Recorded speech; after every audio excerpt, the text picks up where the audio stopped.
We're here with our trustee, Steve Pagliuca. Steve, welcome to San Francisco. As we explore the vexing issue of income inequality, I'd like to ask you, can you put this in some larger context? The world, we're living in dangerous times, obviously, with open war raging in Eastern Europe and in the Middle East, and military tensions high in Asia. As you sort through all these risks and these scenarios, how do you see the state of the global economy these days? What strikes you most about the trends that you're seeing out there? Well, George, it's a really interesting question. It's great to be here. And if you step way back, we've gone through a period in the last 15 years of massive quantitative easing coming out of the crisis. And so you've seen record low interest rates. That has all changed now, and the government has to walk that back. And so we're going to have higher interest rates probably for the next 5 to 10 years, in my view. And that obviously, the quantitative easing is going to keep interest rates high, and we're going to have some inflation. We've had some inflation, and that's why you have to have those monetary moves. Secondly, a trend, and I think it's going to be a 10-year trend, is strategic decoupling. All the countries, because of COVID, supply chains, nationalism, China is trying to decouple from the United States and vice versa.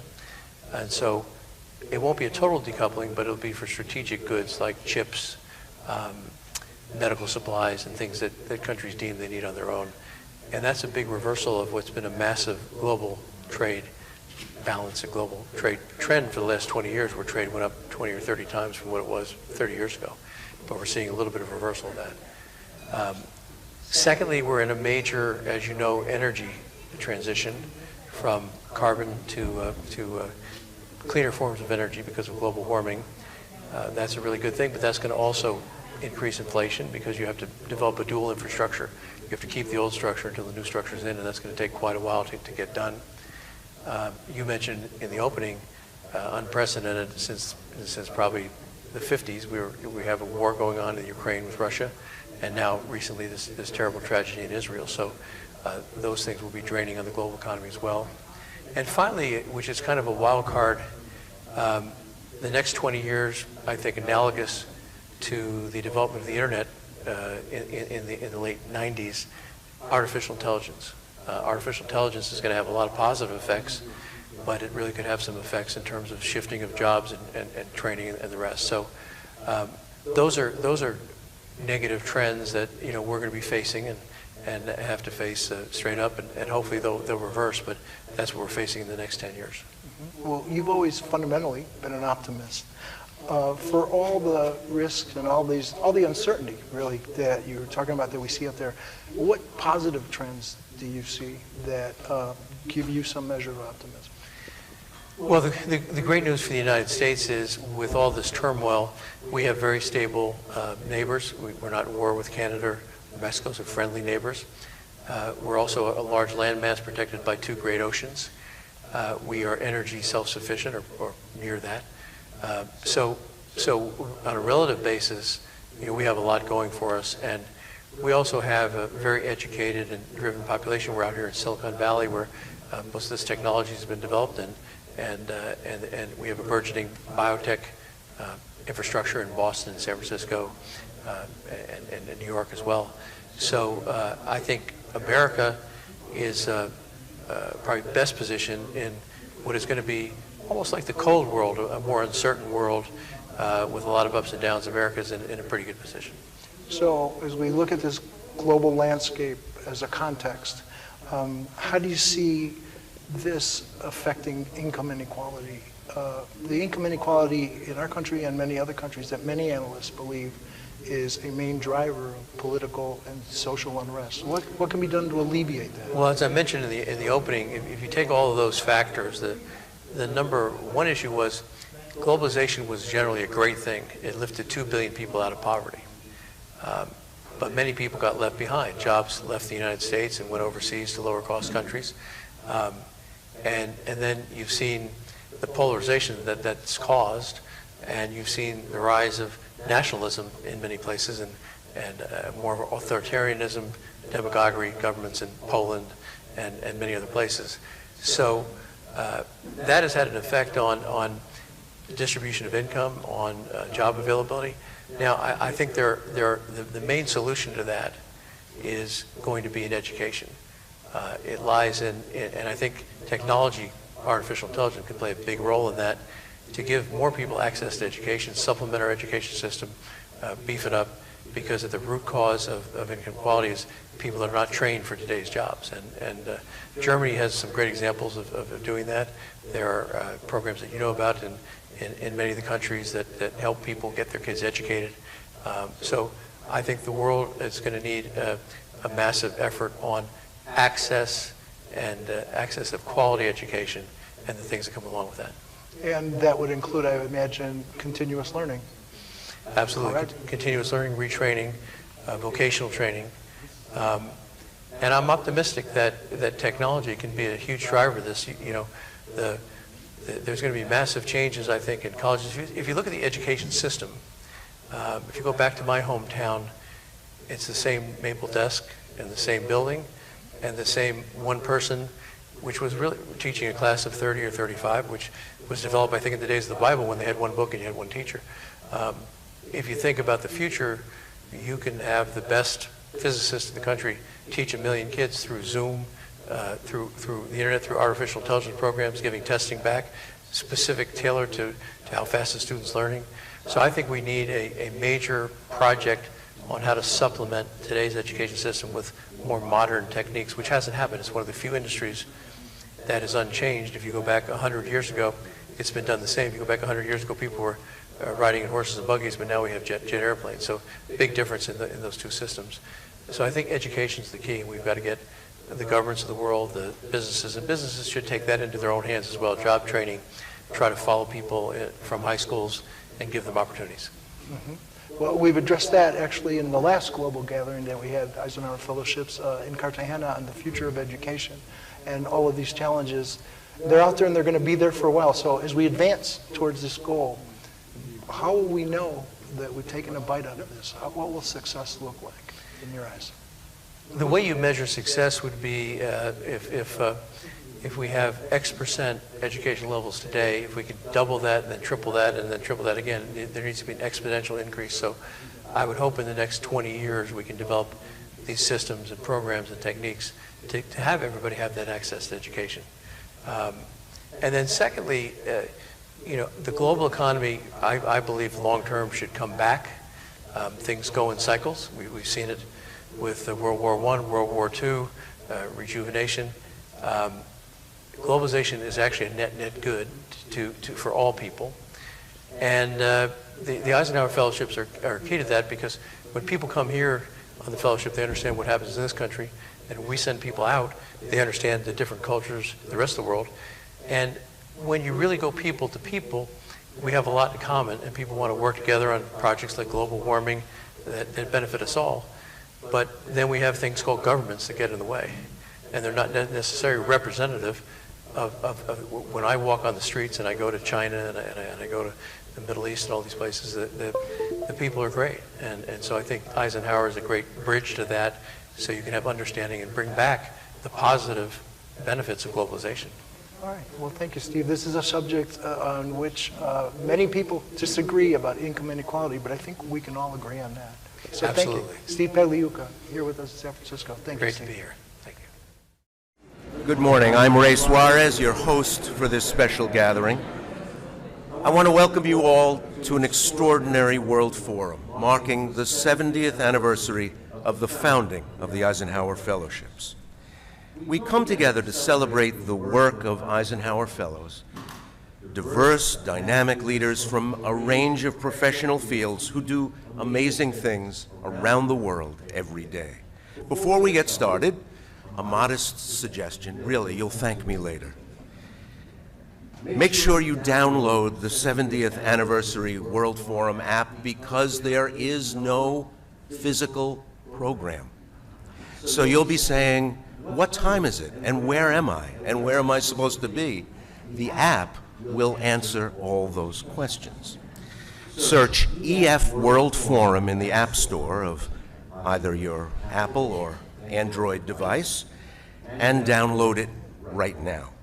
It will be your handy companion for the next few days, where you can check all the program details, learn about the participants, keep schedules and locations straight for not only the business, the work of the forum, but the social events and meals, which I'm sure you want to attend as well. Over the next 2 days, Eisenhower Fellows and other thought leaders will explore in depth more than a dozen critical issues all over the world.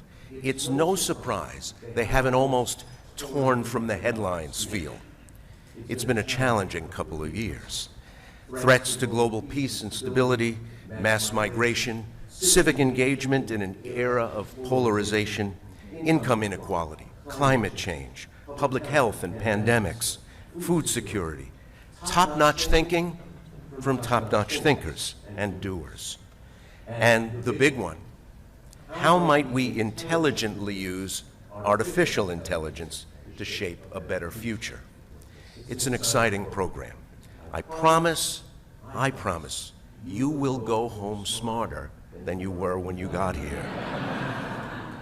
And you can even check with me at the end. Let's get started. I want to welcome to the podium my friend and colleague, George DeLama, President of Eisenhower Fellowships. Thank you, Ray. Good morning, everyone. It's wonderful to be here with so many friends, old and new. A big thanks to my compadre, Ray Suarez, for graciously agreeing to MC this extraordinary World Forum, marking the 70th anniversary of the founding of Eisenhower Fellowships. We're gathered at a dangerous time when barbaric mass murder has exploded into armed conflict between Hamas and Israel, and the winds of war threaten to sweep across the Middle East. We mourn the loss of all innocent civilians lost: Israelis, Palestinians, Americans, French, Filipino, Russian nationals. We mourn all innocent victims, and we pray that this fire raging across Israel and Gaza is extinguished without engulfing the region. Preventing this kind of carnage, the disastrous death and destruction we've witnessed this week, is why Eisenhower Fellowships was created in the first place: to bring leaders together, face to face, to enhance understanding. Sadly, there's too little of that in the world today. So it's fitting that we've come together in this beautiful city by the bay to celebrate the rich history of EF and our fellows' impact around the world. San Francisco was the site of Eisenhower Fellowship's very first World Forum back in 1976, when financial troubles had forced the suspension of the program and cast its future in doubt. Some 101 fellows from 56 countries, accompanied by 38 spouses and 13 trustees, gathered just across the street at the Mark Hopkins Intercontinental Hotel, determined to reaffirm that EF was a vital idea with a viable future. Today, we proudly march back into the future, bringing together 405 foreign participants from 56 countries, including 235 Eisenhower Fellows. How cool is that?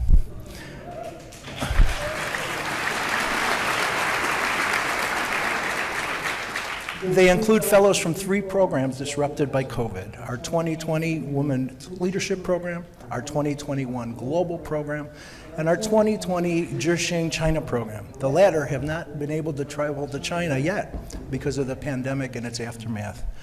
We promised all the fellows in these 3 programs that we would bring them together in person at the first opportunity and immerse them in the EF Global Network.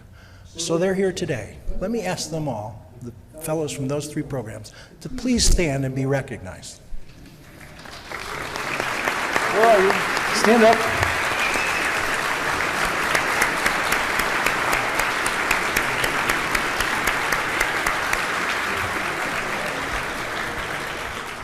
Welcome to your EF Global family. It's fitting and proper we give them a big hand for their patience, their resilience, and their excellence in the face of adversity. I'd also like to welcome the members of our Global Network Council, the leaders of our Fellows Network around the world. Some 24 GNC members traveled here from every corner of the planet to meet yesterday after being held apart, separated for more than 3 years because of COVID. They're our Council of Elders, though they're not literally elderly, at least most of them.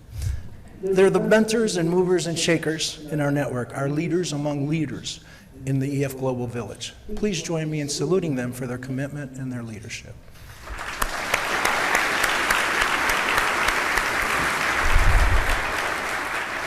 From our village elders to the youngest members of the EF family, we're proud to introduce you to our Eisenhower Global Scholars, an exciting new dimension of our programs.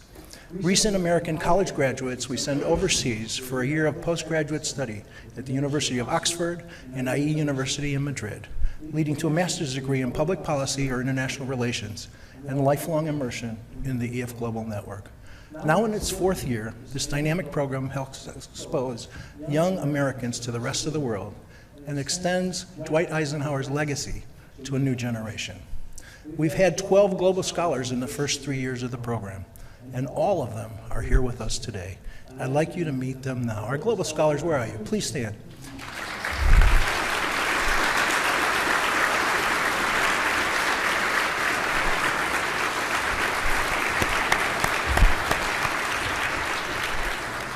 You are the future. Also with us are the newest Eisenhower Fellows, the leaders in our groundbreaking 2023 Eastern Europe program. They arrived in the U.S. just last week. This is their first taste of what this EF thing is all about, what they've gotten themselves into. So you'll get a chance to hear more from them at lunch today. Appropriately enough, the theme for our World Forum this week came directly from our fellows, leaders confronting global challenges, what works. The fellows in our Global Network Council, back in Cartagena the last time we met together, wanted to display the richness of Eisenhower Fellowship's multidisciplinary expertise by examining a host of diverse variety of vexing transnational problems that are at the top of every nation's agenda, with a special focus on what works, emerging solutions in some parts of the world that can be adapted and applied to other countries and regions. As Ray noted, we'll host more than a dozen panels and discussion sessions with our fellows and other thought leaders on some of the most pressing problems of our time. If that's not enough, our peerless Vice President Erin Hillman will introduce in her Women's Leadership panel tomorrow 2 exciting new network initiatives EF is launching over the next year to connect and mentor young women and girls around the world. So stay tuned for that. To help us kick off this global conversation, we welcome the Chairman of Eisenhower Fellowships, former U.S. Secretary of Defense Robert M. Gates, the Vice Chair of our board, Governor Christine Todd Whitman, and one of our newest trustees attending her first EF event, former U.S. Congresswoman Jane Harman. Welcome, Mr. Secretary, Governor, Congresswoman. Good to see you. If you didn't read Secretary Gates' incisive article in Foreign Affairs magazine this month, The Dysfunctional Superpower, I highly commend it. We extend a warm welcome to Matt Manders, Chair of the Executive Committee of our Board of Trustees, and his wife Amy, and the 20 members of our board who made the trek to San Francisco to be with us today, many accompanied by their spouses and partners. They are the people who give so generously of their time and resources to support our fellows. For them, Eisenhower Fellowships is a labor of love. We thank you. You'll see some of our trustees in a new film we've created about the 70 years of Eisenhower Fellowships that we'll be presenting tonight. And you'll hear some of them over the next 2 days as speakers on some of our panels. They're among the 66 speakers we warmly welcome who have traveled to San Francisco from around the world. To all our speakers, we're honored and grateful to have you with us, and we can't wait to share ideas and learn from you. Later today, we're going to recognize the powerful impact that our fellows generate around the world with the presentation of the inaugural James and Carol Hovey EF Impact Award to one of our exceptional fellows from Ghana. And Eisenhower Fellowships will honor one of the world's most impactful entrepreneurs and philanthropists for her extraordinary work as a global advocate champion of women and girls. So we have an awful lot going on in these next couple of days. Before we start, I want to thank our San Francisco fellow Dean Felk and Philip Young, President of the World Affairs Council of Northern California, for their warm welcome to their beautiful city last night at our opening reception. Thank you, gents. We're grateful.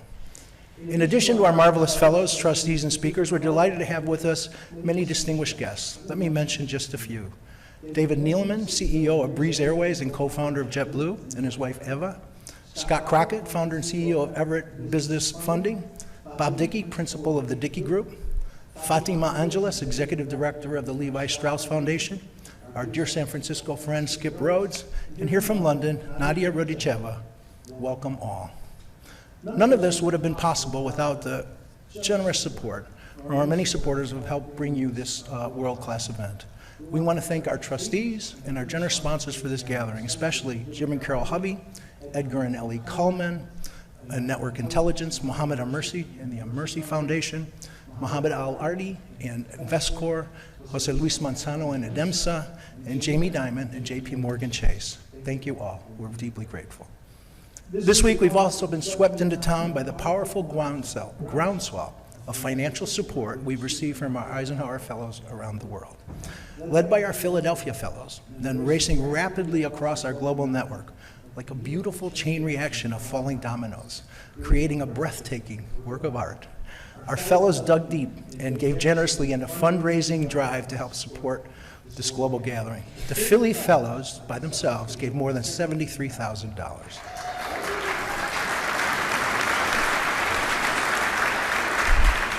There's more, a lot more. The Eisenhower Fellows Foundation of Taiwan gave $50,000. Our fellows in St. Louis gave nearly $35,000. Our fellows in the Philippines gave nearly $20,000. The fellows in Ghana gave more than $11,000. Our fellows in Vietnam gave $10,000. So did our fellows in Italy, Saudi Arabia, and Singapore, and San Francisco. Individual fellows joined them with generous gifts from India, France, Peru, Ireland, Northern Ireland, Nigeria, Australia, Romania, Brazil, South Korea, New Zealand, Paraguay, Sweden, Belgium, and across the United States. In all, we've received nearly $275,000 for this forum from nearly 260 fellows in 23 countries. An inspiring display of Eisenhower Fellows generously giving back. To all our fellows, you have our heartfelt thanks for your commitment and your leadership. We applaud you.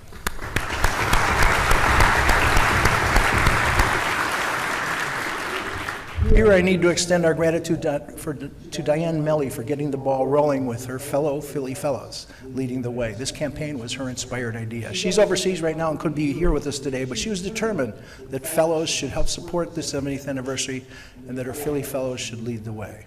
And a special shout out to our colleague Carla Ritchie for her tireless work advancing this fundraising drive with fellows in all our other chapters around the world and across the U.S. With Carla's help, they have stepped up and pitched in big time. Thank you, Carla. And hey, it's not too late to join the party. Just click on the donate link in your EF World Forum app that Ray just told you about. Finally, I'd be remiss without a heartfelt welcome to my beautiful wife, Carrie, my way better half, an accomplished filmmaker and cultural ambassador of Eisenhower Fellowships. Carrie flew out here, got in here in the early hours of the morning, late last night from Chicago after her new critically acclaimed film, We Grown Now, had its U.S. premiere yesterday to open the Chicago International Film Festival. The film made its international premiere a couple of weeks ago at the Toronto Film Festival, and it just got picked up by Sony Pictures.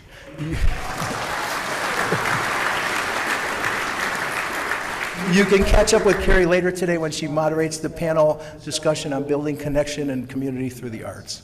Can't help it, I'm her BR guy. Good to see you, Carrie. Thank you and welcome everyone. Now please sit back and strap in. For 2 days you will see the incandescent intellectual firepower of Eisenhower Fellowships on full display. Ray, let's get this party started. Thank you.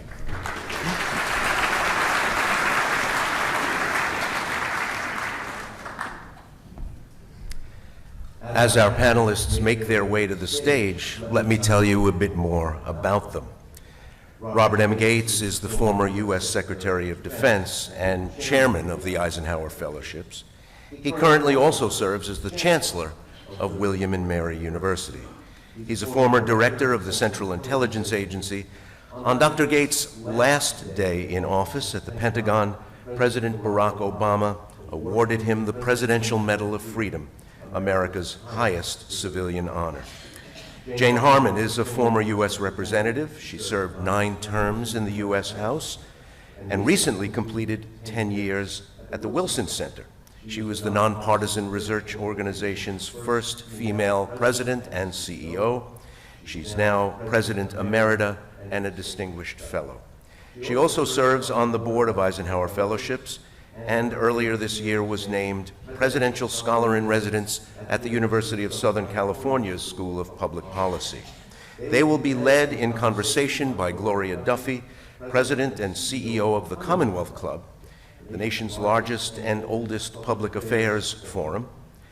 Before coming to the Commonwealth Club, Dr. Duffy was U.S. Deputy Secretary of Defense and Special Coordinator for Cooperative Threat Reduction. And when you're a hired gun like me, you end up with many, many bosses. Gloria Duffy is one of them. Let me welcome all the panelists to the stage. Welcome, everyone. So nice to be here. And thank you for the introductions of our panelists, so we can get right to the topic. It is a time of many challenges internationally, and we're going to be speaking about those, particularly in the national security area. It is a dangerous world that we're in, and we have just seen an illustration of that with the attacks in Israel. But prior to that, the unprovoked attack on Ukraine, plus some other factors at this point. There really is no arms control going on.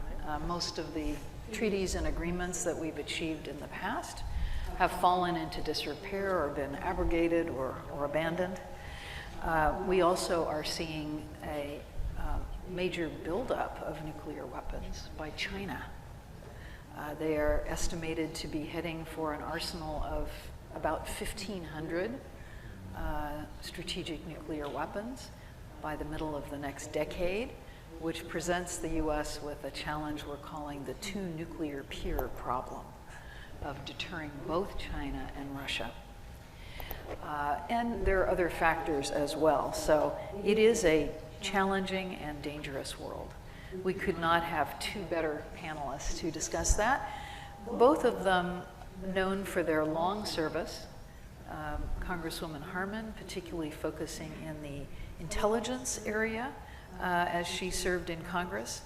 She served as the chair of the Homeland Security Committee's Intelligence Subcommittee, and she was the ranking Democrat on the House Intelligence Committee. Secretary Gates, of course, dealt in his bipartisan service for both Presidents Bush and Obama. He dealt with all of the crises of the time. And he's particularly recently been writing about the need for bipartisanship, what divisiveness at home does to us as we try to conduct a foreign and national security policy.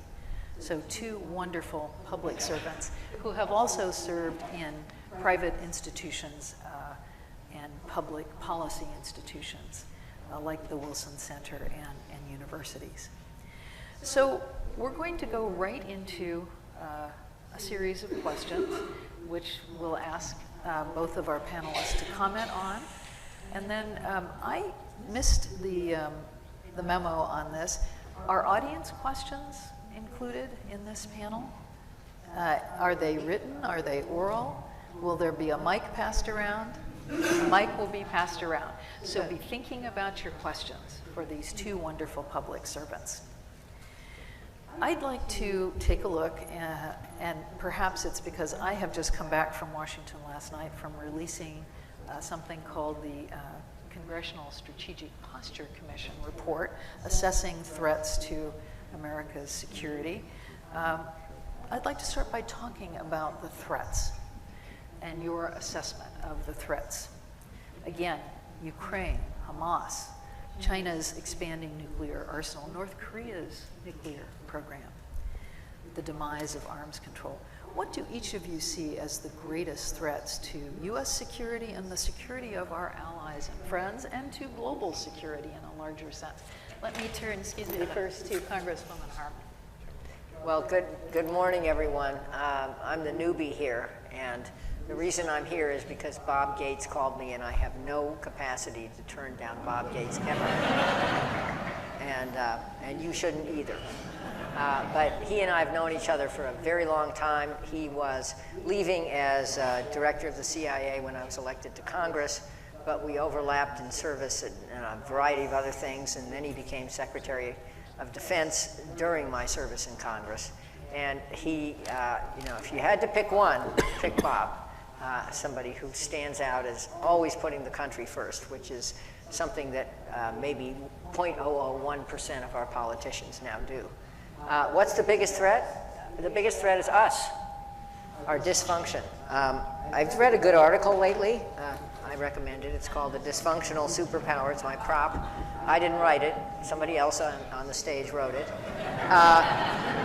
Can a divided America deter China and Russia? Oops, and add North Korea and Iran and Hamas and Hezbollah and etc. So answer no. One of the things you have to notice right now, and I applaud President Biden for this, is how much U.S. leadership is still needed in the Middle East. We've been pivoting to Asia for a long time. Well, oops, we can't do that. We have to stay in the Middle East. That doesn't mean we have to have boots on the ground, but it does mean that we have to do the things we're now doing. And I was very pleased to hear that Tony Blinken's going around to all the neighborhood. And I was very pleased to see that Lloyd Austin showed up with a C-130 full of stuff because the Iron Dome system, which is Israel's protection against incoming missiles, is inadequate to the surge in missiles being fired both from, well, currently from Hamas to the west, but possibly 100,000 or so with precision guidance on them from the north, from Hezbollah, definitely helped by Iran. So I think our dysfunction is embarrassing. It was preventable. I served in various Congresses that worked a lot better, even when Newt Gingrich, I'll say it, was Speaker of the House, which was nothing I wished for. But we came together to pass a balanced budget. We did a variety of things, not so much focused on foreign policy, but we got America's house in order, and we actually had a surplus. Focus your heads around this, a surplus at the end of just at 2000, and the goal was how would we spend the surplus, and then came 9/11, and I'm sure we're going to talk about that. But last comment I'd make is that I now think of Congress as a re-election machine. It is, people go there and they will do whatever it takes to stay in office, rather than whatever it takes to work together for the country. And it is absolutely tragic, and it is a death spiral for America's democracy. And so one of the good things about all of you Eisenhower Fellows is some of you are in, or many of you Eisenhower Fellows, you're in countries where people work together and respect each other, and civil society is stronger than it is in America now. So I think you have a lot to teach us. Thank you. Secretary Gates, you've been writing on this topic, and of course would like you to address that, but also independent of that, the threat environment we face. I agree with Jane. I've said fairly often that I think that the greatest threat facing the United States at this point is, as she said, ourselves and the dysfunction in Washington, D.C.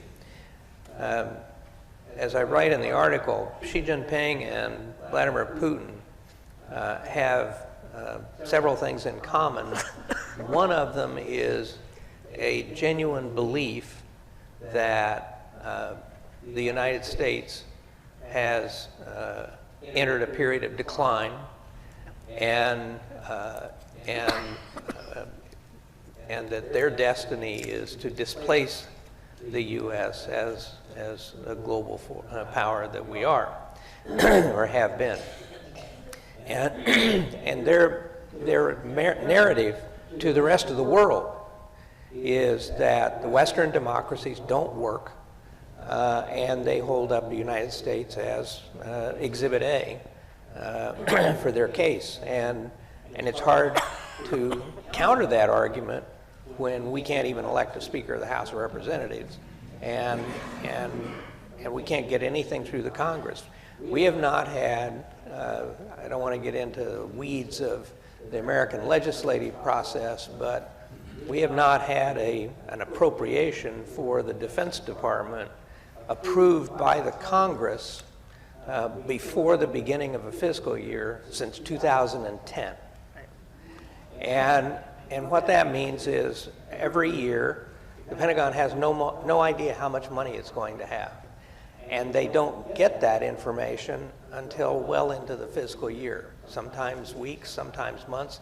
There have been occasions where there's been a continuing resolution for an entire year. which means you get the same amount of money that you got last year, but you can't start anything new, you can't add to anything. So it's hugely damaging to our national security. And so when the fundamental role of the Congress, which is the voting of money for a variety of programs, can't be accomplished, it's a measure of how much difficulty we're in. Frankly, there's no evidence that that situation is going to get any better anytime soon. The other thing that, and I'm sort of picking up from the article here, in terms of the threat beyond ourselves, the other thing that Xi Jinping and Vladimir Putin have in common is their belief that they have a personal destiny to accomplish, in Putin's case, reassembling the Russian Empire, not the Soviet Union, but the Russian Empire. And as my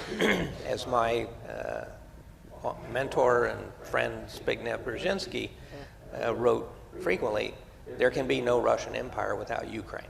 So for Putin, it's Russia, Ukraine, Belarus.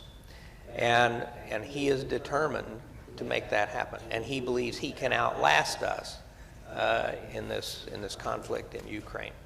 Xi Jinping believes it's his destiny to reassemble all of imperial China, which includes not just Hong Kong, but Taiwan as well. And he's told his military to be ready by 2027 to take it by force. I don't think that's going to happen unless he makes a serious miscalculation.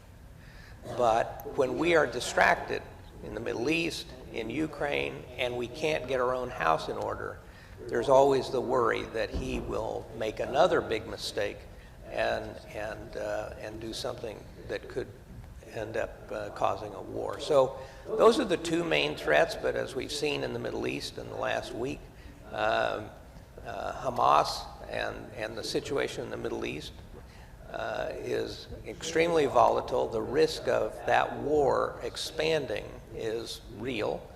And I think the longer it goes on, the more likely that Hezbollah will become involved in the north more than just trying to annoy the Israelis, if you will. So there's a lot of these problems around the world, but just finally to conclude the answer, going back to something Jane said, what is clear from Ukraine and now in the Middle East, but also in terms of dealing with China, without American leadership, it's hard to imagine who else could bring together the democracies to deal with these challenges and with these threats. And the place where I hold U.S. presidents and political leaders at fault is their failure in recent years to educate the American people why our obligations and our acceptance of responsibility for global leadership is so important, not only for our security, but for our prosperity as well. Thank you.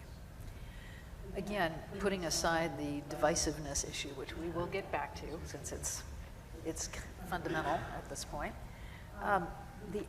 what about the adequacy and readiness of our resources to counter the threats that we face and to protect the values, which is the reason for combating what have been called bellicose authoritarians?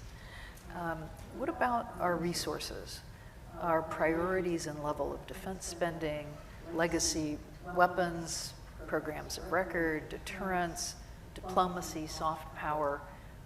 How are our resources, aside from the divisiveness, positioned to meet the challenges we see in the world? Not well, and that's for a number of reasons. At breakfast, Bob was pointing out how stupid it was to dismantle the U.S. Information Agency, which was our primary public boombox about why America was doing what it's doing. Since that has been dismantled, we don't really have a boombox, or maybe we have 100 boomboxes in various social media each of which disagrees with the other piece of social media, half of which reflect mis and disinformation. So understanding what America's policies are is very difficult for people in America, and obviously for many of you. And that's a huge tragedy. I want to just add to something you said, Gloria, which is, to me, our best weapon is our values.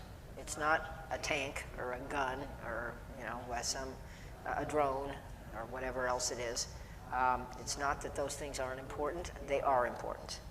And I chair something called the Commission on National Defense Strategy, which is looking at all that. I know you know that. But the bottom line there is not just that more is better, more stuff. Better is better.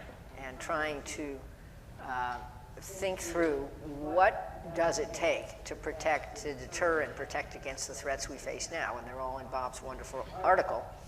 You have to think about it differently. So I think living our values, which we haven't done very well, I mean, think Guantanamo Bay Prison as an example, is a better weapon than almost anything else I can think of. And watching what's going on in the Middle East now, I did mention this. I'm hoping that the Biden strategy with Tony Blinken there and Lloyd Austin there is not just to deliver stuff to add to weapons that Israel has to protect itself, but it is to tour the neighborhood, and I think Tony Blinken is doing that, and talk the neighbors into being responsible. I mean, what is the end game here? According to me, not that anyone is asking me to fix this, according to me, it is a region at peace where Palestinians with responsible government have a state at some point. And so there is a two-state solution there. But in addition to that, where all the states have trading relationships with each other, Israel, remember, is a startup nation. It has a huge technology base to share if folks want to share it, and where Iran in particular, which is a bad actor at the moment, recognizes the folly of using nuclear weapons, or at least breakout to develop nuclear weapons to destabilize the whole place. So I don't know Bob would know better, and you probably would too, Gloria, what I think about a request that Saudi Arabia was making as part of this deal, which is to have a civil nuclear capacity. I don't know what I think about that, so I think there are smarter people on this panel who could opine about that. Thank you. So adequacy of our capacities and resources. So we do have the strongest military in the world. We spend more on the military than the next 10 countries together, including Russia and China. But we have allowed our infrastructure supporting our military to deteriorate. So the Pentagon is in the strange position of having the money to build new ships, more ships, but we don't have the shipbuilding capacity to do it, whether it's submarines or surface warfare warships.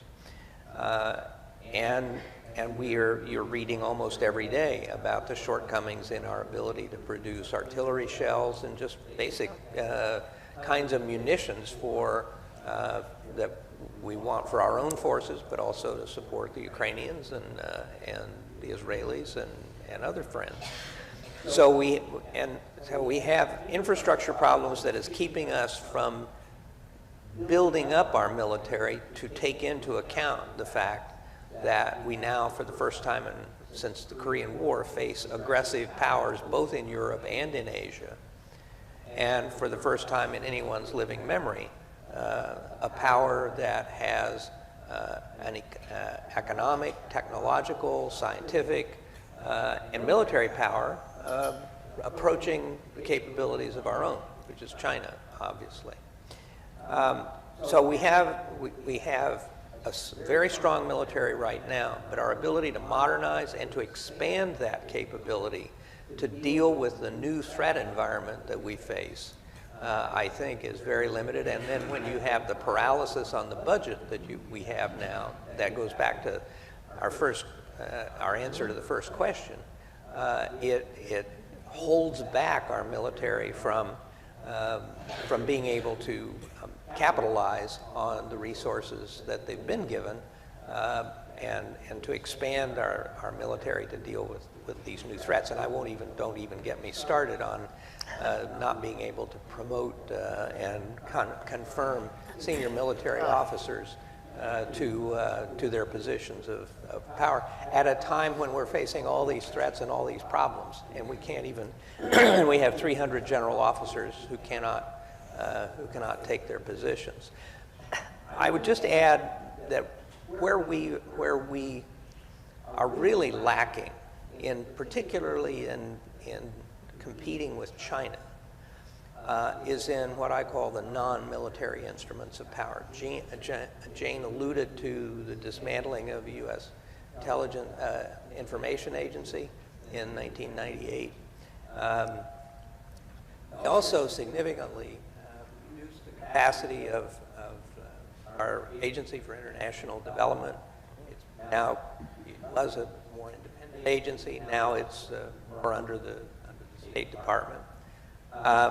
But the Chinese under Jintao invested about $7 billion in creating a global communications network at a time when we dismantled ours.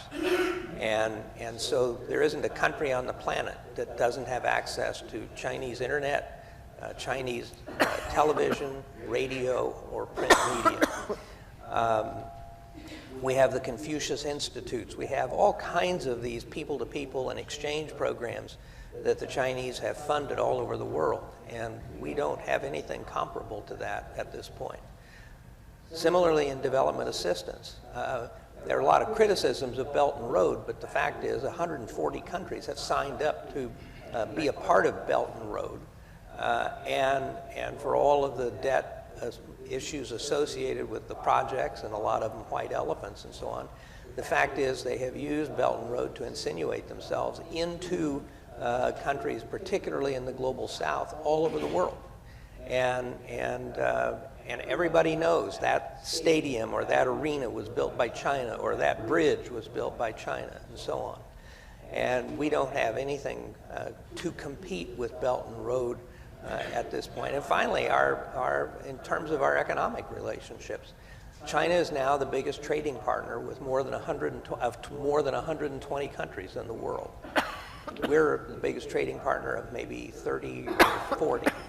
And there's no appetite in our Congress for trade agreements, even bilateral trade agreements with other countries. So in these non-military areas, we totally have walked away from the capabilities that in many respects were critical to our success in the Cold War, because there was no military conflict with the Soviet Union.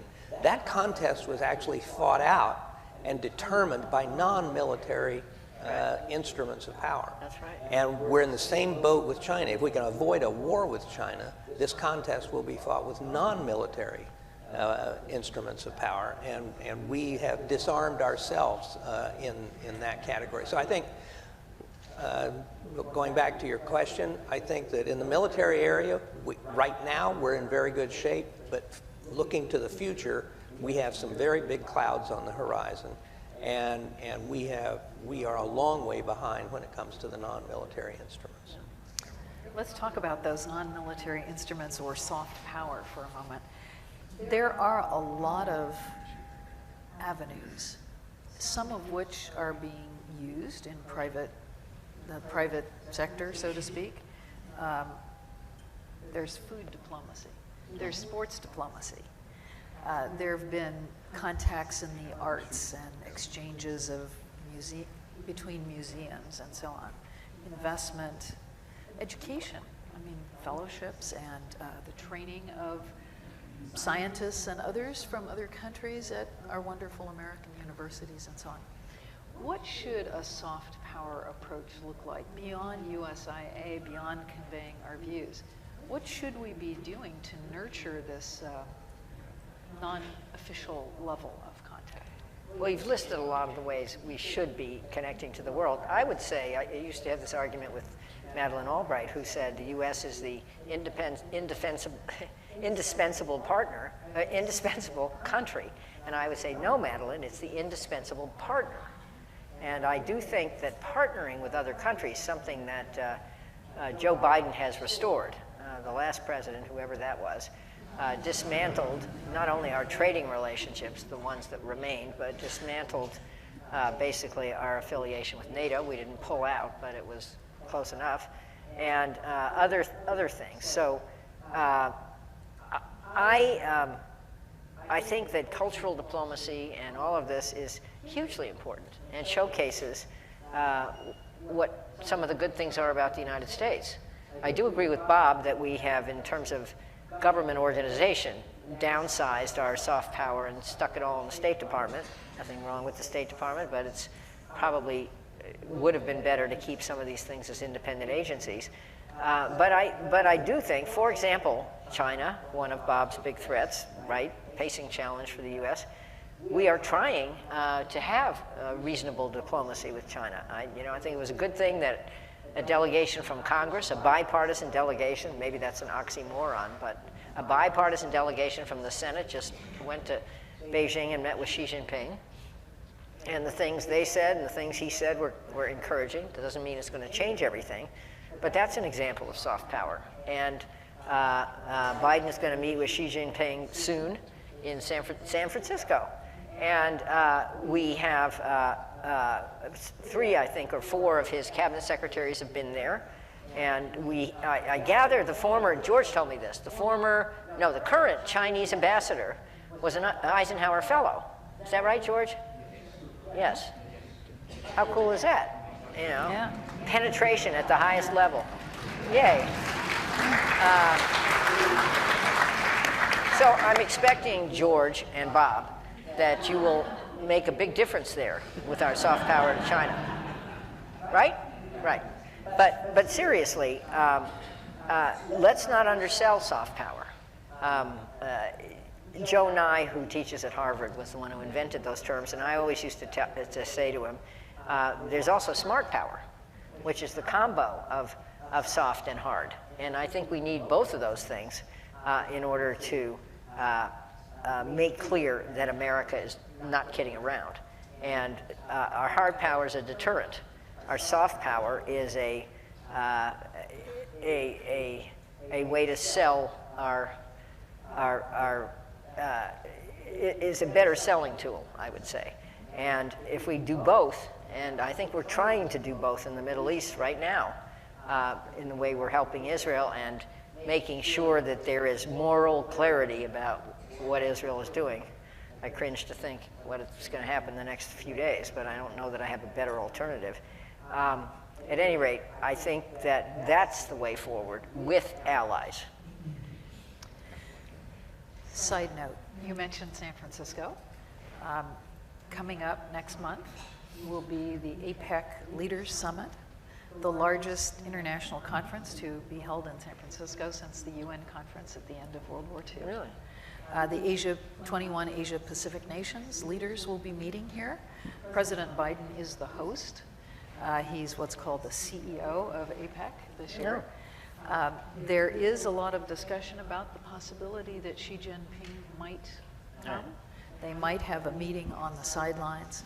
But in any case, it will be a wonderful opportunity for our city here in San Francisco and for the international community for a meeting, some of which is focusing on environmental issues. That's the primary focus, just transition in the Pacific Basin to zero carbon economies.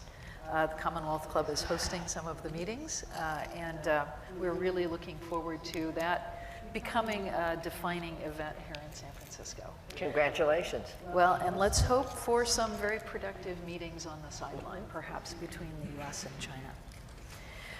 We'll come back to the soft power question, but what about levels of engagement?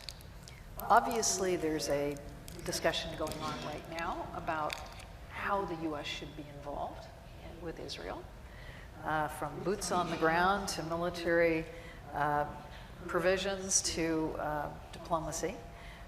There's obviously been a debate going on, especially in Congress, about Ukraine and what our level of engagement should be there. What do you see as the appropriate level of engagement? Let's take those two cases, but more broadly, if you want to. How should the U.S. be engaged? Boots on the ground, money, supplies, diplomacy. What do you see for Israel and Ukraine? I think Bob should answer first. Okay. Your turn to go first. So I think there is no appetite in this country for the deployment of U.S. military forces into Ukraine or into the Middle East. We were at war in the Middle East for nearly 20 years. The American people are fed up with that. And so I think our role, our level of engagement, in essence, is what we are doing now, both in Ukraine and with respect to Israel, in terms of both diplomatic support and political support, but also economic assistance and military assistance, military supplies. And everyone is familiar with the extent to which we have been doing that. There is growing impatience on the part of a number of Republicans, particularly in the House of Representatives, with further assistance to Ukraine. My personal view is that opponents of further aid are a minority in the Congress. I think there's a very strong majority, bipartisan majority in the Senate for continuing to support Ukraine. I think there is still majority support in the House. But there are enough members, we are seeing in the speaker's contest that 4 or 5 people in the House can completely cripple the entire organization. So I think to the degree a vote on assistance to Ukraine is delayed, it's because of the parliamentary maneuverings of a small number of people who are opposed to it, as opposed to the notion that a majority of the House of Representatives is opposed, because I don't believe that. You have very broad bipartisan support in the Congress for protecting Taiwan, for supporting Israel, and I think not as unanimous or not as broad, but still very strong support for Ukraine. You also, Vladimir Putin and Xi Jinping have accomplished what no other person have accomplished, and that is they brought Republicans and Democrats together in the Congress, all of whom almost all of whom have very strong feelings about China, and somewhat less so, but still strong feelings about engaging with and contesting with Russia. So I think that the level of engagement where we are in these particular contests is about where you get a lot of support in this country, and I think it can be sustained. I think that sustaining is the key question. How long are we prepared to stick with these allies? How long are we prepared to continue supporting them and sending stuff? Putin is counting on all of us, both Americans and Europeans, to tire of this war in Ukraine by next summer, and if not by next summer, then by our elections in 2024. And the fact that, he is counting on the fact that popular opposition will grow and we will cease our assistance to Ukraine. He is counting on that. He has restructured the Russian economy so that they can sustain their part of this conflict well through next year. So the constancy of our commitment and our engagement is a real issue. And the final point I'd make on constancy is that because of our paralysis here at home, and because of the growing isolationist sentiment in the Republican Party, because other countries don't know if Biden's outreach to our allies and cultivating our allies, creating bigger alliances, is a one-off, and if he disappears from the scene, and Trump comes back, or somebody like Trump comes back into the White House, whether the United States will retreat into isolationism. And so all of our friends and allies are hedging their bets right now, which is a very dangerous thing, because they don't know with high confidence whether the United States will be there to protect their security for the long term. And once you lose that confidence, that trust of other countries about your sustaining your commitments, it's very tough to get back. So our engagement really is critically important, but it's our willingness to sustain that engagement that I think is so critical. Well, I would just totally agree with that, which is why I wanted Bob to go first. But I would add a few things to that, too. Number one, this is not a game. Many of you out here in Moldova and other countries are directly at risk if Ukraine doesn't win. Russia will be in your country in 5 minutes, and maybe there'll be a NATO engagement. I get that, and NATO is some protection, but I think, again, it's a test of U.S. leadership. About half of the cost of being in Ukraine has been borne by the U.S., and if the U.S. is AWOL, it's going to be very hard for all of you to sustain the NATO engagement in Ukraine. So it's not a game. It's very serious. Second point, the argument that this costs too much money, oh my God, the budget isn't balanced, oh dear, is totally bogus. Sacred cows, or that's what we call them in the United States. They're not animals, but things that are off the political radar because they're too controversial, include entitlement expenses. We have a Social Security system, a Medicare system that costs a fortune. And paying interest, well, first of all, the trust funds for both of them are going to expire in 2030. But paying interest for those programs is what's breaking the budget. And we don't have anybody with the guts to say, wait, maybe we should reform those programs, which first of all would make them last longer, and second of all would reduce the strain on our budget. I was around in 1997 when we balanced the budget. So this is doable if we put everything on the table and we keep walking away from that. And the expenses for Israel and Ukraine are a pittance compared to the interest on the debt that we are paying in our budget for these sacred cows. So there's that. And I think, you know, finally, what is our country about? What are our values? I think, you know, protecting our own democracy, which we're doing a bad job of, but protecting democracy around the world and individual freedom are our values. And walking away from these conflicts is a huge mistake. And I do agree, George mentioned it, that there are you know, innocent civilians who happen to be Palestinians too, who are caught up in this thing. I'm not saying only Israeli innocents are ones we should protect, but let's understand who started this. Let's have some moral clarity about this event, and then let's think forward, which we're very bad at, and have a strategy for an end game that would be peace in the Middle East. How about that for a change? Let me say one more thing about engagement.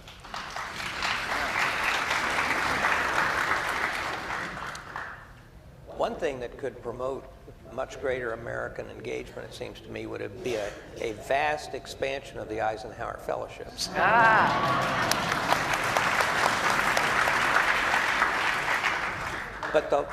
But the larger point is to remember that our namesake, President Eisenhower, in the mid-1950s, actually was the one that developed and promoted many of these non-military instruments of power in this country. He had an initiative called People to People that sounds a lot like the Eisenhower Fellowships, frankly. But it was under his administration that our exchange programs grew vastly in terms of, and you were talking about, Gloria, the musicians, the sports teams, and so on. All of those, we were sending people all over the world, speakers, and there was a USIA library in every major city in the world. And so here we go back to the future, if you will, that President Eisenhower really fostered a lot of these engagement programs like the Eisenhower Fellowships that were such an important instrument for us all through the Cold War, and they were continued by all of his successors, both Republicans and Democrats, until the collapse of the Soviet Union.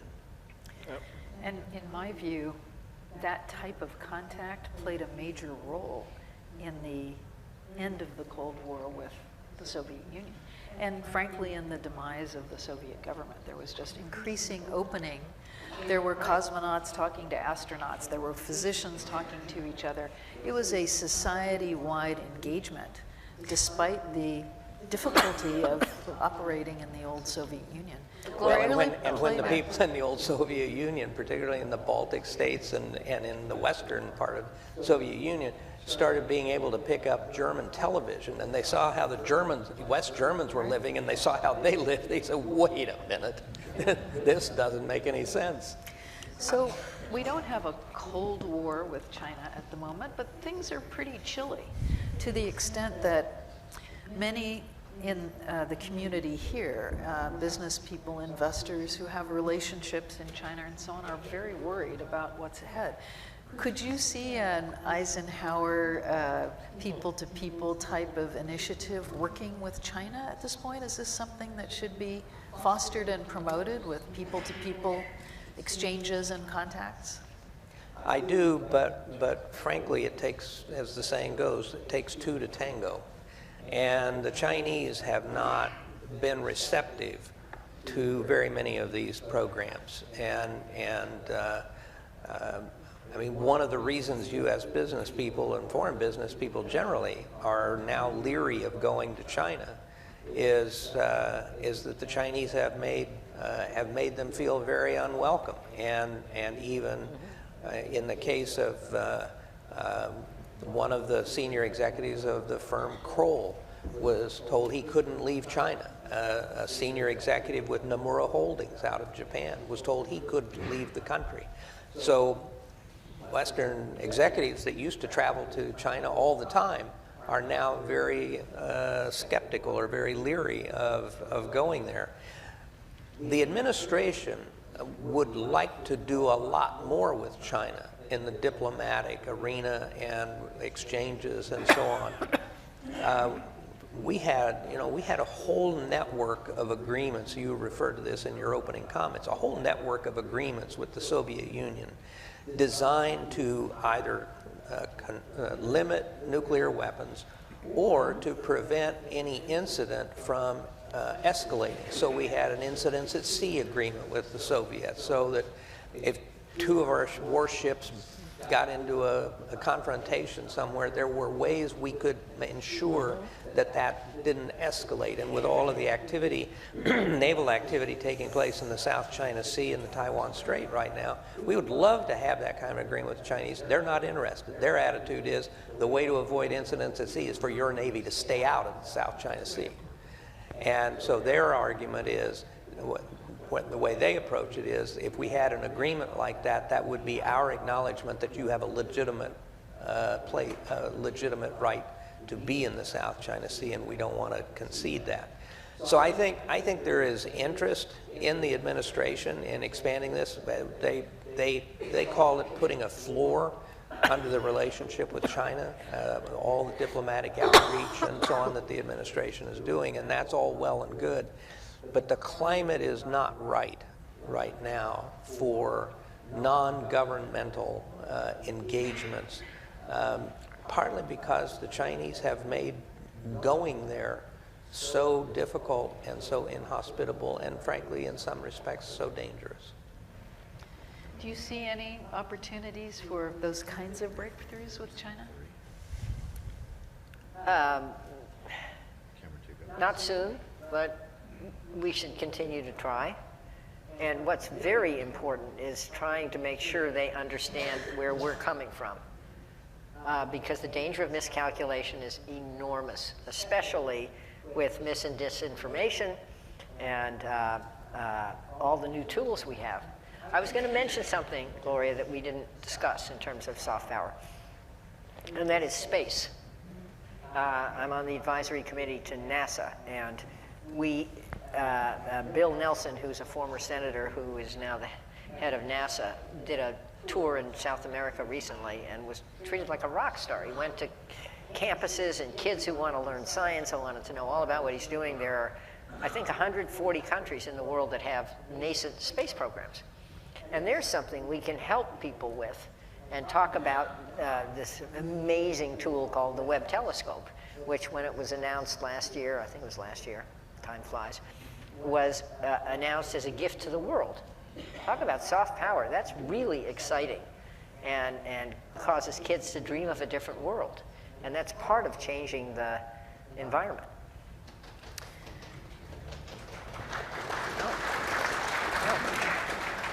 We will shortly move to your questions. One more, arms control.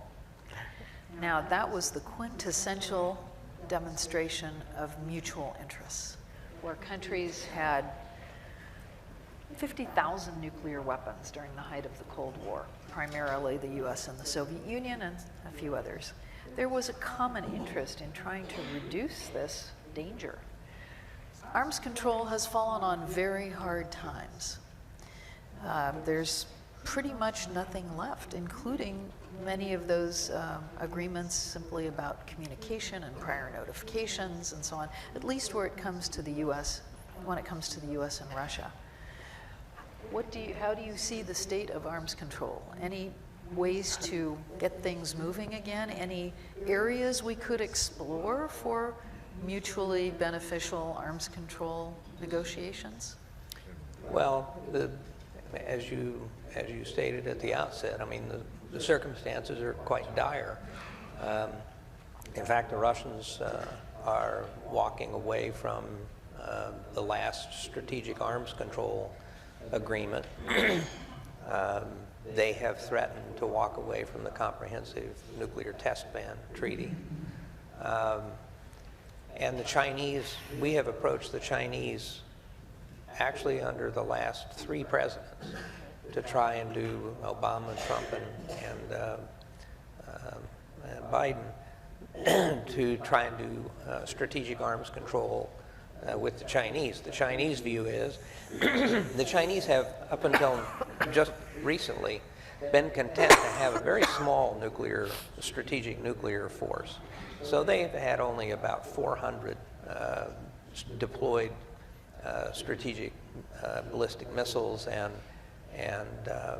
but now, as Gloria said at the outset, they've announced plans to build to about 1,500, and they're building hundreds of silos for new ICBMs in Western China. We sort of woke up one morning and discovered all these holes in the ground all over Western China. Their attitude is, I think they are not going to be interested in any kind of strategic arms control until they have parity with us. Then they might, but the question before the United States right now, going back to something I said at the beginning, we have a situation where when China completes that program, Russia, China, and North Korea in particular, will have potentially twice as many nuclear weapons as the United States. So what do we do about that? Do we further expand our nuclear forces? Do we change our strategy? Do we do both? We've not confronted this situation before, ever, in our history. So so I think the prospects for arms control are very poor right now, partly because of the relationship with Russia being where it is, and because the Chinese aren't really interested.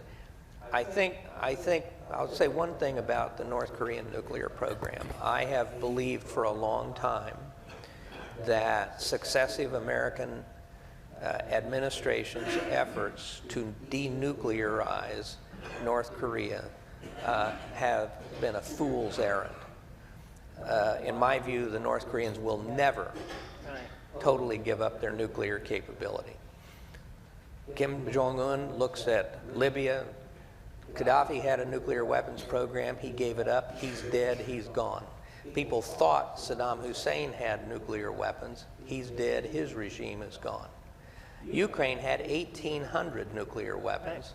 And in 1994, the United States, the United Kingdom, and Russia all guaranteed Ukraine's territorial integrity if they'd give up those 1,800 nuclear weapons. And look, guess where they are. So Kim Jong-un looks at that, and why in the world would he give up all of his nuclear capability? So my view is, in terms of arms control or trying to contain North Korea, if you will, our objective should no longer be a completely unrealistic attempt to get them to completely denuclearize, but how can we limit the number of weapons they have to a very small number and the number of their delivery systems to a very small number. That may be attainable. Denuclearization in general, I think, is never going to happen. I'd add a few things. I agree with that. How can we make sure that there is not misinformation in the system? How do we make certain they understand and we understand, if either side, and it's 3 sides now. It's actually 4 sides because of North Korea, 5 sides. Iran is at breakout, and nobody answered my question about, do we think we ought to allow Saudi Arabia to get a civil nuclear capacity? Do we think that, by the way? Bob? I think my bet would be Saudi Arabia will get civil nuclear power, whether we want them to or not. Mm-hmm. So, because there are many sources. Right. We are not the only source for that. So the question is, if we do it, do we have the opportunity to make sure that their controls are there that prevent the diversion of enriched uranium from the civil purposes to military purposes? I will tell you this, and Mohammed bin Salman has been very open about it. If Iran gets a nuclear weapon, Saudi Arabia is determined to have one as well. Right. People talk about whether or not arms control actually works. People forget that when the Nuclear Non-Proliferation Treaty was signed in the early 1960s, the anticipation was that in 20 years or so, there would be 20 nuclear powers. The truth is, it's really worked really well. We were able to persuade people. Forget, Taiwan had a nuclear program. We got them to give it up. South Korea had a nuclear program, weapons program. We got them to give that up. Argentina had a nuclear weapons program. We got them to give it up. So the Non-Proliferation Treaty actually has worked. When you think about how much time has passed since the advent of the nuclear age and the limited number of countries that have these weapons today, it's a pretty remarkable success. So, you can't let the perfect be the enemy of the good. But you left out Pakistan and India, and a rumor is that the Saudis have purchased a nuclear weapon from Pakistan. Whether that's accurate or not, A.Q. Khan is the Pakistani father of the nuclear program and was very good at proliferating nuclear weapons. That's where Libya's weapon was coming from. I agree that we have slowed down the march to doom, but it's still there. And I just don't know what arguments will persuade the world to walk this back. It's similarly on AI, weaponized AI. There are good uses for AI, no question. But do we need boundaries in the world? I think we do. And there is no goodwill or no mechanisms to make that happen. One of the things that's very sad is, I'll say it, watching the fecklessness of the UN, which doesn't seem to have any real power to stop bad things. They're talking about how if Israel goes in on the ground in Gaza, how much devastation that will wreak. True, check. But what are they proposing to do about it? Questions from our audience, and where is the mic? Okay. Gentleman back there, right near the mic. Thank you for such a wonderful and informative session. I'm Sangu Dele, Eisenhower Fellow 2021 from Ghana. And my question is primarily for Dr. Gates. So recently, this past summer, I was at the World Economic Forum annual meeting for new champions in Tianjin. And I got a chance to speak with a lot of business, political, and civil society leaders from China. I spent time traveling in China, went to Mongolia, went to Japan and Hong Kong, just to get a sense of where things are there. And one of the overwhelming feedback I got, which I'll outline here to get your response, was around what they called double standards. The first they pointed out, in response to your question about the climate for US businesses in China, is it's a very hostile environment for Chinese businesses in the US. In fact, we see that explicitly stated by multiple members of Congress and people in the administration, where they see it as an attempt to constrain China. The second thing was around a lot of criticisms about Chinese spying, to which they laughed. And they said, are we going to pretend the NSA and the CIA are not doing the same thing? The third thing was around human rights abuses that is leveled against China, to which they actually referenced Vietnam, when we were fighting for democracy abroad and we were denying the same rights to people of color in this country. And they point today that the racist problems we have in our system have still not gone away. So how do we criticize them for human rights abuses when we tolerate the same within our borders? The fourth they mentioned was Ukraine, where the level of support we have given to Ukraine, unprecedented and very different from the support we've given to other countries who have also faced violence. We didn't see the same level of support for Darfur and for other places. And the final thing they said was, if we look at, specifically, I was interested also in what they thought about foreign policy with respect to Africa, and they pointed out something interesting. The last time we saw any real transformational US policy towards Africa was under George W. Bush with PEPFAR. Post that, it's been lip service. And the only time we've seen a response when Kamala made her recent trip was in response to Chinese leadership now on the continent. So these are the 5 double standard issues they've raised, and I would love to get your responses to that. Okay. Thank you. Wow. That's a good summary of that brief. Well, first of all, I think that with respect to business people, I think people forget how extensive the economic relationship, for all of the headlines that you read, people forget how extensive the business relationship, the economic relationship is between the United States and China. Right. Last year, trade between the United States and China was over $720 billion. That was the largest amount ever in the relationship between the two countries. The United States played a critical role. Some would argue it was a big mistake in getting China into the WTO, after which the Chinese economy exploded with growth. So we have facilitated China's economic growth dramatically over the last 25 years. The current environment is more hostile, but it's particularly hostile when it comes to high-end technology, chips and things like that. The rest of the relationship is proceeding.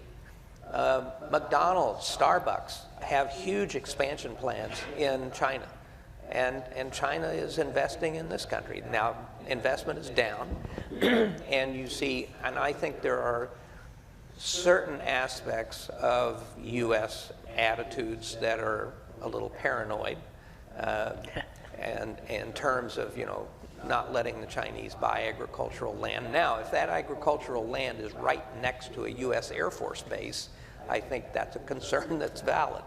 So I think there is some overreach in that, but I think it would be a mistake to exaggerate how bad the business environment has become, because the truth is, although this year trade is down, the fact is it is still huge. Just to give you a little comparison, both of China's economic power, but also of the extent of the U.S.-Chinese relationship. I just said U.S.-Chinese economic relationship, trade relationship, $720 billion last year. The last normal year of the Soviet Union, U.S.-Soviet trade in 1986 was $2 billion. So a little perspective, I think, is in order. Yeah. You know, when it comes to race, I think all of the criticisms that are leveled at the United States are true, have merit.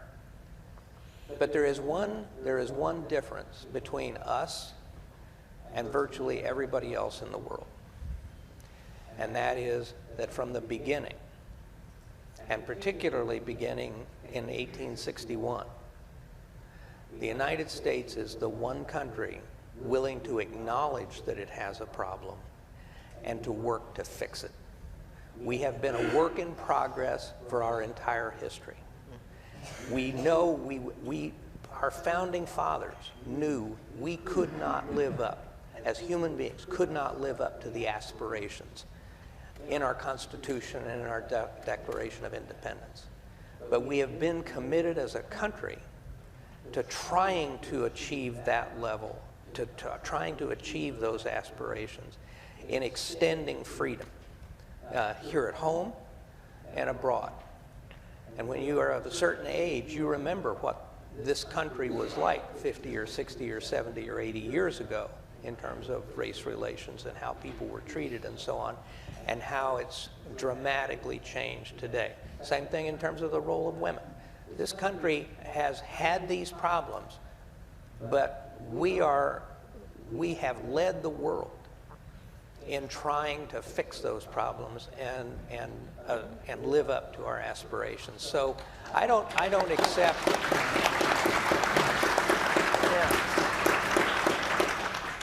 The last people I want to be lectured to about double standards are the Chinese, and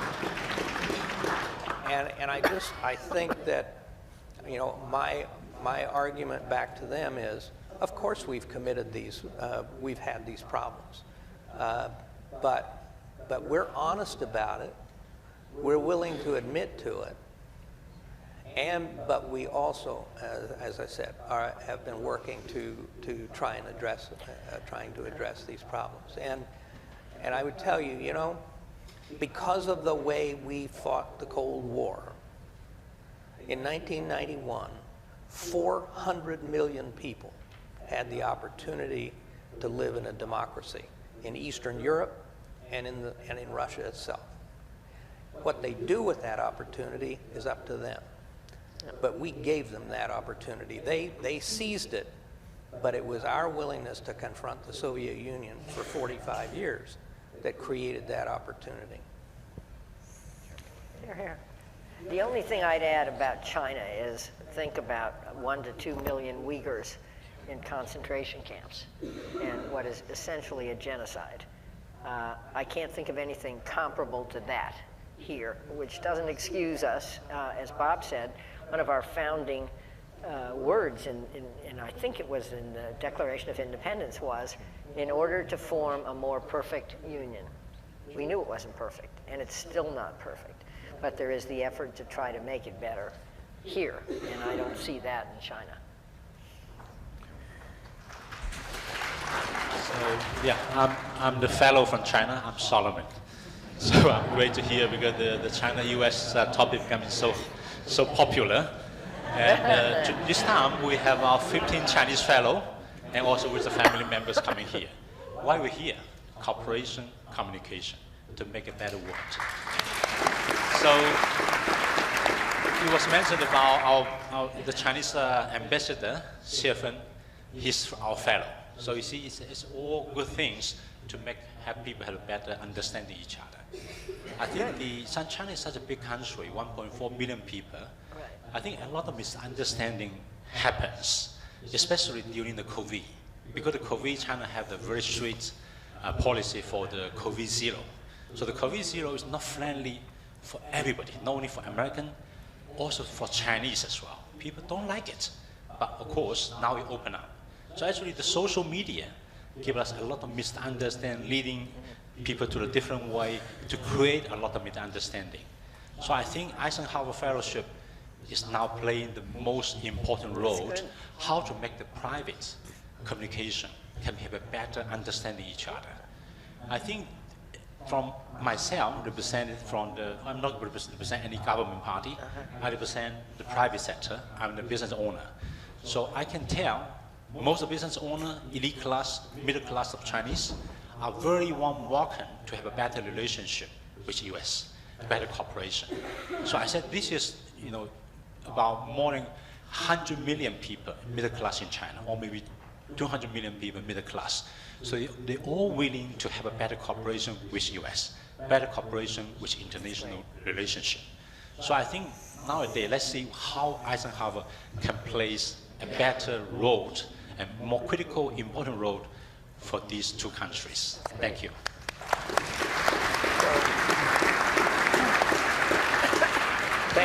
Thank you for that, and I totally endorse what you just said.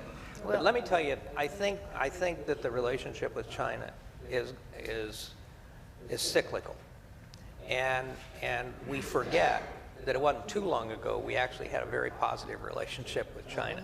And I will tell you, my first visit to China, to show you just how far things have come in the last few years, my first visit to China was at the end of 1979, beginning of 1980, after Deng Xiaoping had visited Washington, D.C., and I was in China with the director of CIA to create a joint intelligence effort with the Chinese to spy on the Soviet Union.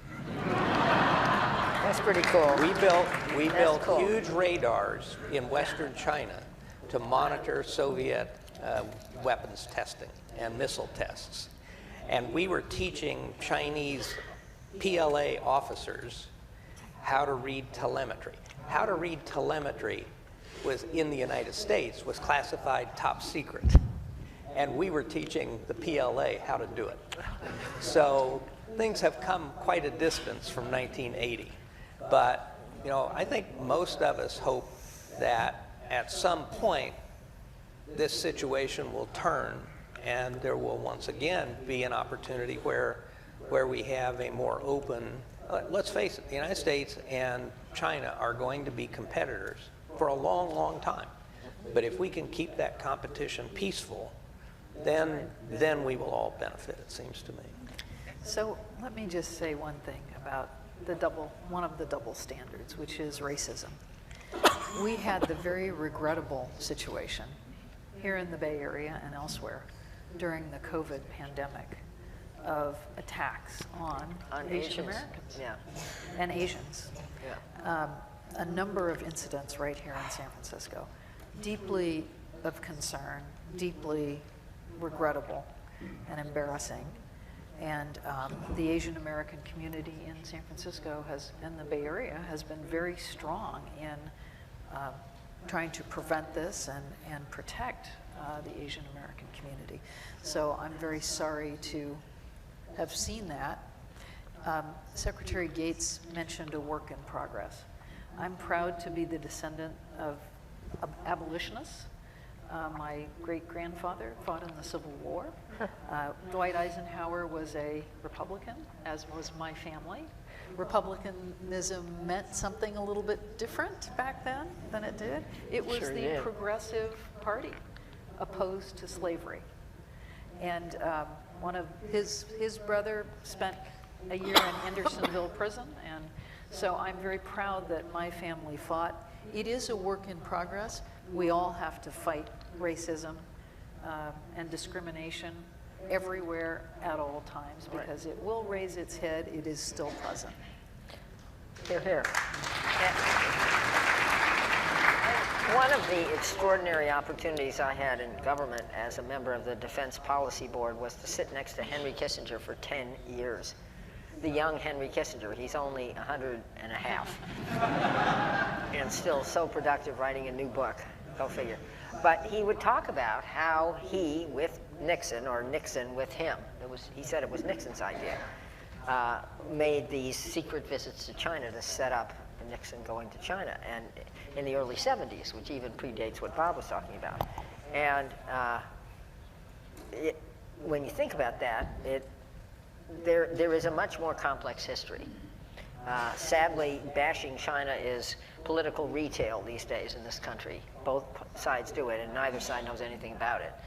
But consistent with what Bob said, we need to confront China where there are things we disagree with. We need to compete with China, and we need to cooperate with China. Let's understand that we can't do anything about climate or really terrorism if we don't work together with China. So Henry and Richard Nixon had it kind of right.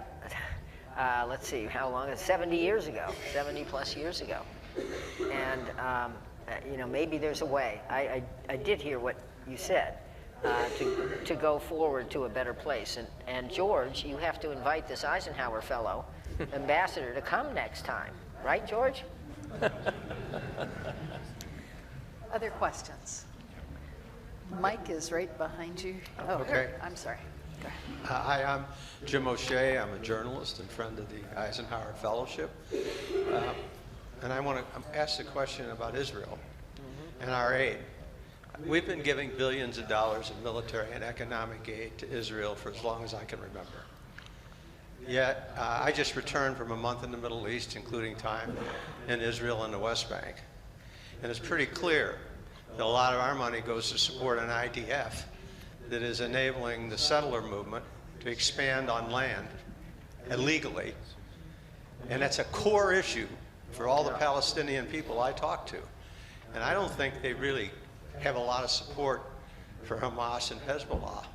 But this is the issue that enables Hezbollah and Hamas to operate with some support. So how does giving more aid, and I understand giving the aid and the moral support it shows, but how do we keep giving them billions of dollars? How's that going to settle the fundamental problem that they are supporting an illegal occupation of land that belonged to another people?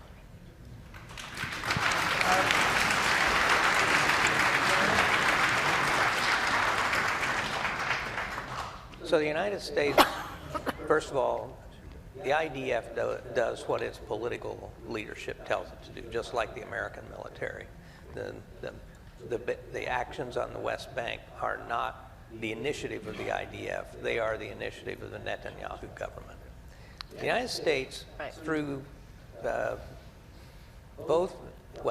under several presidents, including a couple I work for, have opposed many of the measures that the Israeli government has embraced in terms of both how it treats the Palestinians, but also how it, the settlements.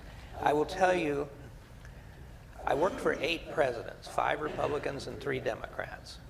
And the angriest I ever saw, every single one of those presidents, was against Israel. And it almost always had to do with settlements or obstructionism in peace negotiations. And they just would be frustrated. And so the United States has opposed these efforts. But the problem that the Palestinians have is that there are 2 sets of Palestinians. Right. There are the West Bank Palestinians and the government in the West Bank, which acknowledges the right of Israel to exist and has negotiated agreements with the Israelis, with our good offices.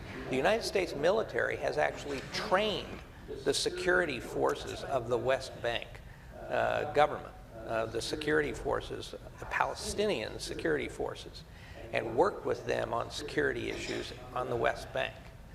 And so the United States has been quite supportive over a very long time of the Palestinians in the West Bank and that have been involved in the negotiations for a two-state solution. The problem is the Palestinians in Gaza and specifically Hamas, which has had full control of Gaza at least since 2005. And the problem with Hamas, in terms of the rest of the Palestinians, is that they still call for the destruction of Israel.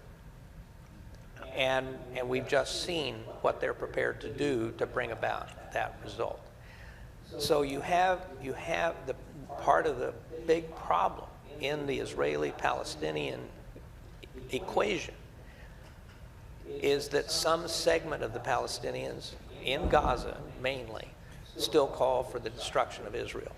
So who do you negotiate with? Which set of Palestinians do you negotiate with? And I guess the final thing I'd say is just to reiterate, the United States government, under both Republicans and Democrats, has protested and has objected to many of the policies that the Israeli government has followed for a number of years with respect to settlements and the expansion of settlements on the West Bank.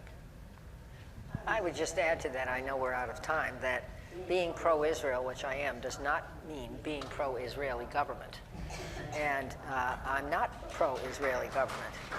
And I think that some of the moves of this government, this extreme right-wing coalition, to basically neuter the Supreme Court and expand settlements in the West Bank so that there could not be a two-state solution are wrong, and they violate U.S. policy. And Bob is right that there are two sets of Palestinians, but let's understand that the PA, which is the group that changed its charter, I was actually there in Ramallah in the late 90s to eliminate the section that called for the annihilation of Israel. They changed their charter. They haven't been a very constructive force either. When is the last time you heard Mahmoud Abbas in the last few days condemn the violence? What steps have they taken to rein in their neighbors on the west side of Israel? So I think the question is fair, but I think it's a very complicated situation. And as I said a while ago, where I hope this ends up is with some regional solution that does create better governance in Israel and in Palestine, and the opportunity for Israelis and Palestinians to have their own states and live in peace and harmony in a region that appreciates how much better it would be for everybody if they could do this. Let me ask about our timing here. I think we're done. We're done? Yeah. Okay. I know you're going to have more time for more discussion throughout this conference. So I'd like to thank Secretary Gates, Congresswoman Harman, and all of you. Terrific discussion. Hi, everybody. Let's get started.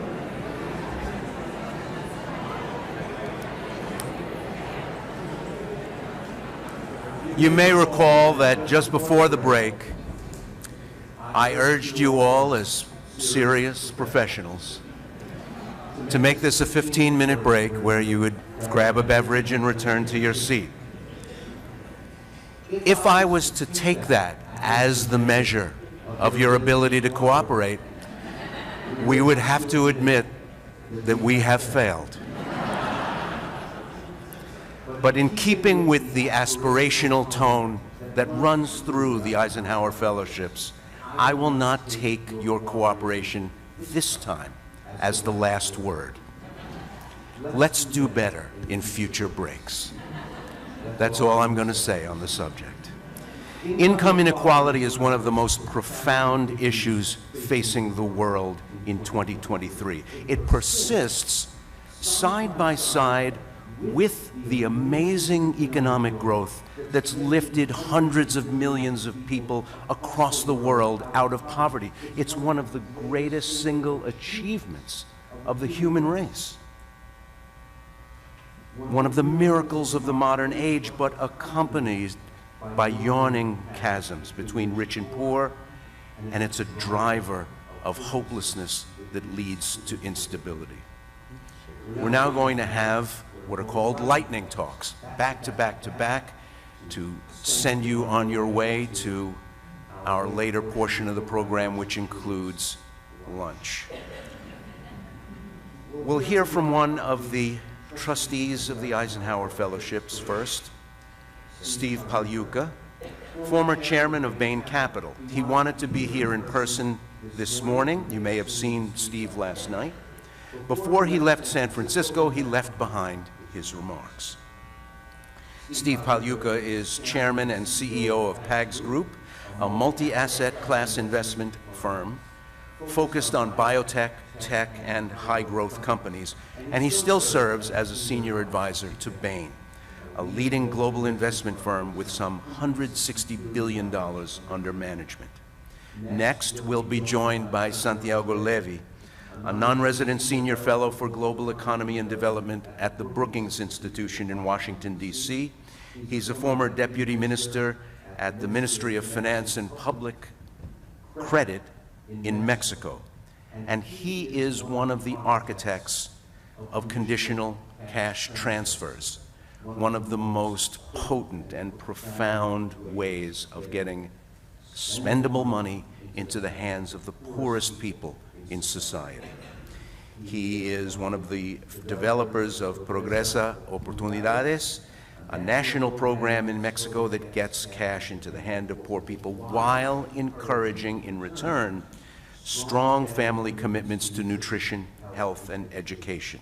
And he'll give us an international perspective on inequality. And we'll be joined by another trustee of EF, Tina Bales-Williams, president and CEO of Exponents, and the former CFO, Chief Financial Officer of the City of Philadelphia, a great American city, the home of EF, and a place where that inequality is easy to see. Let's begin our lightning round with recorded remarks from Steve Pagliuca.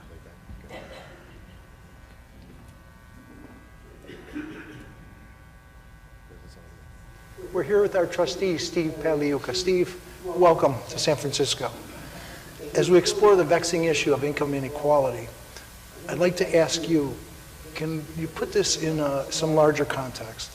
The world, we're living in dangerous times, obviously, with open war raging in Eastern Europe and in the Middle East, and military tensions high in Asia. As you sort through all these risks and these scenarios, how do you see the state of the global economy these days? What strikes you most about the trends that you're seeing out there? Well, George, it's a really interesting question. It's great to be here. And if you step way back, we've gone through a period in the last 15 years of massive quantitative easing coming out of the crisis. And so you've seen record low interest rates. That has all changed now, and the government has to walk that back. And so we're going to have higher interest rates probably for the next 5 to 10 years, in my view.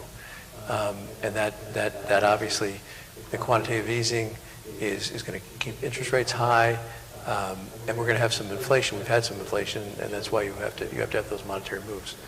Secondly, a trend, and I think it's going to be a 10-year trend, is strategic decoupling. All the countries, because of COVID, supply chains, nationalism, China is trying to decouple from the United States and vice versa. And so it won't be a total decoupling, but it'll be for strategic goods like chips, medical supplies, and things that countries deem they need on their own. And that's a big reversal of what's been a massive global trade balance, a global trade trend for the last 20 years, where trade went up 20 or 30 times from what it was 30 years ago. But we're seeing a little bit of reversal of that. Secondly, we're in a major, as you know, energy transition from carbon to cleaner forms of energy because of global warming. That's a really good thing, but that's going to also increase inflation because you have to develop a dual infrastructure. You have to keep the old structure until the new structure is in, and that's going to take quite a while to get done. You mentioned in the opening, unprecedented since probably the 50s. We have a war going on in Ukraine with Russia, and now recently this terrible tragedy in Israel. So those things will be draining on the global economy as well. And finally, which is kind of a wild card, the next 20 years, I think, analogous to the development of the internet in the late 90s, artificial intelligence. Artificial intelligence is going to have a lot of positive effects, but it really could have some effects in terms of shifting of jobs and training and the rest. So those are negative trends that we're going to be facing and have to face straight up, and hopefully they'll reverse, but that's what we're facing in the next 10 years. Well, you've always fundamentally been an optimist. For all the risks and all the uncertainty, really, that you're talking about that we see out there, what positive trends do you see that give you some measure of optimism? Well, the great news for the United States is with all this turmoil, we have very stable neighbors. We're not at war with Canada or Mexico, so friendly neighbors. We're also a large landmass protected by 2 great oceans. We are energy self-sufficient or near that. So on a relative basis, we have a lot going for us, and we also have a very educated and driven population. We're out here in Silicon Valley where most of this technology has been developed, and we have a burgeoning biotech infrastructure in Boston, San Francisco, and New York as well. So I think America is probably best positioned in what is going to be almost like the Cold World, a more uncertain world with a lot of ups and downs. America's in a pretty good position.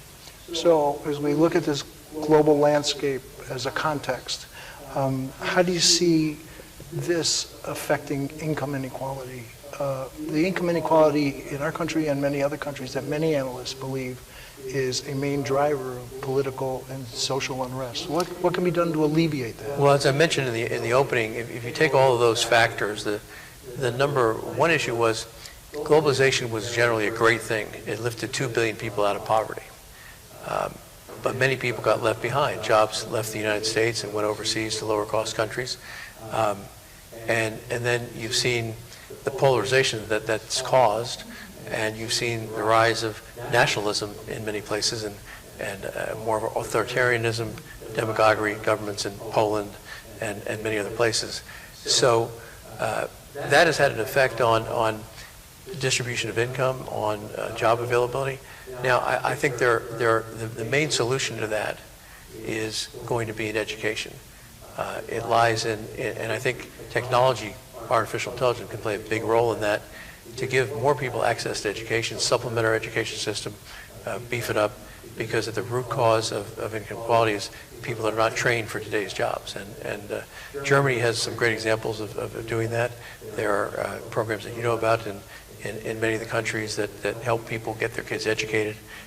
So I think the world is going to need a massive effort on access and access of quality education and the things that come along with that.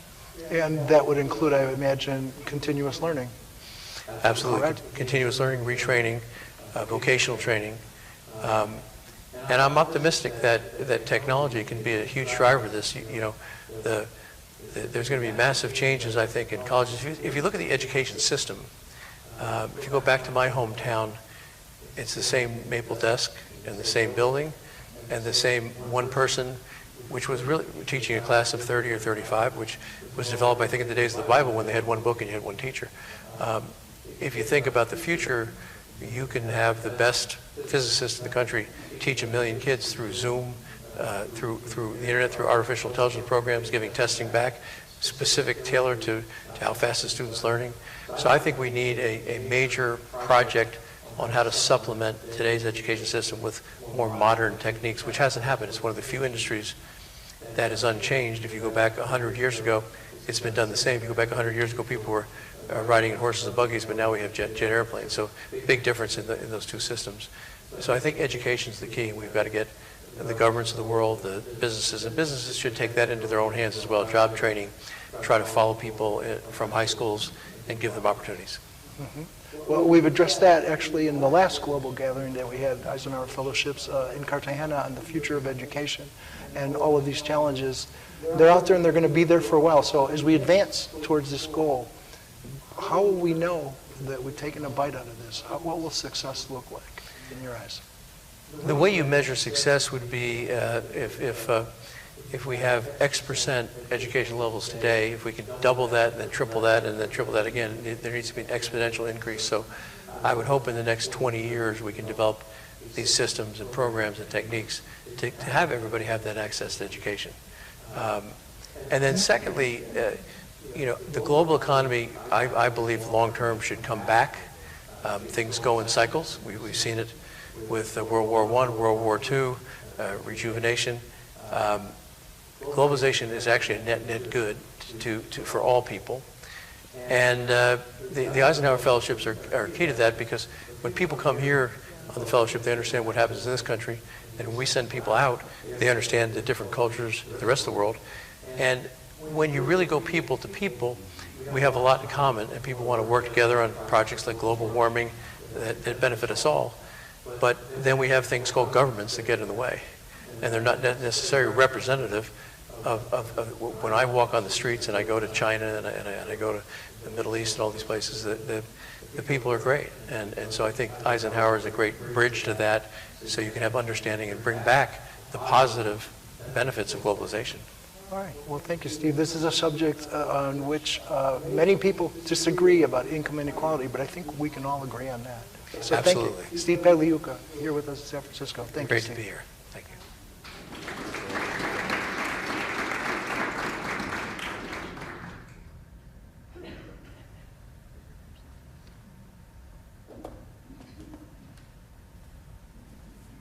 So, good morning to everybody, and congratulations on the 7th anniversary of the Eisenhower Fellowships. It's a wonderful event. I wish the world...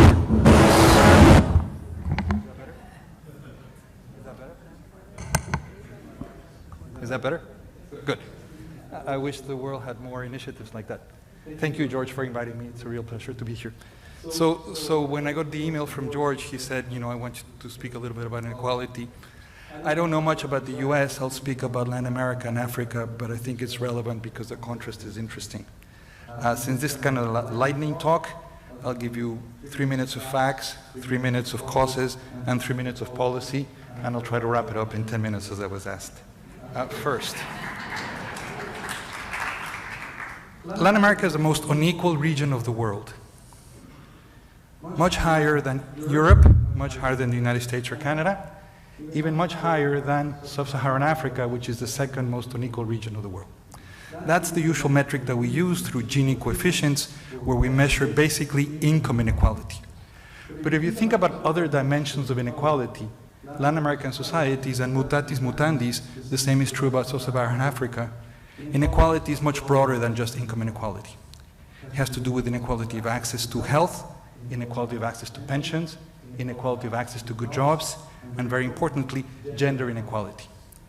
If you look at the differences in participation rates between women and men in the United States or Europe, and the differences in Latin America and Africa, you see that women participate a lot less in the labor market, and the wage gaps between men and women are much higher than in the developed countries. So inequality is deep, is widespread, and it reflects itself in very many dimensions of life. Causes. We have to distinguish inequality and poverty. Poverty has to do with people that live below some line, some poverty line defined by the government. Inequality has to do with the whole distribution of income, including people at the very, very top of the income distribution. And in Latin America, what you have is that there's a very small segment of households that are very rich relative to the income of the country. Forbes has a list of billionaires, and if you look at the number of billionaires per capita, Latin America stands out as a region in which the number of billionaires per capita is high. And if you look at the billionaires per share of GDP, turns out that the billionaires of Latin America are actually richer than the billionaires of the United States. More importantly, the source of the wealth in many cases differs. A lot of the wealth of billionaires in the United States is associated with innovation, is associated with entrepreneurship, is associated with actually doing some innovations that bring wonderful benefits to society. If you think about the wealth of Elon Musk, you might question whether some individual should have $150 to $200 billion, but you cannot question that clearly the electric car and his innovations in terms of space research are very good for humanity. The number of billionaires in Latin America that are associated with that kind of entrepreneurship is small. And the number of billionaires that is associated with corruption, or is associated with rent-seeking, and is associated with monopoly power, and is associated with influence peddling is high. So the nature of the inequality is different. The source of the inequality in one case is entrepreneurship. The other case is dysfunctional institutions having to do with democracies that don't work very well and institutions that are not very good at controlling the exercise of corruption or the exercise of monopoly power. And that's at the very top of the distribution. That's half of the inequality problem. The other half of the inequality problem is at the lower part of the distribution, in which what you have is basically labor markets that don't function well. There are many ways of trying to show this, and I don't want to burden you with many numbers, but this number is relevant. In the typical Latin American country, this is also true about Sub-Saharan Africa, at least 50, but usually 70% of the labor force works by themselves or in very, very small firms with 2 to 3 people. And there are very, very few firms that are large. So the mass of the workforce is working in ways that are not too different from 50 or 70 years ago, and their productivity is not too different from the productivity of what they had 50, 70 years ago, and therefore their incomes are very low. So you have a large mass of the labor force at the bottom of the distribution that is engaged in very low productivity activities.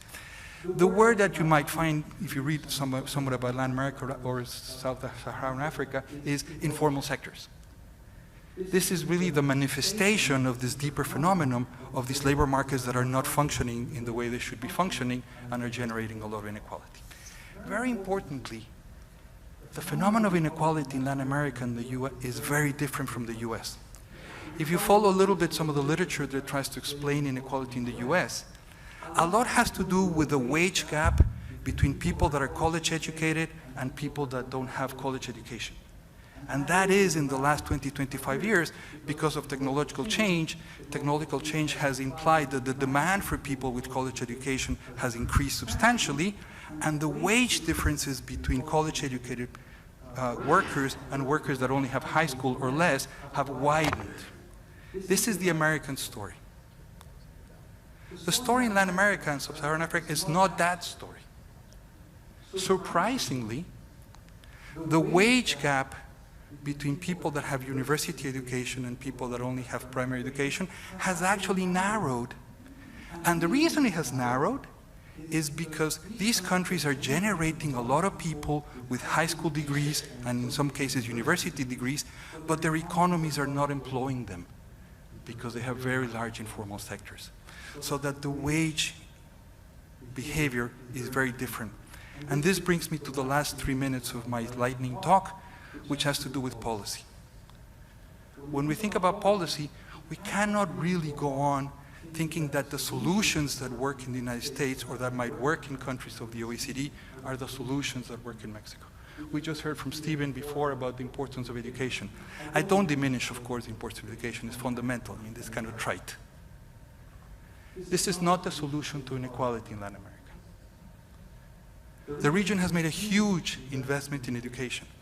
Yes, quality can improve, but if you look at the advancement in terms of people that have taken high school degrees and university degrees, it's actually quite substantial. The problem is not there. The problem is in the labor markets and it's in the institutions. And I think it's important that when we think about the inequality discussion in Latin America, we focus on the real issues. Not to say that, again, education is not important, it's just that that's separately relevant from what it is. What has the region done? It has done some good programs to fight poverty. Ray mentioned this at the introduction. Mexico was pioneer in the mid-1990s with a program called Progreso Oportunidades. It was then copied in Brazil, in Colombia. There are now about 37 countries in the developing world between Sub-Saharan Africa, Latin America, some countries in Southeast Asia that have what is technically called a conditional cash transfer program, which is a program in which you give cash to households, poor households, in exchange for them investing in their own human capital, sending their children to school, sending them to health clinics. This has worked, and we have a lot of evidence that this has worked. But this is fighting poverty. This is not fighting inequality. These programs are way too small to change the overall distribution of income. And in that dimension, Latin America has not done as much as it should be, and that is because the political structures of these societies are very entrenched. Fighting corruption, fighting rent-seeking, fighting concentration associated with, I am friends with the president, I'm friends with the finance minister, got the special concession and I got the special privilege. I'm exaggerating, but not too much. And those are the institutions that need to change if we really want to bring about fair societies. That doesn't diminish investing in education and the usual things that we hear about in talks about inequality, but it does say, let's face the facts, and the facts are that inequality in Latin America and Southern Africa is different from the US, and therefore the policy prescriptions have to be different, and ideally, dialogues like this, through the Eisenhower Fellows, can bring about the message that if we really want more fair societies, we have to begin to sing a different tune. Thank you, George. Thank you all for listening to me.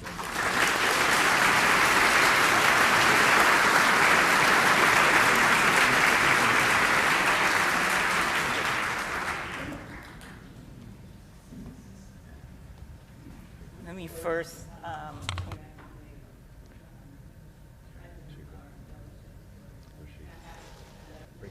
anniversary. Should I start further away? And George and his team for a fantastic event. So, take. Okay, is this better? I thought it was echoing, so I turned it away. I'm going to take a little, diversity is the spice of life, so I'm going to actually take a bit of a different take on income inequality. And first of all, I'm going to actually focus on wealth inequality as opposed to income inequality. And because wealth is even more unequal and perpetuates income inequality. Income is like the water that flows into your bathtub. Wealth is the water that's sitting there, and it cushions you from catastrophe and affords better educational, employment, health, and housing outcomes that can be passed down across generations. And so education is wonderful, but wealth helps you get a better one. And so let's kind of focus on the root cause of some of the things that were suggested.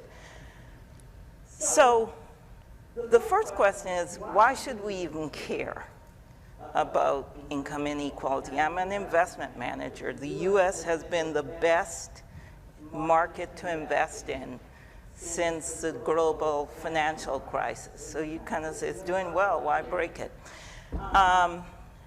Why should we care that the top 10% of Americans hold nearly 70% of US wealth, which is up from 61% in 1989?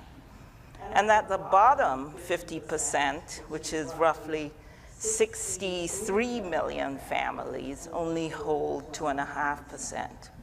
Why should we care that inequality in the United States is higher than in almost every other developed country?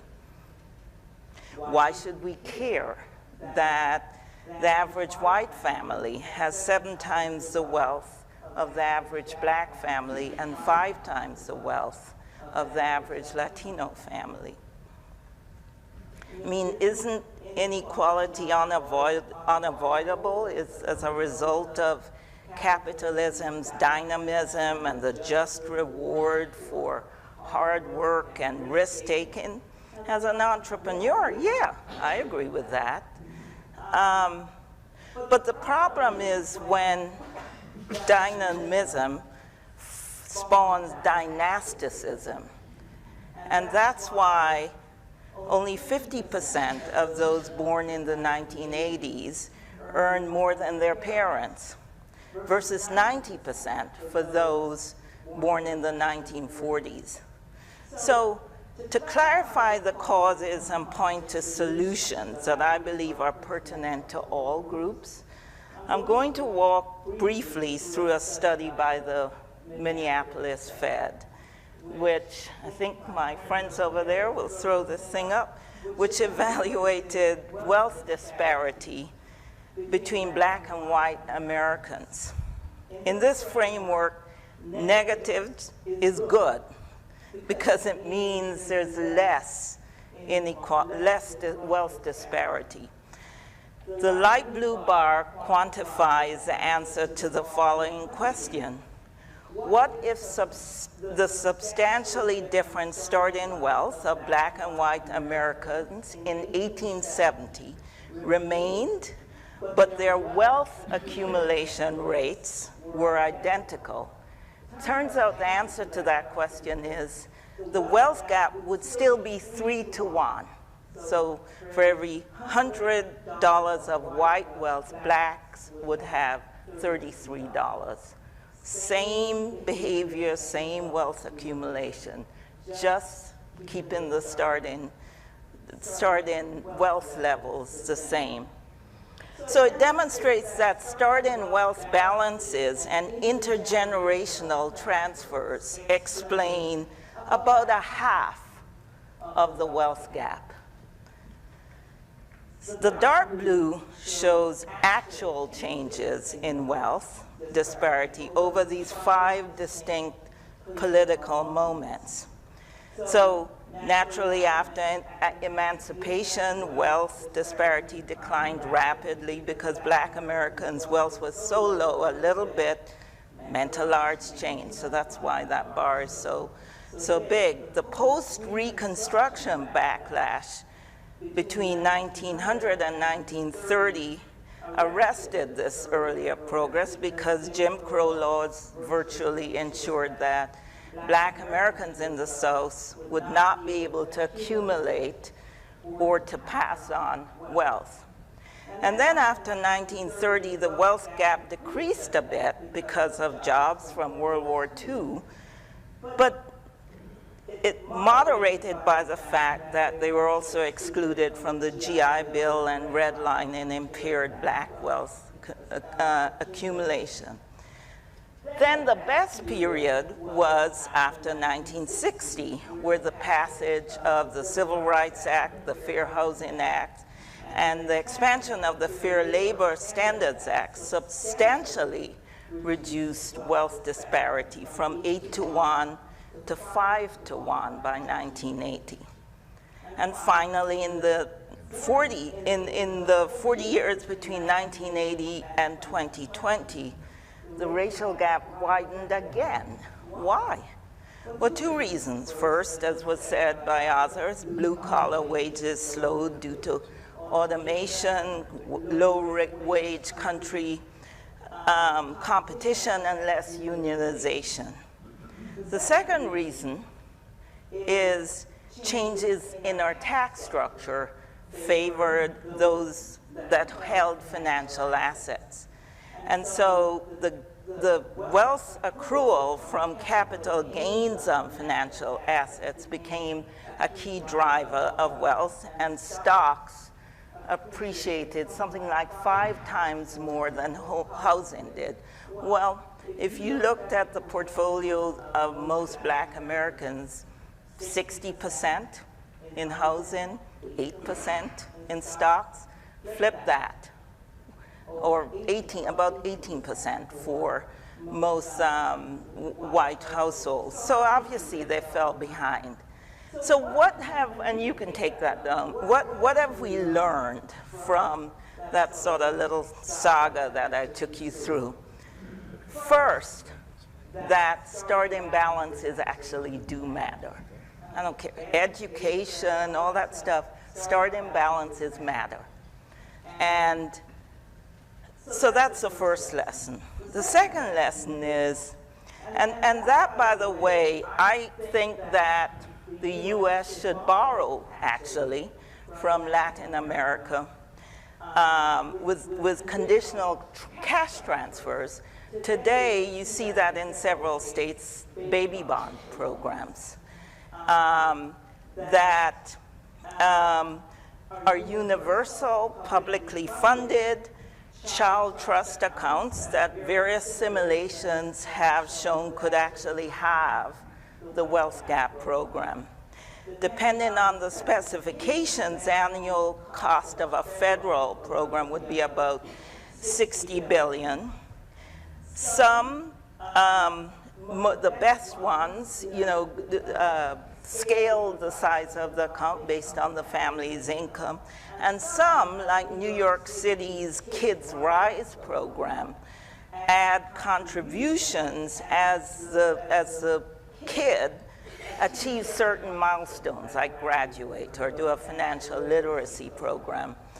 And then when they turn 18, they can use the funds for wealth building, buy a house, fund college, start a business. The second lesson is that inequality doesn't need to be. I think we should not settle for where we are. Contrary to conventional thinking, legislation to remediate discrimination, as the chart earlier showed, actually did reduce income inequality and wealth inequality. But what happened was there was a backlash, so they never sort of got soaked into the system. So public policy does have a role to ameliorate inequality caused by systemic racism, technological change, and globalization. But policymakers have been behind the curve, focusing more on reforming individual behavior than systemic and big changes. So they I hear this all the time, they point to people like me, and they say some version of, you made it, so why can't everybody else make it? And yes, I worked hard, but I was lucky as well. But more importantly, my presence and other folks that have been successful should not distract us from addressing the opportunity deficit for millions of our fellow citizens. So while redistributive approaches such as baby bonds are key to addressing wealth inequality, fostering more inclusive growth and producing better market outcomes are also critical. Examples include fixing credit ratings that include rental income in addition to mortgage income, or tax structures that don't continue to perpetuate racial imbalances. We also need fresh thinking for regulatory frameworks to keep markets competitive and inclusive, particularly as the digital infrastructure incorporates AI. I'm going to close by returning to the question of why we should care. Because wealth gaps represent an untapped source of growth, which McKinsey and others has quantified as over $1 trillion in lost consumption and investment. That's why, absent massive fiscal transfers, which we saw during the pandemic, we all worried about secular stagnation because rich households spend less of their income than poor ones.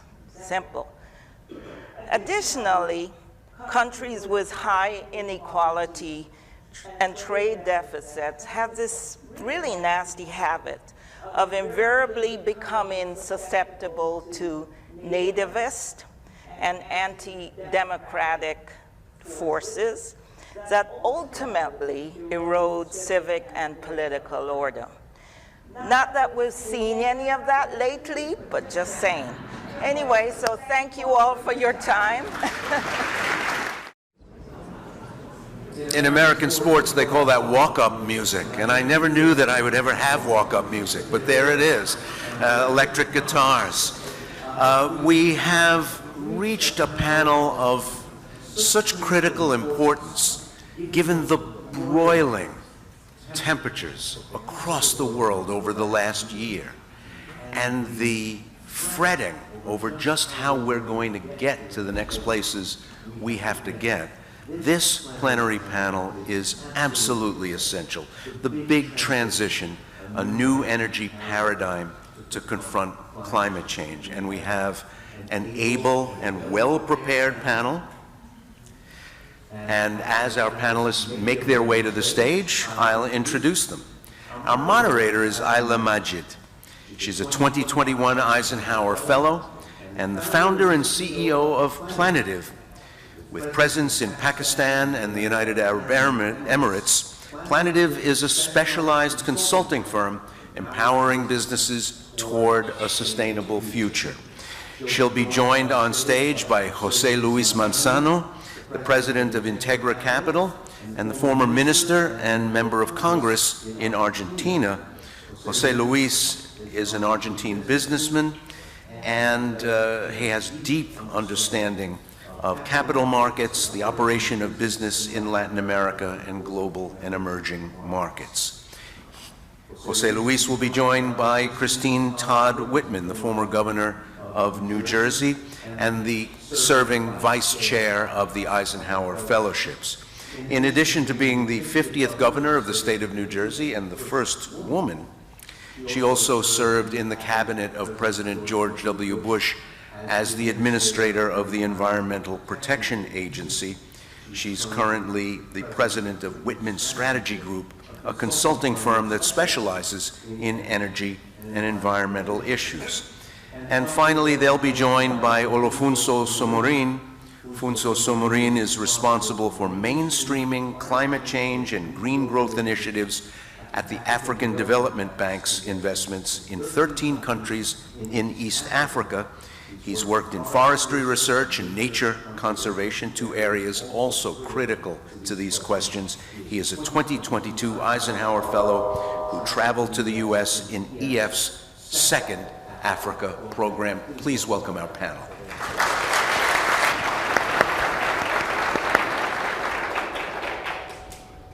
Thank you so much, Ray, for the introduction. Thank you, everyone. I know it's not too easy to stay awake after a hearty meal. Thank you so much to all my lovely panelists here. The topic indeed is, of course, extremely important and kind of sort of affects every single individual and every single geography. And obviously, it's very multidimensional. There's a huge amount of stakeholder engagement that is required to solve the climate challenge. And no industry should be left out. In fact, it should be a very inclusive process in terms of coming up with solutions for addressing climate change.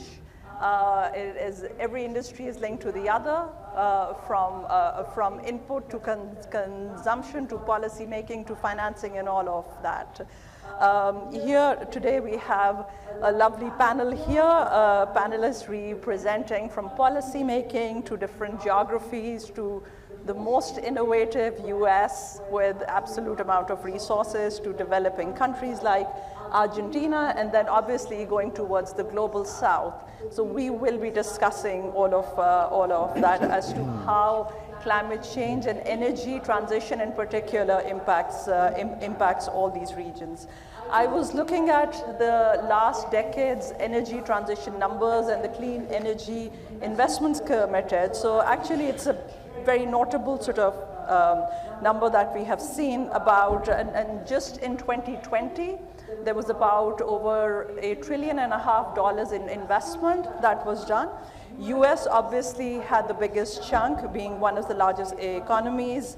By 2050, US has committed to a move towards reducing its, becoming a carbon neutral economy. Argentina too also has its renewable energy target of up to 20% by 2025. And Kenya also is moving very fast in terms of its adoption for clean energy. So just to sort of start the conversation, because climate impacts anything and everything. So Governor, if I may start with you to share your initial thoughts as to where do you see the biggest challenge, and what are some of the immediate things that you feel need to be addressed? Well, frankly, the biggest challenge in this country is political. It's because we unfortunately have gotten to a point at the federal level where everything is looked at through the partisan political prism. And a lot of these questions and issues, they don't want to solve them because it's a great way to raise money, to say how bad one side or the other is on the issue. The good news is that the American people are beginning to demand action as we see what's going on. And one thing I will say that this administration has done that I think has been very good, and you alluded to it in the introduction, which is the president made it very clear to every department and agency that they all had a role to play in climate change, that decisions that are made on transportation, on housing, are equally important, and the economic decisions the Treasury makes are equally important as those made by Interior and the Environmental Protection Agency. And that was a game changer in the thinking of the career people and the administration, the cabinet members. Unfortunately, as I said, on Capitol Hill, there's not that appetite. It is unfortunate, but it is true. Too many of these issues are ones that they will tell you, they being senators or congresspeople, we don't want to solve this because it's one we can use in the next election cycle. The good news there is that, as I said, the American people are starting to demand action, and we have seen much of the improvements that we have made coming from private corporations who are being pushed by their or the public corporations being pushed by their shareholders, and the states. The states really are laboratories of democracy. The governors have to respond to their constituents. They have to respond to their citizens.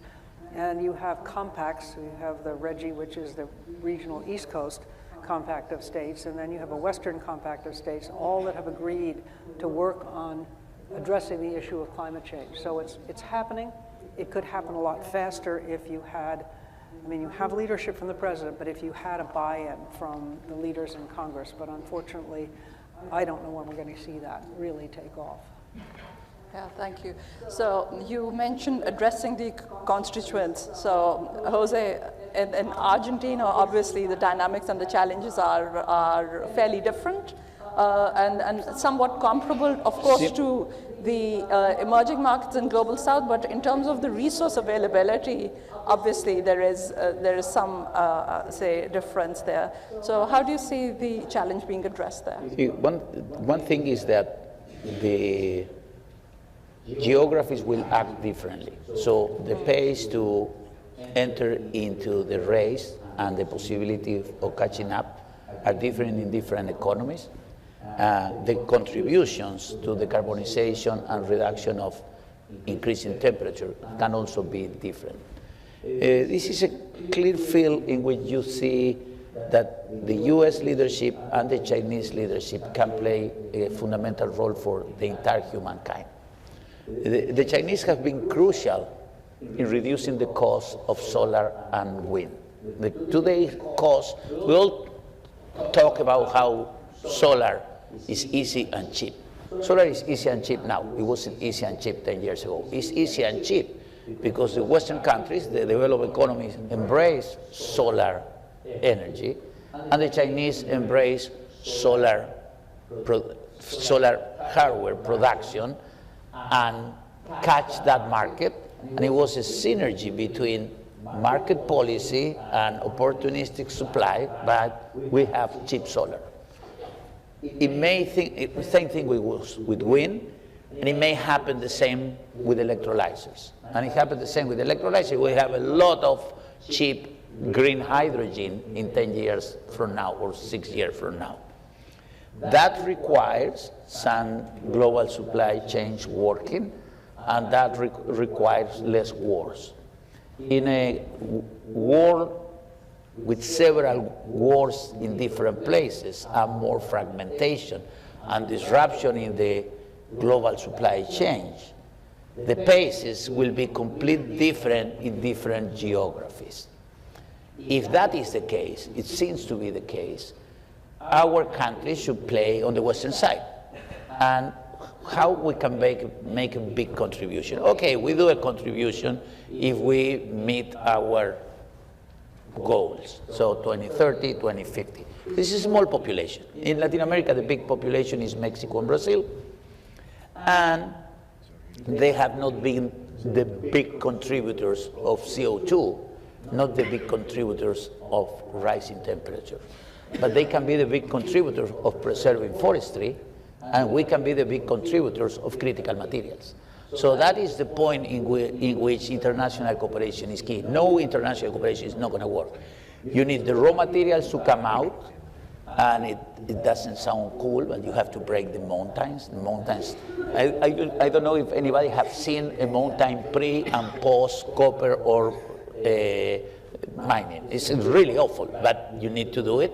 Or you've seen a salar before and after we enter the salar to get lithium. It looks awful. So this transition creates pain. It's not an easy transition.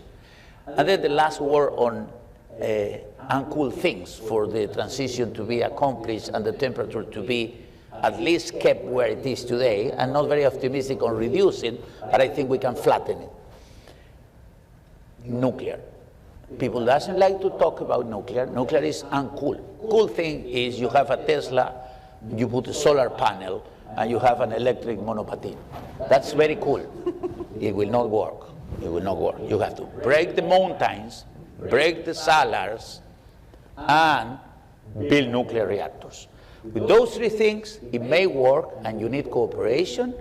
You need Chinese efficiency to produce cheap electrolyzers, and you need US leadership to introduce climate change in every agenda. And in that regard, President Biden has created world leadership because the risk of abandoning the conversation, report these 44 degrees in Southern Europe. The 44 degrees we created.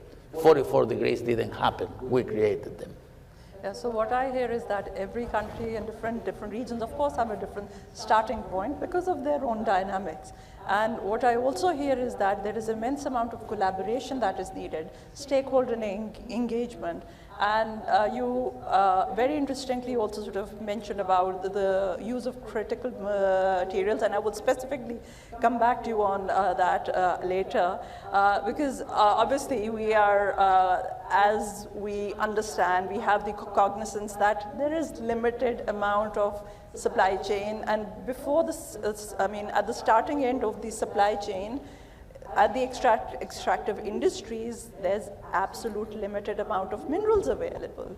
So, and there's obviously lots of discussion, and in one of the morning sort of sessions, it was, there was a mention that bigger countries are going towards the global south to go and take control of larger chunks of, say, minerals.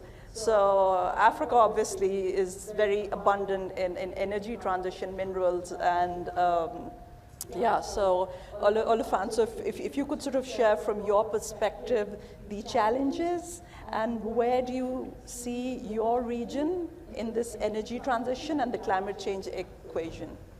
Thank you very much. The advantage of being the last speaker is you can say you agree. And indeed, I agree with all what the previous speakers have said. I want us to look at Africa in a very unique context, because I think it's important to understand the scale of the challenge that we're talking about. We're talking of a continent of about 1.3 billion people currently today, with 40% of the population with no access to electricity. Now, 40% may sound like, well, it's just a number, but put that in absolute numbers. We're talking of 645 million people without access to basic electricity. And for countries, and there's an evidence to show that the level of development in most countries is directly correlated with energy access. And so you can't talk about development without talking about access to electricity, particularly. And in the African context, it's also important to appreciate the fact that the challenge is largely around a continent that has lack of access, and yet is part of a global conversation around transition. And if you have to look at the pyramid of movement at the global level, you only get, for most countries that are talking about transition today, they have reached a level of access. And then they're trying to see, is there a possibility to then move from brown to green? You know, retrofitting the system, new investment in green investment, but at least they have reached a certain level of access. And so Africa is at the point where, particularly sub-Saharan Africa, where we're still talking about access, lack of it, more importantly. And then at the same time, there's a global conversation around transition. So if you ask me what are those conversations in Africa around this particular dilemma, the first part is to recognize that the problems that we have an opportunity to follow what we call a climate positive growth pathway.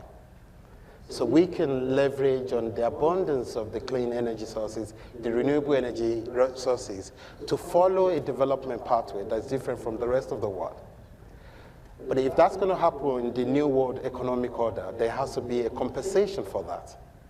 And you're looking around a kind of a restructured north and south relationship that recognizes that, look, we choose to follow a different development pathway. As we speak today, 93% of electricity production in Kenya is green, 100% in Ethiopia.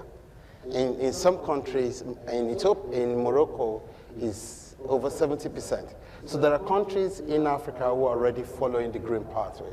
But then the question is, are there global incentive systems available to support that? The second part is how we link that to the climate agenda. Because the climate agenda is also very interesting in a way, because the region that contributes barely 3% of global emission is most responsible for the impact of the climate risk, climate change. And then this region is also looking into following a different pathway. So then the question again becomes, are there opportunities in Africa that can be leveraged, to solve the global problem? And the answer is yes, particularly in mitigation, in forestry, in new climate smart agriculture, in renewable energy sources. All of these solutions are there. And this is where the dilemma or the challenge is, because you're looking at a continent that is trying to grow, trying to develop, but it's also very mindful of the fact that it can be part of the global solution. Now, it comes down to the question of how do you appreciate that, and how do you put that in the global conversation around transition? And as we help countries in Africa to have access. So it's a very complex conversation, because at the same time, you don't want to be left behind.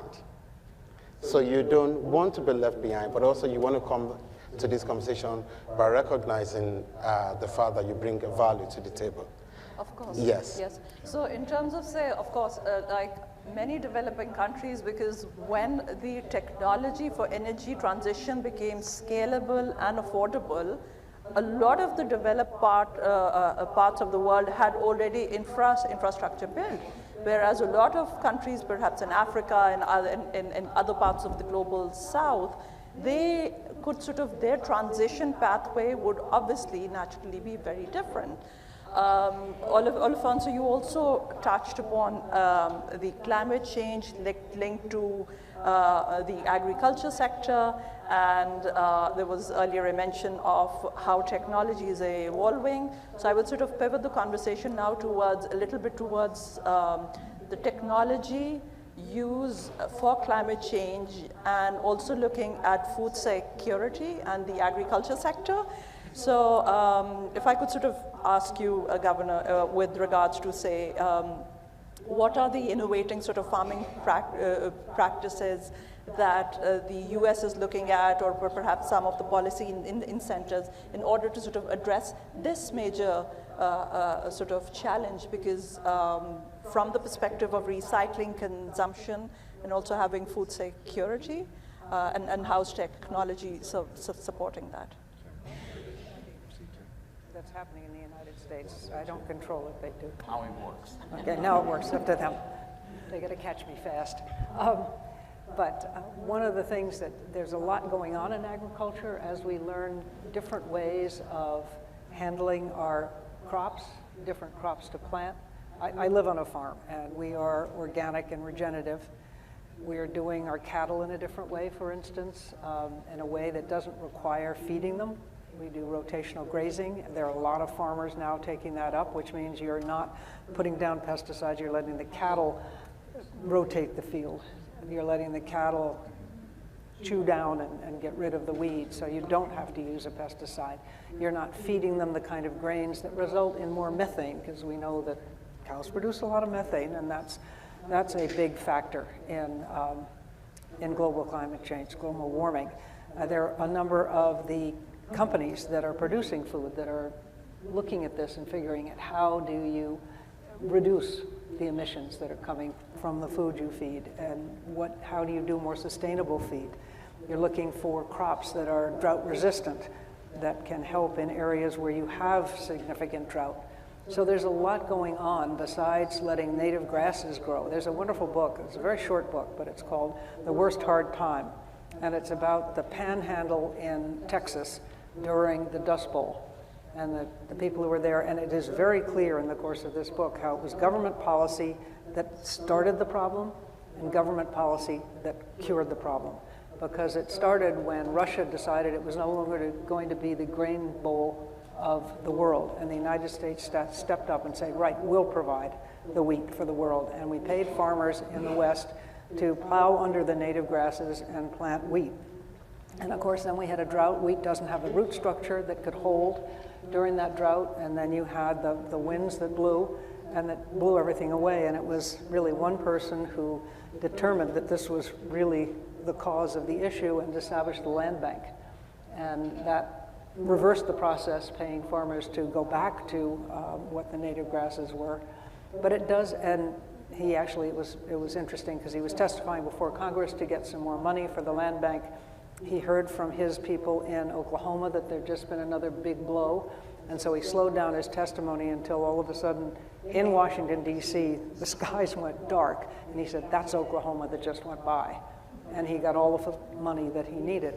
The point being that we are interrelated, we are integrated. Mother Nature doesn't care about geopolitical boundaries, and it's all these various steps that we can take. But agriculture, land use planning, as well as building and how new buildings are constructed, all of this has a huge impact. And just, I know I won't talk too much, but I have to back up what you were saying on nuclear, and for Africa as well, for the sub-Sahara, for those communities that are not near any energy generation, small modular reactors are really an extraordinarily good way to go, and they represent, frankly, I think, a very good economic opportunity for countries like the United States. If we don't want to use it, that's a whole different political issue, but we can at least be building it for the countries that want to use it. And they're molten salt reactors, there are different ways of producing nuclear energy now that are safe, but I think SMRs are a very good way to go. Yes, indeed. So the global dynamics, of course, have sort of impacted how the food supply chain, like you said, Russia being, and Ukraine, of course, has been provider of a major sort of wheat supplier to the world. And obviously in terms of the energy as well, when the conflict emerged, there were lots of countries who were net energy importers, and they could not they had challenges with regards to their running their countries, running their industries, because nobody was willing to sell them energy, because there were other sort of players who were probably more there, and they could sort of afford better prices as well. Jose, do you think that any of those dynamics impacted Argentina, and say in the backdrop of sort of all this that has happened? What's the thinking? Yes, you have short-term impacts. No? Now, yes. Okay, you have short-term impacts and you have mid and long-term impacts. The short-term impacts had to do with the prices of food and the prices of LNG and the impact on inflation on Latin America and in Argentina. And Argentina was already in an inflation, so act as an accelerator. That's the short-term impact. The long-term impact is that we have to realize that we may have to fight climate warming, which is or just earth warming, on a fragmented world. Because the Paris Plan, the Paris Conference, was thought in a context of globalization, in a context of US-Chinese competition, but not this level of competition, confrontation, cooperation, in which any spark on the South China Sea is completely different size than Ukraine or Middle East. They're all human life, but the size of the geopolitical impact would be completely different. So, okay, plan A is we have peace in Ukraine, we have peace in the Middle East, we try to go back to a global approach to climate change, and you may start have a forum to talk about compensation and who made the more CO2 before, who will pay for it now. Or, I think the more foreseeable scenario is you will go to a more fragmented situation. Maybe the war will stay longer in Ukraine, the situation in the Middle East will be unstable, or a new instability with Iran and Saudi Arabia with nuclear weapons. So that's a new kind of stable instability. Which is that. It may be that, which is not. So we have to deal with the tools we have. And the tools we have is, in our continent, US leadership.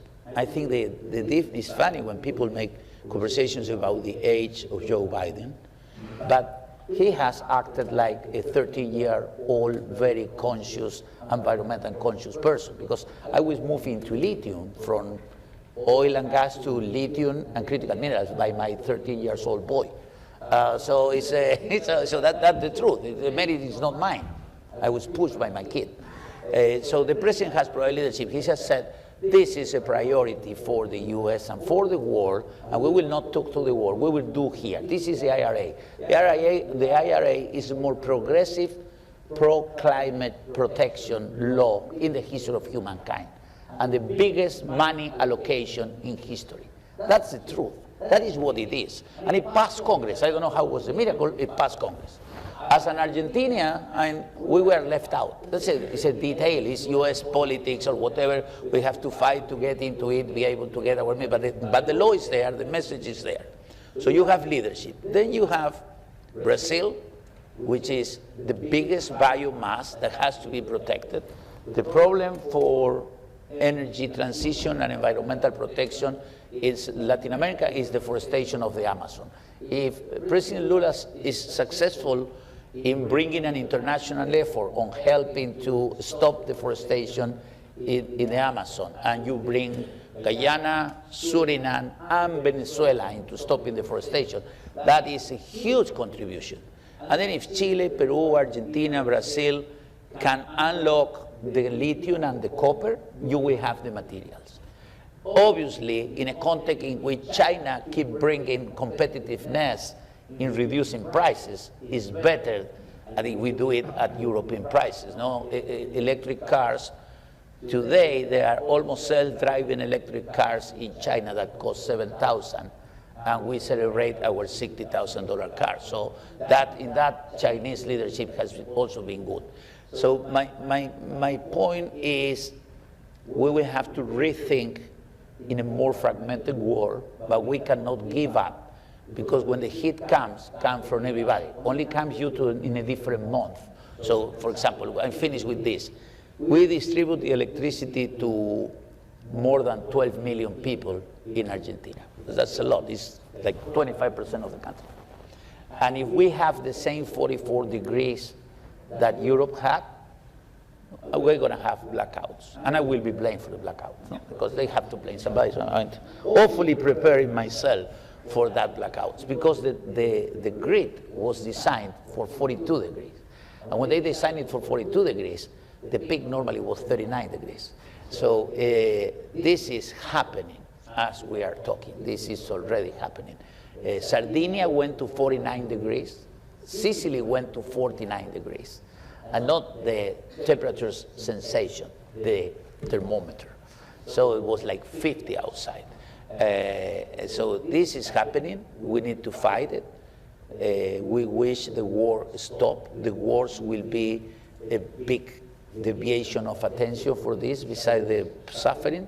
But it's happening, and it requires government leadership and private-public cooperation and citizen awareness.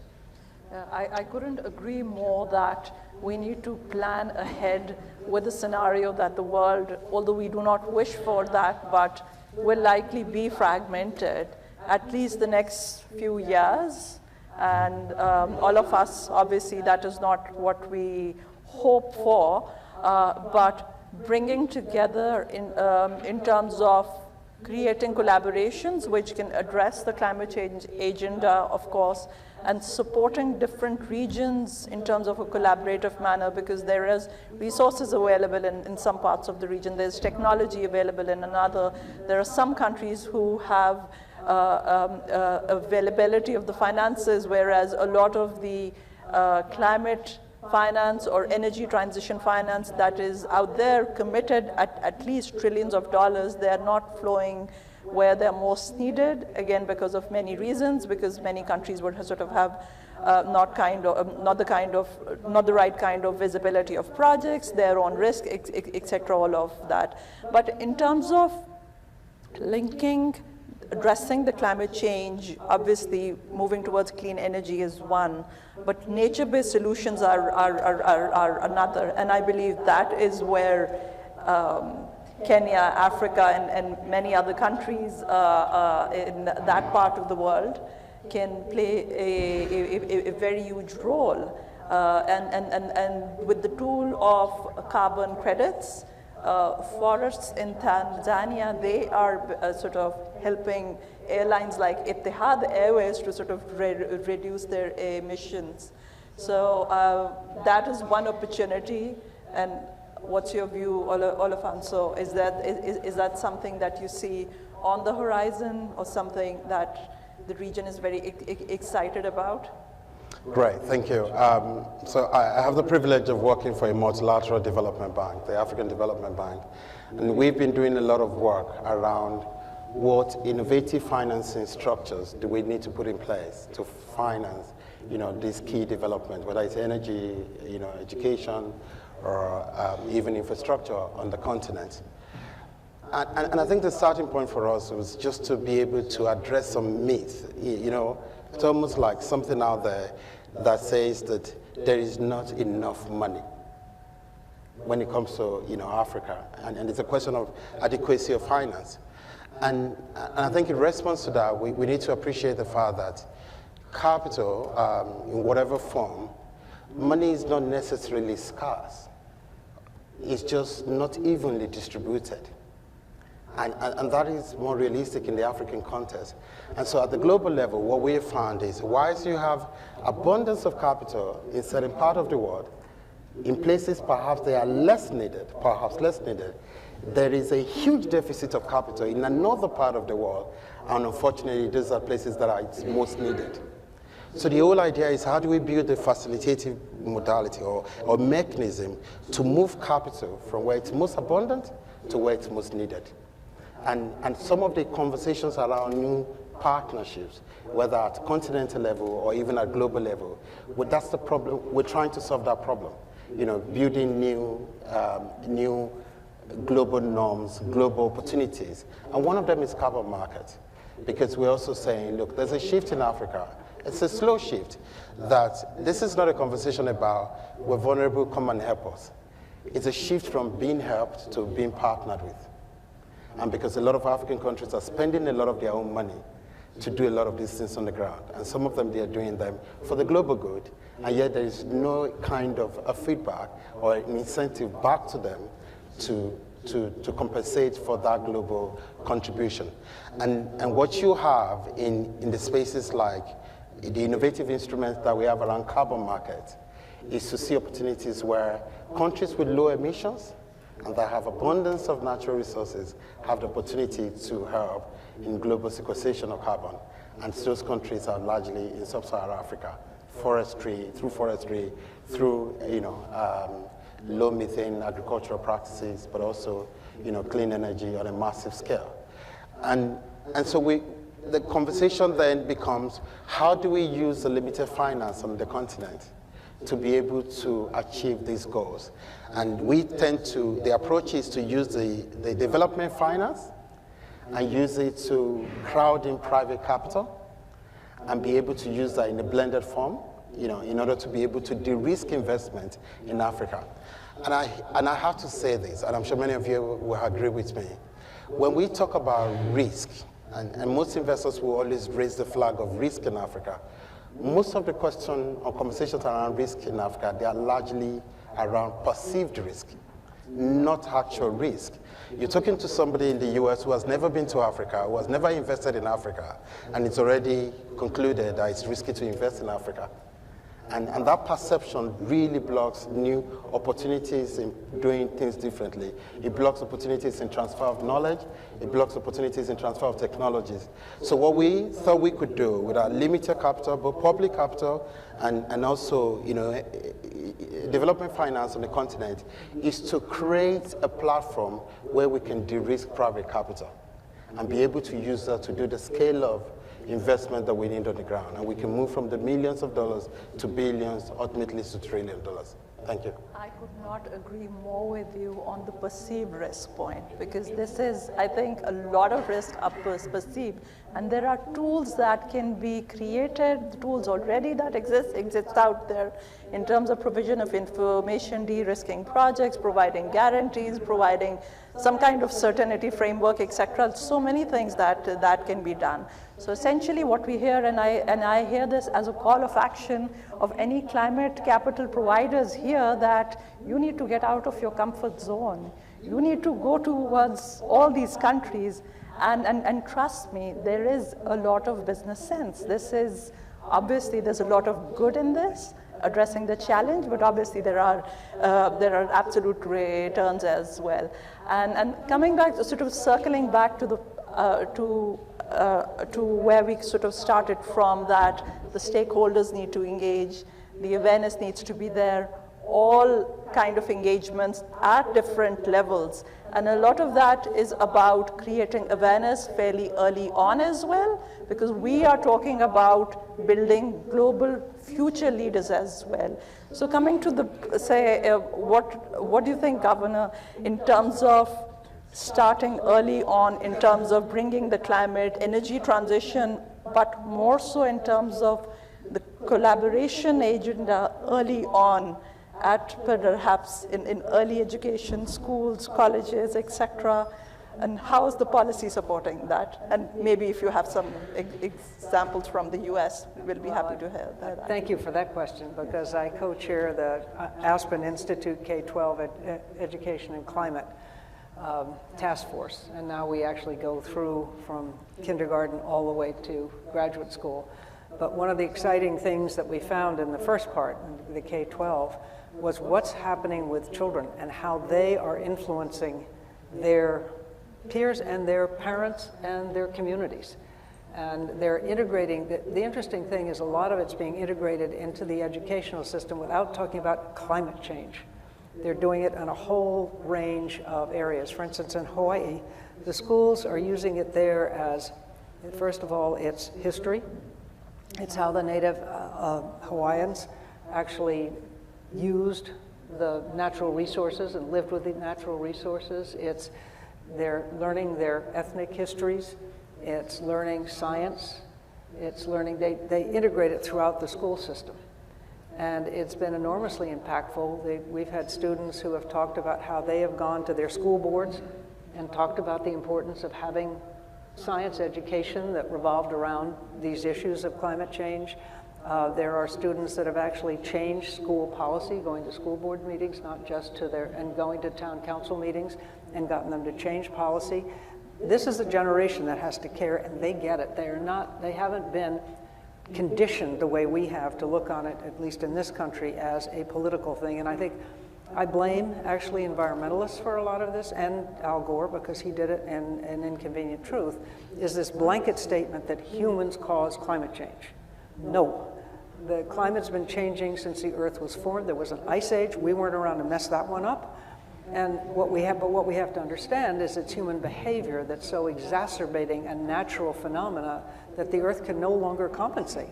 And we are paying the price. And every time you have these droughts, that destabilizes countries, and particularly in sub-Saharan Africa, where you have so many nomadic tribes, they can no longer survive that way because of droughts, and they can't move their animals around. And so what happens? They go to cities. What happens in the cities? There are no places for them to live. There are no jobs. And that's where groups like Hamas and Hezbollah and others go to recruit, because they're natural. You have a whole group of people, young men in particular, that are frustrated, angry, nothing to do, and they're offered a family, as it were, and offered an opportunity. So we have to understand this as being, this is destabilizing to the world as a whole. Certainly the United States, it is a national security issue. Besides the fact that every time you get a major storm and you get saltwater intrusion, that changes the land, and the next time there's a storm, that water comes in even further, and you have the price you pay in human lives, in jobs lost, and the economic impacts and the cost of rebuild are finally beginning to penetrate. But schools are a perfect place to do it.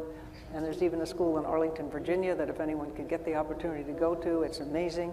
It's brand new, but it was built on a square foot basis that's exactly the same as building the traditional way, but it is energy neutral. And the climate is integrated into every single part of the building and in everything, the way the kids learn. And that's where you see a lot of hope, or at least I do. Yeah, so the future certainly is a hopeful one, but the immediate sort of all the times that we live in, they are very concerning. But obviously we must keep a lot of hope and believe that there are solutions, and there's an absolute will to address these challenges.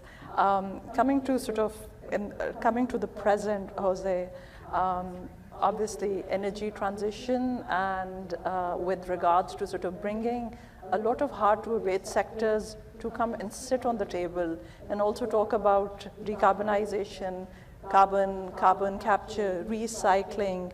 And this is where the challenge of not having enough critical materials can be solved. Do you think that enough of the conversation is taking place, bringing a lot of, so to say, incumbent industries on the table, or do you think there is a gap? No, I believe everybody's at the table. I believe the process since the Rio conference until today created a dynamic in which every government had to come to the table and every corporation had to come to the table. And then you have the paradoxical help of the temperature.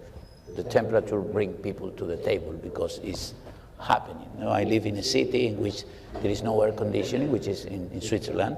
So there's no air conditioning. People was very disciplined, so they were trained to spend the summer with no air conditioning.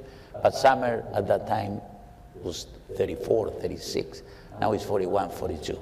So that's bring people to the table. Second, the resources. I think the resources are there.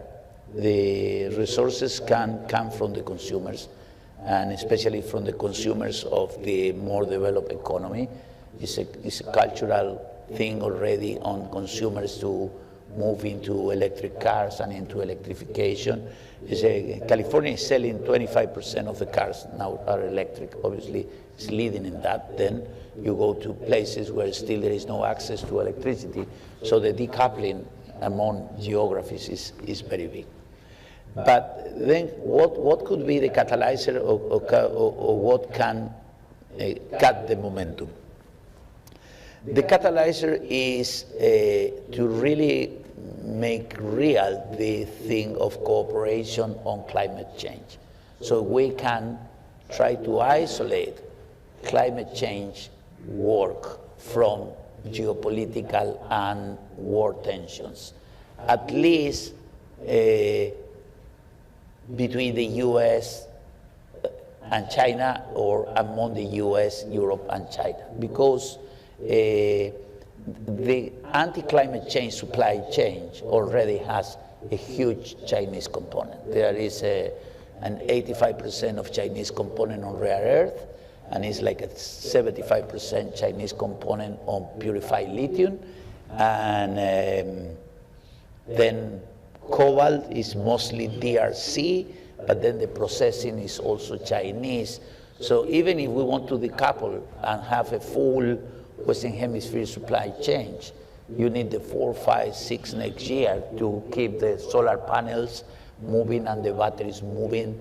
So the definition of cooperation, competition, confrontation, here we cannot afford not cooperation. Not cooperation will produce a huge delay. The other thing is, and I go back to this because maybe we don't realize the size. If we can really stop deforestation, then you just forget South America. South America will not contribute to more problems. No? If you stop deforestation in South America, that is the biggest contribution South America can do, and that is mostly the Amazon. It's mostly the Amazon, and you have other places, but it's the Amazon, and the subtropical forest below the Amazon. So we Argentinians have also things to do. The last one is in agriculture. Also, the wars show that food security can be threatened by geopolitical threats, and agriculture and cattle come into the climate change and energy transition agenda. So that is another place where if you don't have strong cooperation, you may get into trouble, because some cattle will be under very strict rules in some countries, but in other countries that are growing, they will not be. And then when it gets to the atmosphere, it doesn't look where it's coming from. It produces the effect. So I look like I repeat, but I think it's not enough repeating that in a fragmented world, the ability of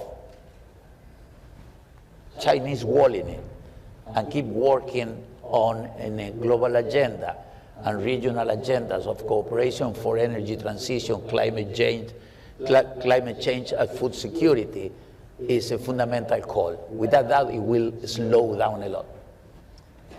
So cooperation certainly is needed. Before we open for the questions, I just come to you, Alfonso, just very briefly, from the lens of development financial institutions, they can provide a lot of comfort to private capital.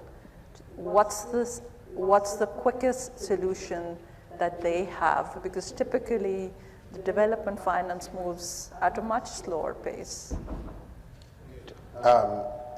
In the African context, and where quite a number of MDBs, including the World Bank, are operating, the experience has been, first and foremost, expand the menu of financial instruments. It will interest you to know that a lot of the financial instruments mostly available on the African continent are largely concessional loans, grants, and perhaps equities. And now we're beginning to go into new instruments. So we're looking at swaps now, debt for nature swaps. We're looking into different types of bonds, green bond, resilience bonds, social bonds, and also you're also beginning to look at different structures of guarantee. And using different instruments, the whole idea is you want to do more with less. You want to do more in terms of catalyzing and leveraging additional capital. But I think also what is important is to recognize that in the world of today, finance does not exist in an institutional vacuum. It's very much nested within the overarching policy and engagement framework. There's a reason why the US will find it easy to do business with a country and find it harder to do business with another country. So there's the politics of the day that also very much determine the flow of capital. And what we're beginning to see in Africa is also to sell the idea that this continent is changing rapidly.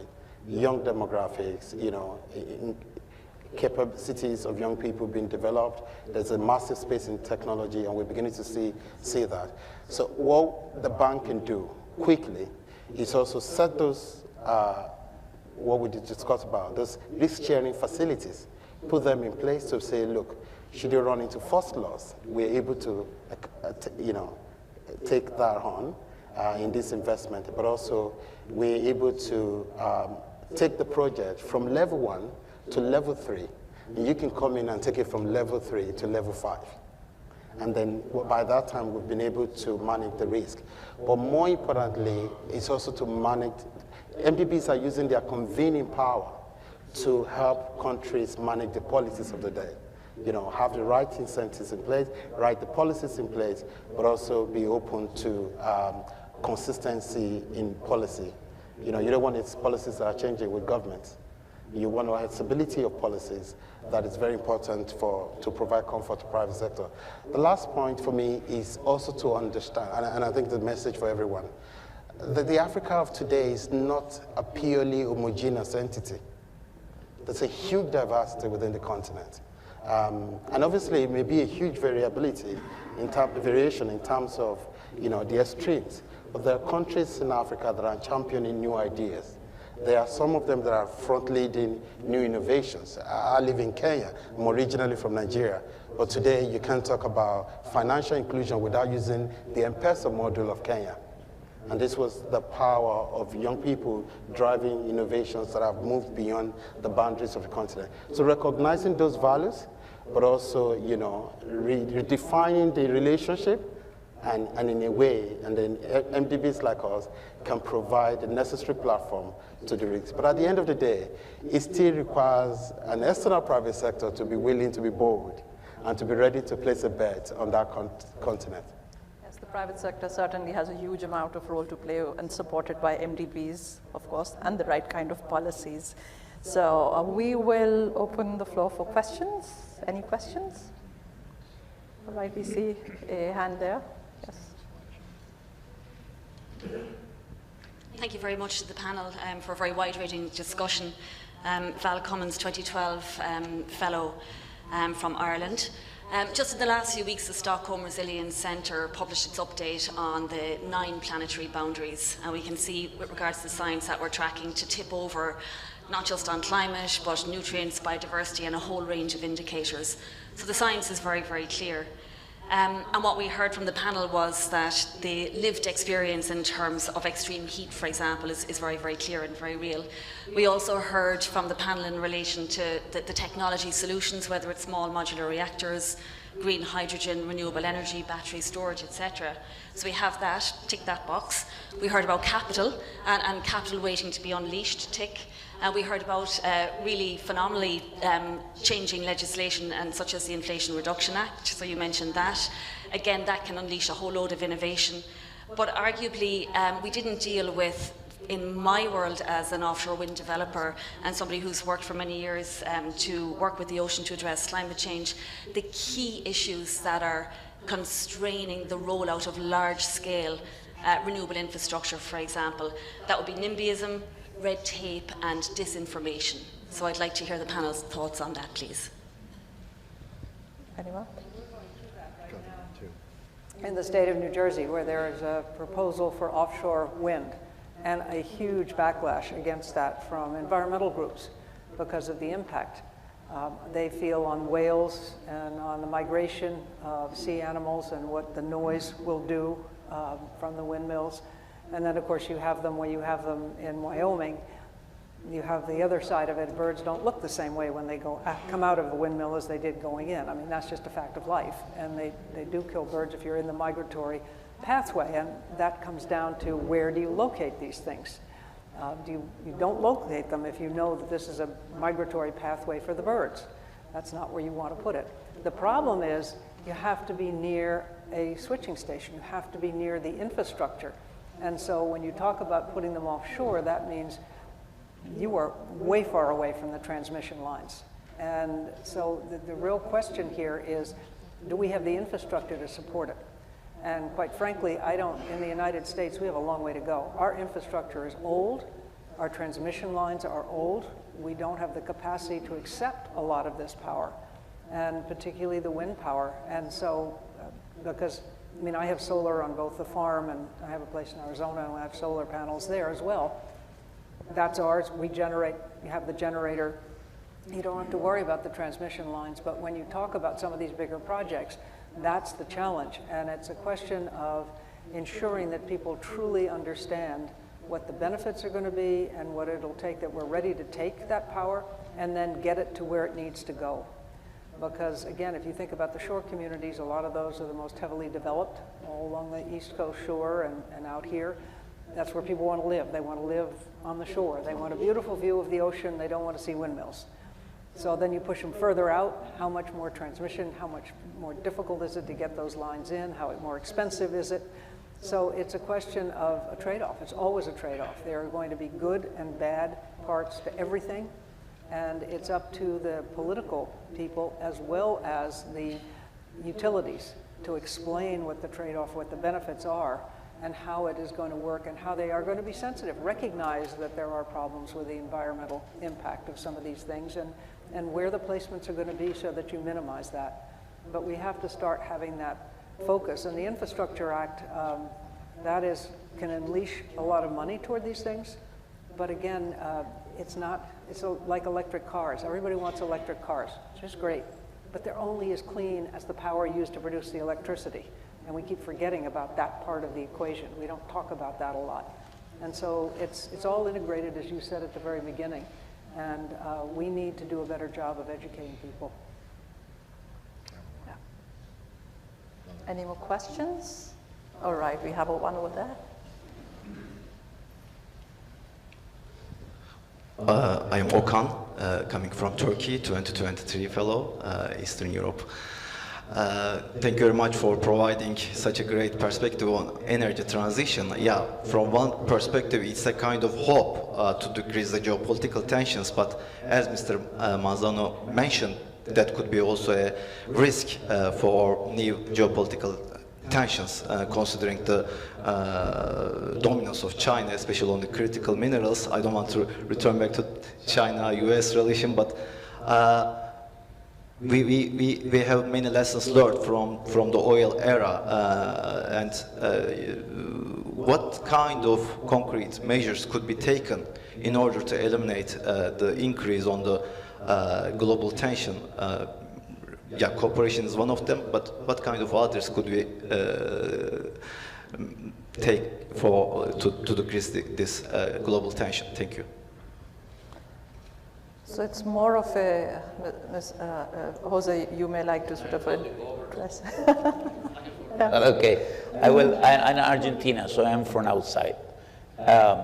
We're too small to play a role, but we have an experience to share. This morning, Secretary Gates mentioned the Non-Proliferation Treaty. And we passed the Non-Proliferation Treaty in my country. I was in Congress, we pushed for it. And one of the few things we can feel proud, because our Latin American democracies have not been very good solving inequalities and have not been very good incorporating everybody into a successful economic life. But we've been good in eliminating war from South America, and we've been good eliminating nuclear risk from South America. So we have not had wars for very long, and we do not have nuclear risk. So the only way is getting the leaders to engage and talk. I believe that, I am a big believer that human beings are in nature good. So interaction reduces friction. Interaction facilitates mutual understanding and reduction of friction, create a mood to look for avoiding more problems or solving problems. That is kind of very basic therapeutical approach to it, but it's the truth. So if there is an APEC meeting and President Biden and President Xi have a conversation or whatever, I think we push the thing for a year. It's working like that because this is the way it's working. The risk is very high. The risk is high, high, high. I haven't seen this high in my political life. This is high. This is high because it's happening fast. You know, it happened in Ukraine. Now it's the Middle East. So everybody that studies a little bit knows what is the next one if we are talking about predictable conflicts. So engagement, then the Global South should help. I think there is an effort to help on Ukraine. Ukraine is difficult because there was an invasion. It was an invasion. It's an invasion. It's not a war. It's an invasion. And Hamas was a terrorist attack in Israeli territory. So then you go to the roots of the problem, but the way the things are deployed, the Western world has to support Ukraine and has to support Israel because the way it ignites. But having said that, peace is mandatory. We need peace. We need peace, and for peace you need engagement from the superpowers, and the superpowers today are the US and China. So that from small country view, but we pray for wisdom at the high level to slow down this accelerating of war. So we certainly need peace, and if we look at sort of talking about, say, all the layers of, say, whether it is innovation, energy transition, addressing the food security, improving upon communication, if we put all of that in a map, layer upon layer, we are really understanding that we need to cooperate and move towards global peace, really, because we can talk about a lot of great things happening, but we'll just miss the milestones if we don't come together and cooperate. Yeah. Do you have any additions here? Yeah. We have to have peace, and it doesn't look as if in our fractured world at the moment that that's on the immediate horizon, but that's where something like, frankly, Eisenhower fellowships come in. Absolutely. I mean, this is what it's all about. Eisenhower understood that people to people, when people see somebody from a different country that they have been programmed to hate or distrust, and meet with them in a situation like this where you're free to talk, you're not being excluded from any of these conversations, and they understand, well, that's just a person just like me, and what we all want is peace. We want to be able to raise our families or ourselves in the kind of situation we don't have to worry every day, where we can provide a roof over our heads and provide food for our families in whichever way we choose to live. And it is critically important, because at the end of the day, it's people who are driving this, and in every country it's the same. The political people listen to the people of their countries, or they get overthrown. And that's where I believe that what Eisenhower does and what all of you do, and all of you are working in all the different ways, all the different fellows, what you're doing is really the way to change the world. And that's what we need to do, because we have to have peace. Absolutely.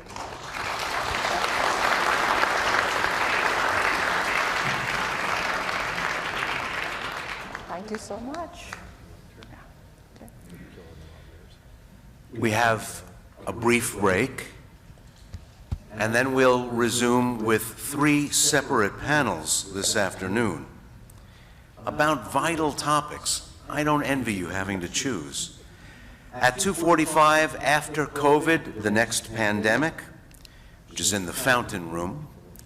At 2:45, Beyond Our Imagination, Connection and Community, in the Venetian Room. And at 2:45, Curriculum Wars, Lessons in Education, that's in the Crystal Room. All 3 of those panels will wrap at 3:45. You'll have a break to get dolled up and gorgeous, and then we'll begin meeting in the hotel lobby at 4:45 for the ride over to the War Memorial and the Herbst Theater for tonight's gala. So, see you all later. Thanks again to our panel. I would like to welcome you to our panel, Beyond Imagination and Connection and Community Through the Arts. I want to thank our wonderful panelists for joining us today, and I want to thank you for coming to see us. Self-expression, communication, collaborations are just a few of the very important skills supporting healthy, meaningful relationships. The arts allows us to share ideas, skills, experience in a way that cultivates lasting connections, critical to building these relationships. In this panel, we want to talk about how to reach your community, your audience. How do you encourage self-expression? And let me start with this panel. Let me start by introducing our panelists. I'm going to go this way. So I'm going to start with Eisenhower Fellow from Ireland in 2004, Fiach McConnell. Thank you. He was the director of the Abbey Theatre, Ireland's national theatre, for 12 years, from 2005 to 2016. He was also been involved in cultural policy and production for more than 2 years. He had served as a senator in the Irish Parliament between 2011 and 2016, and currently is the CEO of the Digital Hub in Dublin, the largest cluster of digital and technological companies in Ireland. Next is an Eisenhower Fellow from 2020, Shazez Isak. She guides strategy for the only ethnic minority theater in Singapore, where she serves as the executive director and artistic director. She serves the main minority populations are Malays with 14% of the population, Indians at 9%, and Eurasians and other with 2%. Under her leadership, her company brings to the center stage the issues of race, religion, sexual discrimination, and economic inequality. She sees this as globalizing local issues and localizing global issues in a country that is wealthy but ranks low on the protection of human rights. Next to me, and next we have Eisenhower USA Fellow Jane Golden. She is well-known, world-renowned, well-known. She is the executive director of the Philadelphia Mural Arts Program. She's also an adjunct professor at the University of Pennsylvania, teaching the history and the practice of the contemporary mural movement. Jane has also overseen the growth of Philadelphia's mural program from a small city agency to the nation's largest mural program and a model for community development around the globe. Under her direction, the program has created more than 3,800 landmark works of public art through innovative collaborations with community-based organizations, city agencies, schools, the private sector, philanthropies, and nonprofits, and including the one and only Eisenhower Fellowships mural of the late General Colin Powell. Sought after as an expert on her urban transformation through art, Golden has received numerous awards for her work, including 2016 Women of Influence Award from Pearl S. Buck International, the Philadelphia Award, a Distinguished Daughter of Pennsylvania Award from the former Governor Ed Rendell, and prestigious honors from Bryn Mawr College, Villanova, LaSalle Universities, and the Moore College of Art and Design, and among others. In her spare time, Golden serves as the mayor's cultural advisory council, the Penn Museum Advisory Committee, and the board of directors of the Helen Trope Foundation. So welcome. Thank you. Let me start with you. Given the horrible situation we're seeing in the Middle East today, can you tell us about your work to find common ground with the Palestinians and Israelis? And how did you decide to focus on that? And then how did you go about it? Wow. Well, first of all, my formative years growing up in Ireland was going to the theatre. And we're lucky in Ireland that our self-definition and our growing awareness as a nation came about through a whole bunch of amazing artists who came together, and essentially it was a cultural revolution that, became an uprising in 1916, and subsequent to that, artists continued to define the complexity of what it is in terms of identity and the complexity of politics. And W.B. Yeats, one of our Nobel Peace Prize, founded the theatre that I ran for 12 years. And so I began to understand that artists, poets, you name them, are the canary in the coal mine. They say things, sometimes inadvertently, sometimes in code, like the great Nobel Prize winner Seamus Heaney, Things are said, and you need to distill them.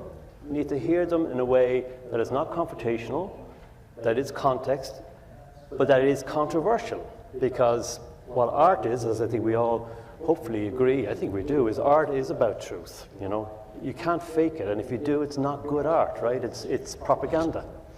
And I began to understand that, and began to kind of think about that a lot around those engagements, Kerry. And I was very privileged to be an Eisenhower Fellow in 2004, and referencing what Secretary Gates said this morning. I mean, the US were world beaters when it came to instrumentalizing art. Now, what I mean by that is they weren't, I suppose, using it as propaganda, but they were encouraging really innovative artists to travel abroad as a part of cultural diplomacy. So when on my visit to the, as a part of my fellowship, I visited the Pentagon, I saw the archive, I met people at the NEA, American for the Arts, and I understood the soft power. And actually at the time, Kerry, the American officials I met in the Pentagon were very disappointed that Ireland at the time didn't have an international soft culture diplomacy policy, which we have now, by the way, and my input into that was setting up a policy paper for the minister at the time that I worked for, and then became that. But anyway, so I shared the dismay this morning in this great nation, the US, in that they left behind the valuable power of that interconnection that artists can make, that connection artists can make. And that's what I learned. And when I ran the Abbey, and indeed post that, I invited Israeli artists, Palestinian artists, to come to Dublin, a safe space, but a space that they would also recognize as a place of revolution, of conflict, of confusing identity, of walls, of language differences, of nuance. And we've lived in Ireland, we've lived with that ambiguity a lot. We still do with the peace that we've won in the north, and particularly around the Good Friday Agreement. But it is an ambiguous peace, right? Some sectarianism has been institutionalized, and every day we have to develop that. So what I tried to achieve, and I brought for the first time Arabic language, which was controversial. I brought an Arabic theatre company, Golan Heights Druze company, to the Abbey, and people were uncomfortable about that. People perhaps who thought that I was pro-Palestinian or pro-Arab, but I wasn't. And the important thing of the work I brought over was that it was good art, right? So the discussion was about the art. Well, I'm not sure if I didn't like that. So it's about taste, aesthetics, storytelling, and it wasn't about, yeah, I don't believe that writer because that writer is using it as propaganda. So for me, understanding that art can be a safe environment for conversation, controversy, myth-making, challenging all that, was something that I understood from the great people who founded the Abbey Theatre. That's amazing. Shazaz, can you tell us about how you try to use the arts to connect these minority communities in Singapore, and how do you go about that? Maybe I can share with you how I started in the theatre in order to answer that question. The company has been around for 35 years, and I got involved when I was 17 years old, 17 years ago. Back then, when I was a performer, I wanted to perform, realized very quickly I was terrible at it, but I really liked controlling things, so I got into producing and management. But what I wanted to share was the first time I watched a play by this company, I remember sitting in the theater space, looking around me and feeling and crying and thinking with people who felt the same way as I do about issues that we were facing in Singapore as ethnic minorities. A conversation that doesn't quite happen outside of these sort of spaces. And I feel like if it was only that I can achieve successfully as the artistic director of the company, where people feel like they are allowed to feel, allowed to think, allowed to talk about these conversations that are deemed as maybe difficult in Singapore, I think I've already done what I wanted to do.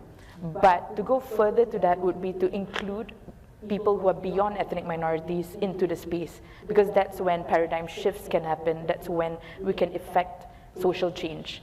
So how do you do that? How do you? So how we do that is through having those difficult discourse that is not happening outside, putting it on stage. That's how we do it. We talk about socio-political issues through the ethnic minority perspective. We talk about global and local issues, as you mentioned earlier. And you have an audience, so do people show? Yeah. But I think the slight issue that we sometimes face is that there is a bit of an echo chamber. So people who already feel the way we do come to watch our shows, and then we feel like, okay, something's changing. But I think a bit of a challenge, but I think we are successfully, including more and more people, is by convincing people that the ethnic minority perspective has to be in the national narrative. It has to be in the international narrative as well. Yeah. Jane, your work in Philadelphia is the essence of community. How do you use the mural arts to connect the diverse people of your city, and especially the young people who you weave together from different social economic backgrounds? Well, first, I just want to say thank you for having me here. Thank you, and I love Eisenhower. So I'll go really fast. So back in the day, I worked for this anti-graffiti network, and it was like just a very grassroots organization. And we didn't really have much. We had like beige paint, big brushes, tons of graffiti writers, never did murals, and I'm like, we should do murals. And they're like, okay. Like the former mayor was like, all right. So we started doing murals, and what happened was something that stunned me. Because first people were like, we don't want art. We want housing, we want jobs, we're just not interested. We were like, well, what do you want? And then people were like, well, actually, no one ever asked us what we want. Things are either not done or done to us. And the only visual stimulation we have here are billboards advertising alcohol and tobacco. And we were like, well, that can change. What do you want?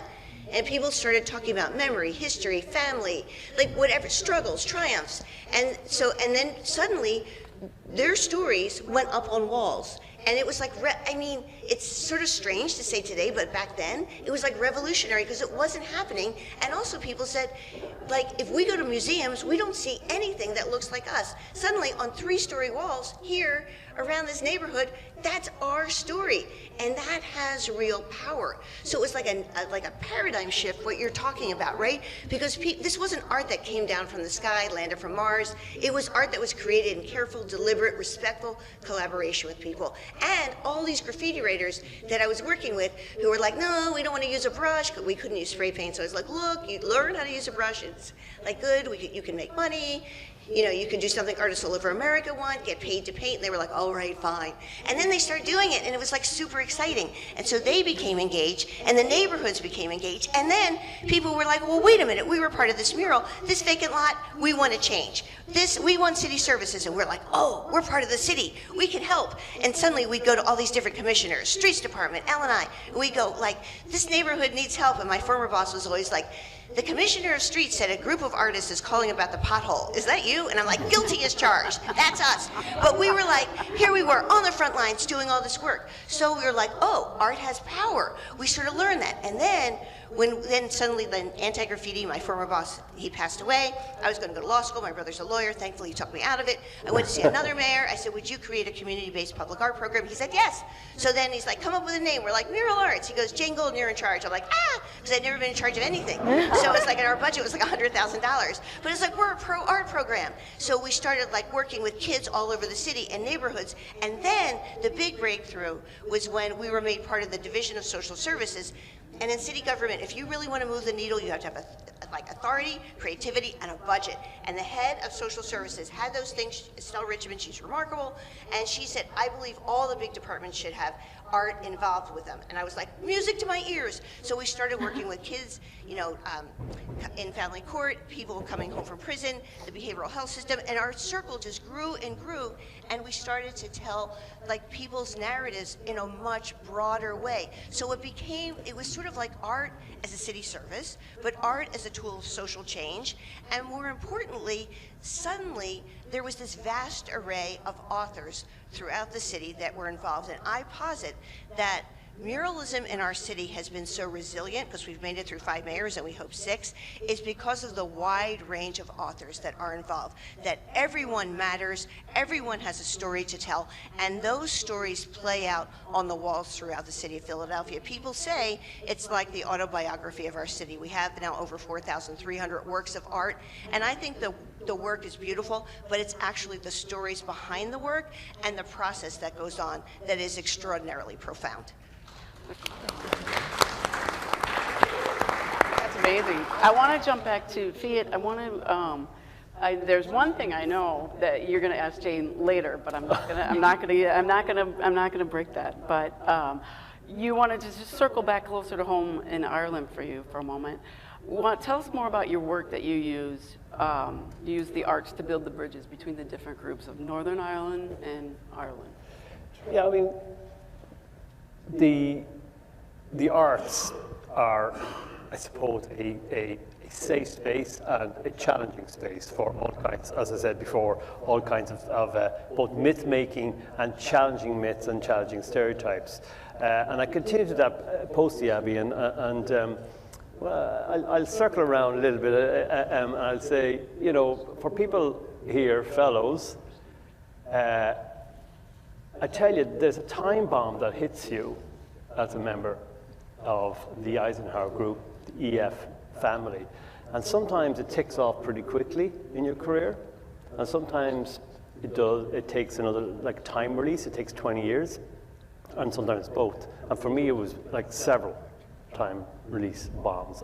One of them is coming up next year, and really it happened, and I said it briefly to Jane, but I remember the mural tour and walk you gave in 2004 when I was here on the multi-nation program. And I went, yeah, okay, I don't know how I will do anything with this, and I didn't, until next year, right? And I'm involved with an amazing organization called the Digital Hub.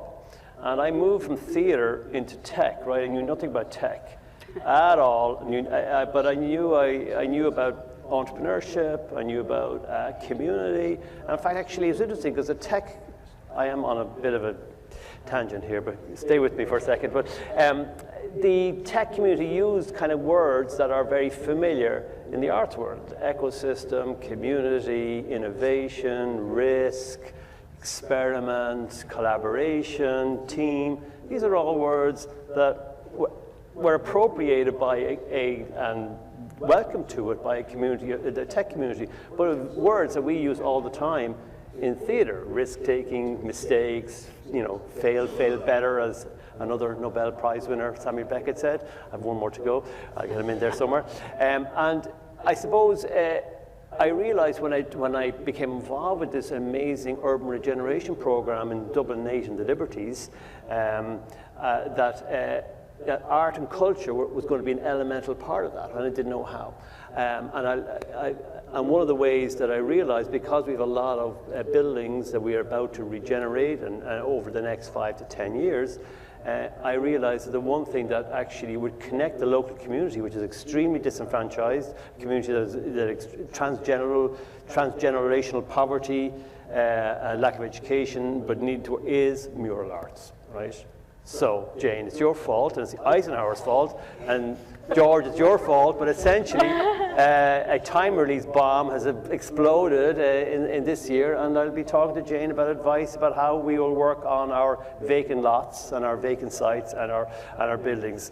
And to answer your question, because this is typical, ask an Irish person a question, is that if you could find a Trojan horse, if you could find a mechanism by which communities can engage and communities can work through, and Jane has eloquently described that here today. It is a very valuable kind of vessel, a very valuable medium to use, and street art, or graffiti art, or mural art, and again, I'd be interested, Jane, in your definitions of that. I'm not sure if there are any, but it's the process that you're talking about, Jane, that's most important. So when you said it's the stories behind the mural, the process is just as valuable, really, as the finished art. Absolutely, absolutely. I want to go next to, I'm going back to Singapore. Yeah. I wanted to ask you, from what I understand, film, theater, and arts in general in Singapore have been very instrumental in opening the space for freedom of expression. How, can you talk to us about that? Do you agree with that? Is that accurate? I don't know if I agree, but I think that because of how much red tape there is around creating art, we've become a lot more creative. So sort of, you know, I don't know if you know, but like Singapore ranks 160 out of 180 countries in the world in terms of its press freedom index. And so you can imagine how art is also censored in Singapore, be it theater, film, music. And in theater, what we use a lot of is satire.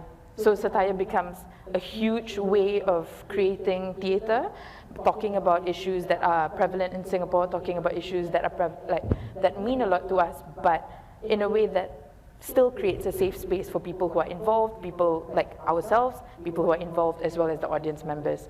So I think we play a lot with that, and you talk about honesty, putting things on stage that is honest and truthful, and I do agree with that, but I think we play with that around. We play around with that quite a bit in order to get away with having that conversation on stage. Yeah, so 50-50 around that, yeah. Do you feel since you threw out that stat, self-expression, you know, art is all about being genuine and being, you know, being true to yourself and being true to reflecting on what you see. Yep. So do you feel, is it a challenge for some of your work or expression, or at least do you feel?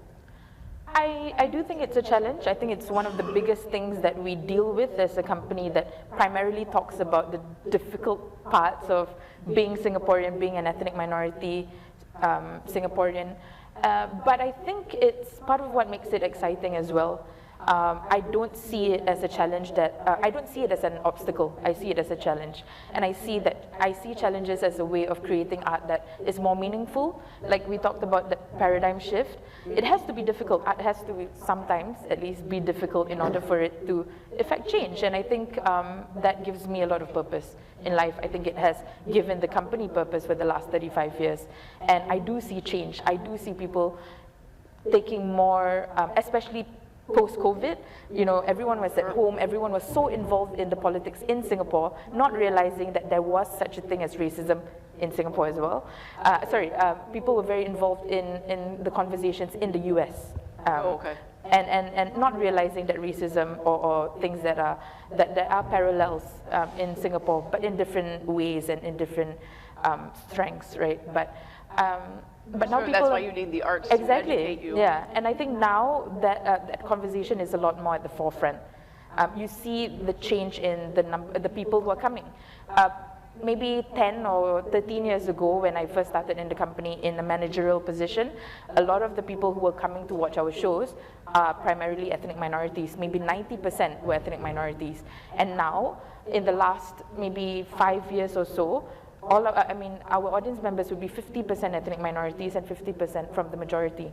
And that's really exciting. Is it just because you've been doing it for so long, or what do you feel like the paradigm shift? I feel like people, maybe because of social media, people are more involved in that conversation. People realize that we cannot continue pretending that it doesn't exist. And because art provides a safe space to have that conversation, I think that's their in. And I think that's our in having that conversation as well. Jane, we want to come back to you for a second, and everybody wants to know what the secret sauce is for you, right? In terms of what do you need exactly to help make your vision become a reality? What are your major ingredients? Well, I want to say that with both of what you're saying, there is this magic to art. It's sometimes the space between the words. It's sort of nuance, right? But it has a particular power that draws people in, that connects people, that heals, that's meditative, but also there's something called art util that also is very practical. So I think you can be aspirational and pragmatic at the same time. And so what we need, I would say, we need to keep going. Is that the question exactly? Sort of. Well, it's just like, what do you need? What do you need to succeed?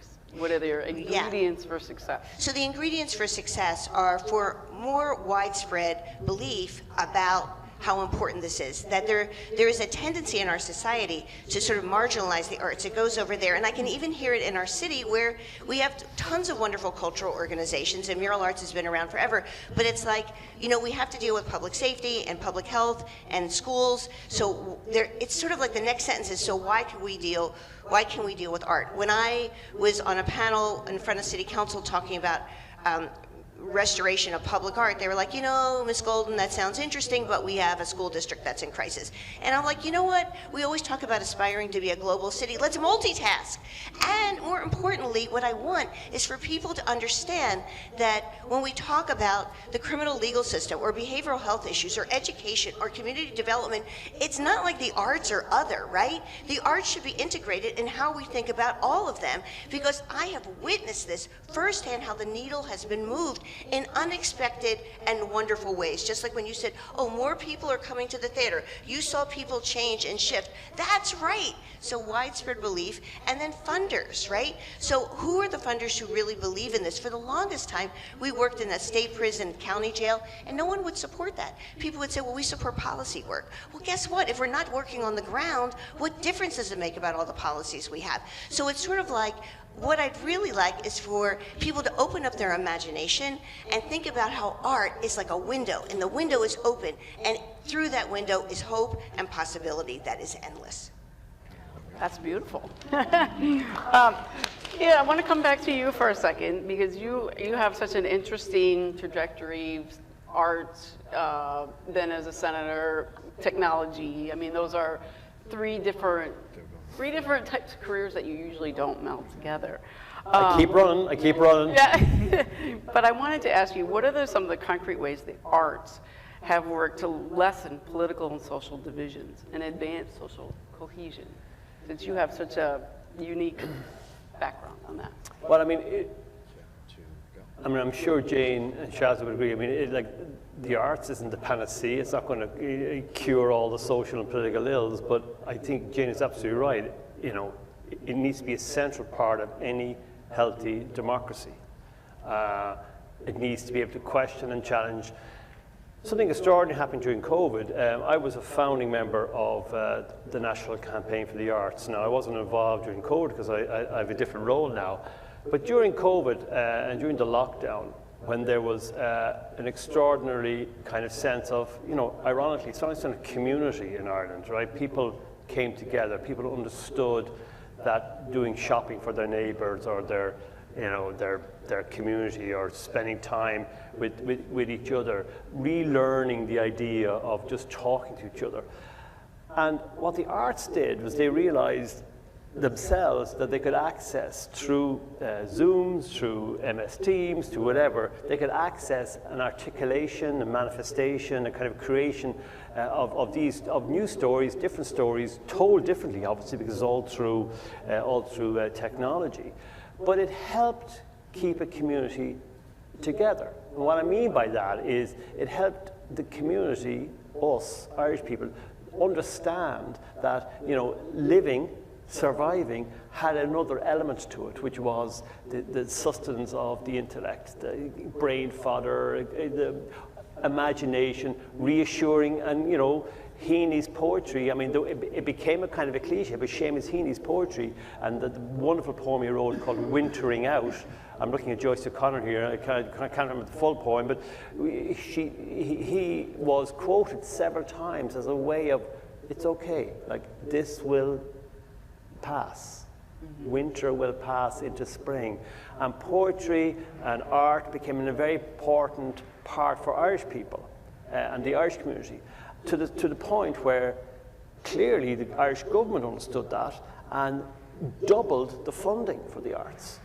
Doubled the funding for the arts. Now, it was on its way anyway, but there has been an extraordinary transformation, Kerry, in Ireland, where to go to Jane's point, is that the Irish government and the Irish state, and we have a president who is a poet, right?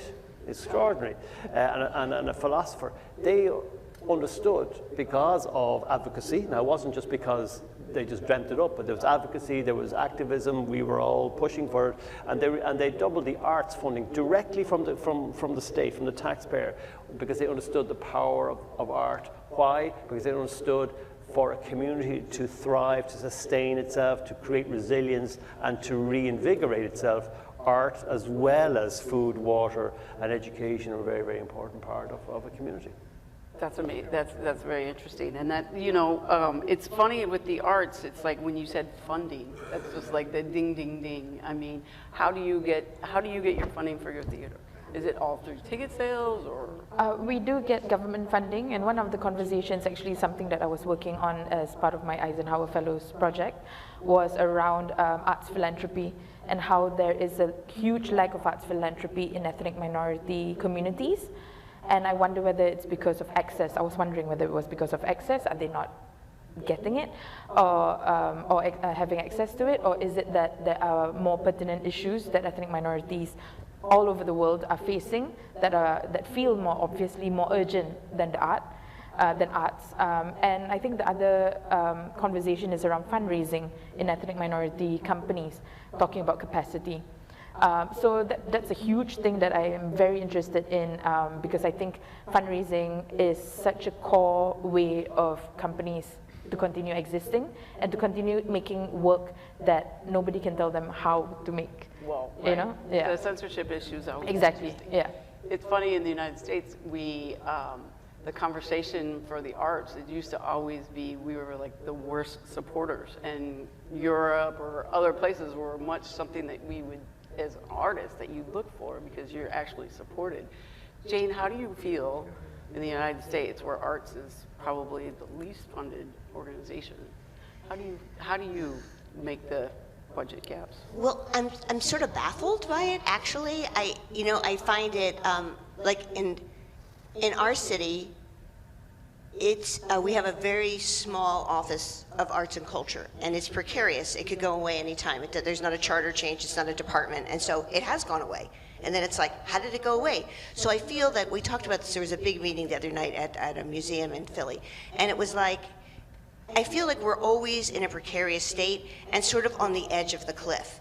And it can go over, and mural arts, I have to say, and I feel very grateful for this, we're probably luckier because we have some city money, right? So 35% of our budget comes from the city, and that goes from way back in the day when we were part of a city department, and it just stayed with us, and we leverage it and stretch it and try to, like, make every dollar count. However, it is really, it's surprising, because if you look at Philadelphia and you think of the many, and there's so many great arts organizations and artists, and all these artists are moving from New York to Philly for affordable space, but they're not going to stay if we don't do more for them, right? So it's like, how do we challenge ourselves to think about the investment? Like someone said to me, and actually they said it at an event, they said, we talk a lot in Philadelphia about like the Phillies and the Eagles, and they're great, and they're winning, and that's fantastic, right? But he said, we're winning sort of it's like the world championship of public art all the time because we have so much, but we don't think about that. Or we have this organization called the Greater Philadelphia Cultural Alliance, who has all this data on the huge, it's like $81 million generated by the arts ecosystem in Philly. And that's just one city, in a state, in a country. And if you just kept multiplying it out, it's probably giant. And yet, I think the philanthropic structure that supports the arts, it's not equal. And I think too about city funding. Who are the cities who've been really interesting, who've thought about non-traditional ways and traditional ways to support the arts? So I'm always trying to figure out, like, what is the secret sauce that would help support our sector? I'm like a multitasker. I think about mural arts, but I also think about that cultural sector all the time. Well, and it's hard because you need the funding, you need the support, you need the infrastructure to do what you need to do, and to create the safe space, because it's really hard to create a safe space when you don't feel safe within your own walls. That's right. And also I want to say risk capital, right? So you want to be able to give artists grants so they can test out their vision, because artists make our world a better place. There's no doubt about it. They're like agents of change and transformation. We hire hundreds of artists every year. We pay them well, and I think that's super important. But honestly, I wish it wasn't 225. I wish it was 500 or 600, because the talent and the interest is out there. So now let me just throw this out for the whole panel, and whoever wants to answer this first, go right ahead. But I would like to know, what are some of the most successful examples that you've seen outside of your own work where the arts have served to connect communities riveted by political, economical, or social tensions? The best example. Well, I mean, as an outsider looking into the US, and there was this discussions this morning on about race, about identity, about community, and having had my experience with Eisenhower 2004, I think one of the most radical, amazing, you'd be surprised when I say this, but the most radical, amazing piece of art to come out of the US in a way that has got us to reread the US and celebrate the US, and it was a radical piece. It broke the mold. It was the most experimental piece. It was Hamilton. Hamilton was an epochal moment for what we all understood or tried to understand or explain the provenance of the US, the misunderstandings of the US, race, the structure of the musical. The great American art form is the musical. I mean, nobody does it better than you guys, right? Nobody, really, nobody. And yet Hamilton broke that mold, rewrote the rules, gave it back to not only American audience, but the beauty about art, the beauty about culture is it just can translate into other cultures. And I watched that on Disney Plus in my COVID bedroom,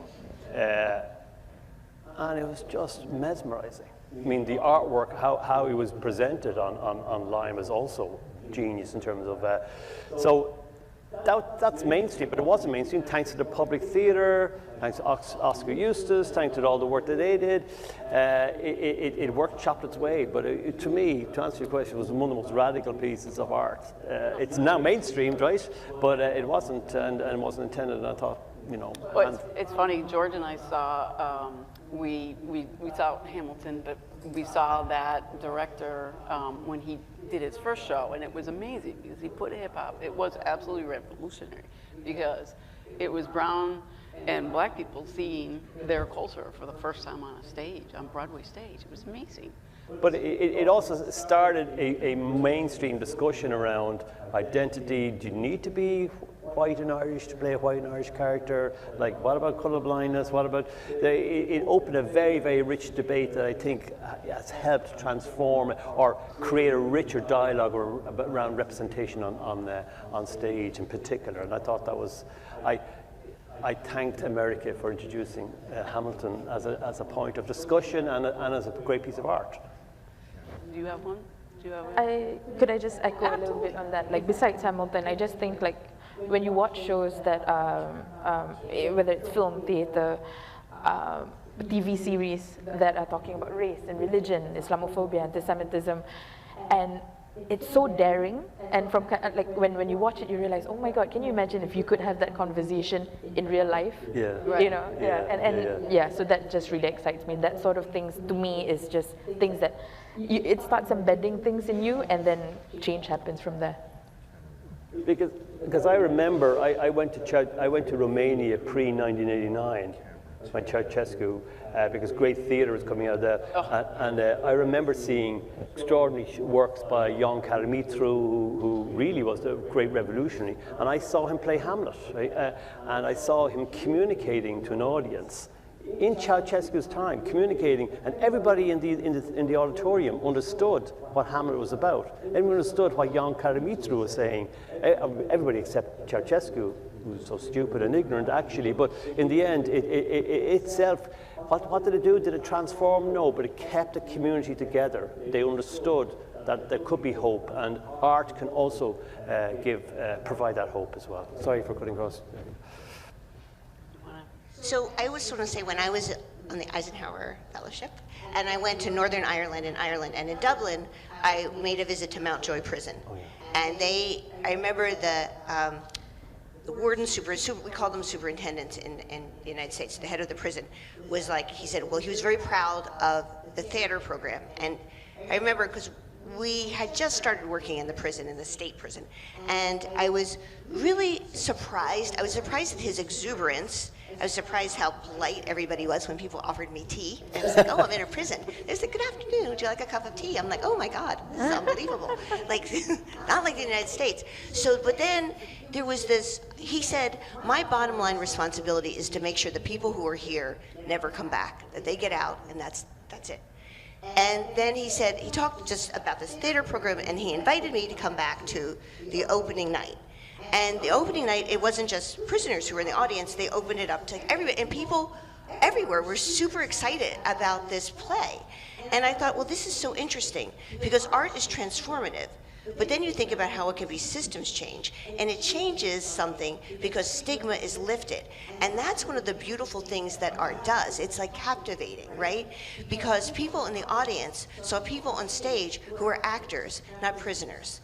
And I'm sure the people who were in the prison felt that, people in the audience felt it, and I came away from that moment thinking like our responsibility when we work in places like the county jail or the detention centers or in the state prison, like what's our responsibility for real? Like this is, if we look at our work as really a moral imperative, which we do, then we need to do everything we can to offer programs, but also to understand that people see people who are behind walls as nameless, faceless, and the enemy.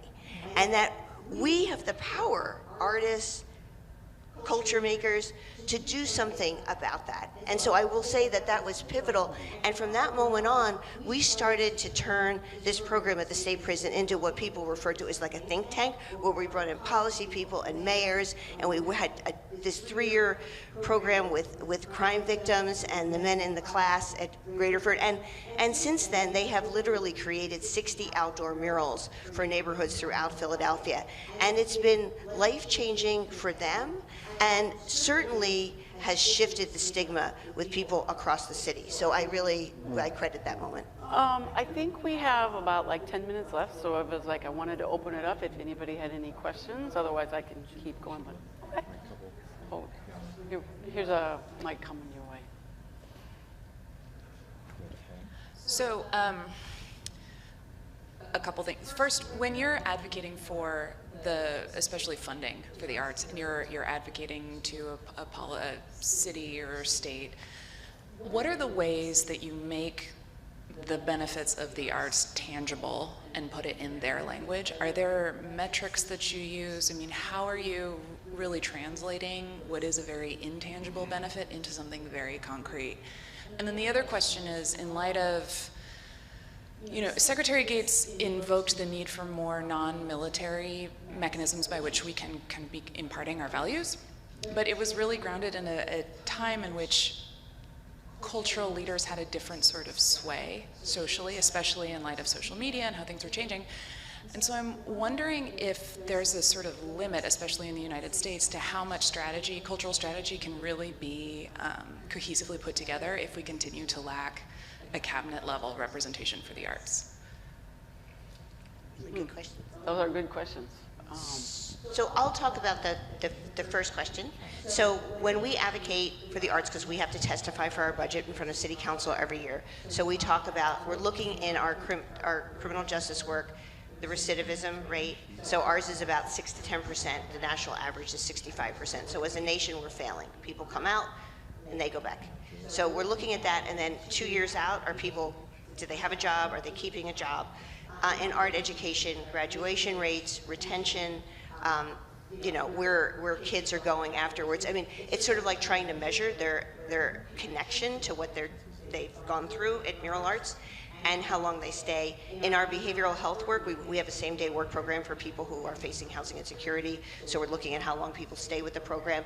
But we have a study from the Yale School of Medicine, any of you could go to the website, and they followed our Porch Light program, that's our partnership with the Department of Behavioral Health, for 4 years, and they measured individual impact, but something called, they said collective efficacy, and that people in communities feel ready for other things as a result of the work with us. So we try to draw on whatever evaluations or data that we have to make a case, but part of me feels like we'll do that, but it's also the intangibles that also matter, so we try to talk about both. But we do put the data up front, like how many people we hire. Like it's, you know, we have like thousands of people that are at work, and that really matters. And so we're sort of looking all the time at the best case making that we can possibly make. Yeah, I don't think there would be any specific wording that you could say that would be like the right way, but I think it's really about the passion and the vision of the project, and where, because if you have a great project, you have a great story, it finds an audience, you find a way. That's well said. Yeah, and it takes time, right? This is, you know, there is a trap in developing KPIs, and you know, because it becomes, you know, it's that argument between instrumentalism and intrinsic value of the arts, and it's a tricky one. And I think I played both cards in my life, and the kind of instrumental one does blow up in your face, because if you say, yeah, art's good for your health, and but if you're dealing with an aesthetic argument, then it backfires. If you're working with artists in the healthcare system, it's different, and that's very, very valuable and very important and has integrity. And so if you're arguing for arts in the health system or in prisons, all extremely important and valid, but it's different to other art forms in other contexts. So you just have to tell your story constantly and forever. And I think the next day, the Irish government saw that, but that took, being on shoulders of other people, that took about 25 years. Lip service, yeah, and we're great at the arts, whatever, to the point now where we got, you know, 2 Irish authors on the shortlist of the Booker Prize for this year, 2 out of 5. And that's amazing, but that is to do with, you know, significant investment over 20, 30 years. Yeah. There's one other thing I just want to say, that it's like you have to also create an appetite for the arts, so it's our responsibility to be highly strategic and to have allies in government and to keep making the case. Because when there's 17 people on city council in Philly, when I testify for the budget, and I don't ever take this for granted, all 17 people are going, yay, mural arts. Why are they doing that? Because their constituents want our work. So we have a waiting list of like over 1,000 people that want murals, so there's an appetite for art in the city, but we worked on that for a really long period of time. And, okay, go ahead. Next question. Thank you. So just building on what you said, because what you said is very interesting, how you can create appetite for your art, because it's very interesting to see how you can create art or cultural funding that is independent from governments or from philanthropy, etc. Now we can create art and culture projects that are self-sustained, where people are willing to pay for it and are willing to fund it against sort of a commercial exchange. And that, in my opinion, is the best way to make sure that the art is independent, make sure that the art is sustainable, and that is scalable.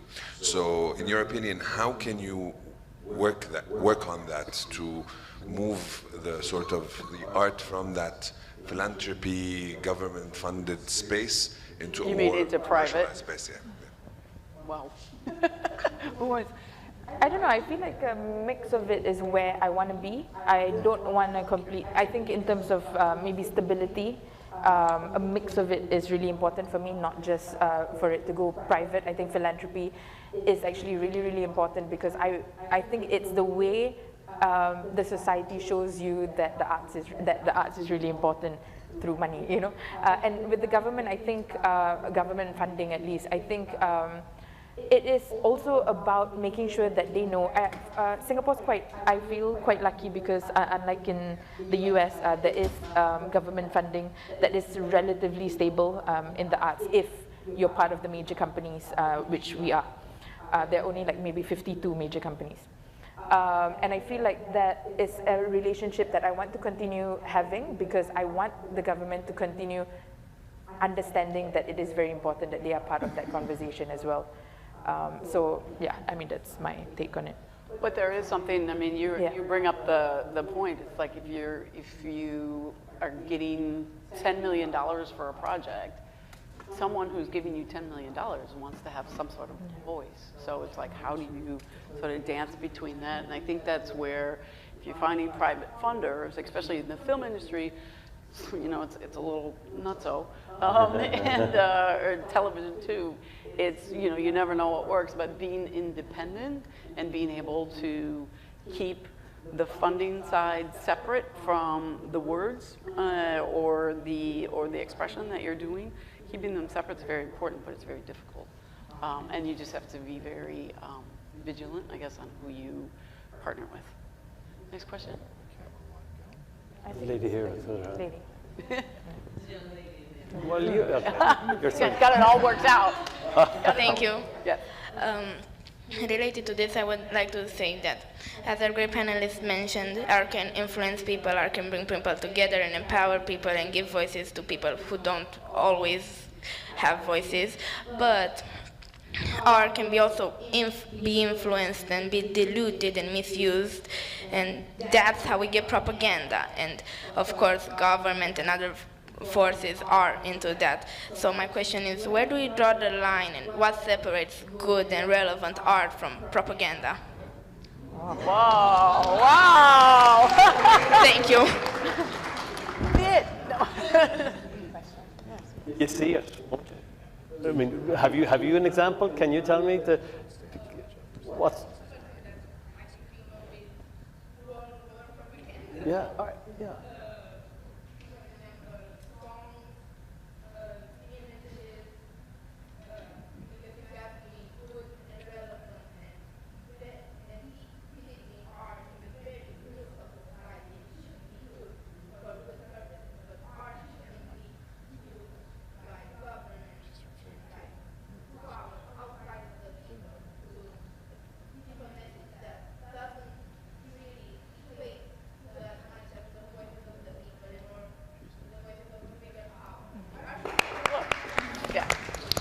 Thank you. I can't add to that. I can't add to that. No, but I mean, but I understand what you're asking, and it's a very difficult question to answer, because I immediately think of deep fakes. In the film industry, I mean, now I can't trust half of what comes out, because you want to make sure that that's actually what somebody said, and it wasn't. Now the technology is so amazing that you can put 8 different times when someone's spoken a different way and put it together seamlessly, and it looks like one conversation. Yeah. So how do you trust that? I mean, that's a larger, broader issue, which is with the arts. I mean, some people do use the arts to make connections. Okay, so we spoke about that. And you know, so there's a couple of layers, like good art. You know, why and how it's done and who's it for is one argument. But then often arts is used to connect people. I don't think that's a bad thing if it's obvious. So the Americans in the 1940s and 50s sent jazz to Europe, right? I think that was an amazing thing to do. They sent expressionistic art to Europe. Now, they used the arts in the way that Secretary Gates this morning spoke about non-military intervention. And I think it was extremely smart, and they set a standard. Now, some of the arts resist that, but a lot of the arts, and Ireland learned from that. So we often try, because we've a small economic power, we don't have much clout, we use the arts, whether it's river dance or whatever, to promote ourselves or to promote trade. And the artists that do this for us also get paid. So it is a complicated, I mean, you're very right, it's a complicated relationship. But if it's clear and open, and everybody knows about it, then it's not propaganda as much as promotion. And that's a different thing to what you're saying. And also, audiences have to be able to be smarter and notice the difference. You have to be able to note the change, and that's also because it's a two-way street. Let's go to the next question. Oh, she was. No. Oh. Hey, one more. All right, one more. Yeah. Democracy. No. We can't get between husband and wife here. Thank you all so much. My name is Vanessa Cooksey, and I have the pleasure of being a 2016 USA Fellow, live in St. Louis, and run the Regional Arts Commission in St. Louis. And I just wanted to share for those who are looking for language and resources and data, Americans for the Arts released their 2022 study yesterday, and our industry generated $151 billion in economic activity. So check out AFTA. Yes, yes, yes. Now my question for the panel and anyone who's able to answer, when we look at art from a commercial perspective, if you'll put your futurist hat on or your analyst hat, do you see more artists moving into commercialization? Like Taylor Swift's tour is expected to generate $5 billion. So in some instances, the notion of starving artists doesn't always have to be. And what are some of the pathways that leaders can look to help artists really grow financially? I think that's a great question, and I think we sort of see that as a responsibility. Like we have an internship program, an apprenticeship program, and 4 years ago we started a fellowship program for Black and Brown artists. And part of all those groups of artists, our responsibility is to create networks, to build capacity, to connect them to professionals in the arts. You know, so it isn't just about painting. And some of them have incredible design skills, or they're interested in web-based work or digital work. And so how do we consistently try to create pathways for people? I think that is the most important thing that we can do. And I think it's true for our young people as well. We've got 2,000 kids in our art ed program. We just are starting this really serious entrepreneurial program, because again, it's like, at the end of the day, if you want to work in your studio and that's what if you can do it, I mean, it's a tough road, that's your choice. But we want people to be really informed as they make those choices. And so I think that's a brilliant question, because now in today's world there are different options, and it's sort of like, and you can be a creative being and also choose another path other than working in your studio, or that path and working in your studio. I know lots of artists who work with mural arts part of the time and have other jobs, or like they consider themselves entrepreneurs. And the only thing I would say about film and television is that in terms of the crazy money that, like the Barbies or those big movies, $100 million movies, the studios are gonna keep making those. Then they're gonna make the independents will always be there, because that's just an amazing community in itself. But that middle range where it was like $20 to $50 million, every studio exec has told me that they're gonna go all over the world, because it's cheaper than the United States, than filming in the United States, because of the unions. So it's a really strange time, you know, in the arts. But I think, unfortunately, unless you guys want to add anything else, I think we have to wrap it up. Thank you. Thank you. Thank you.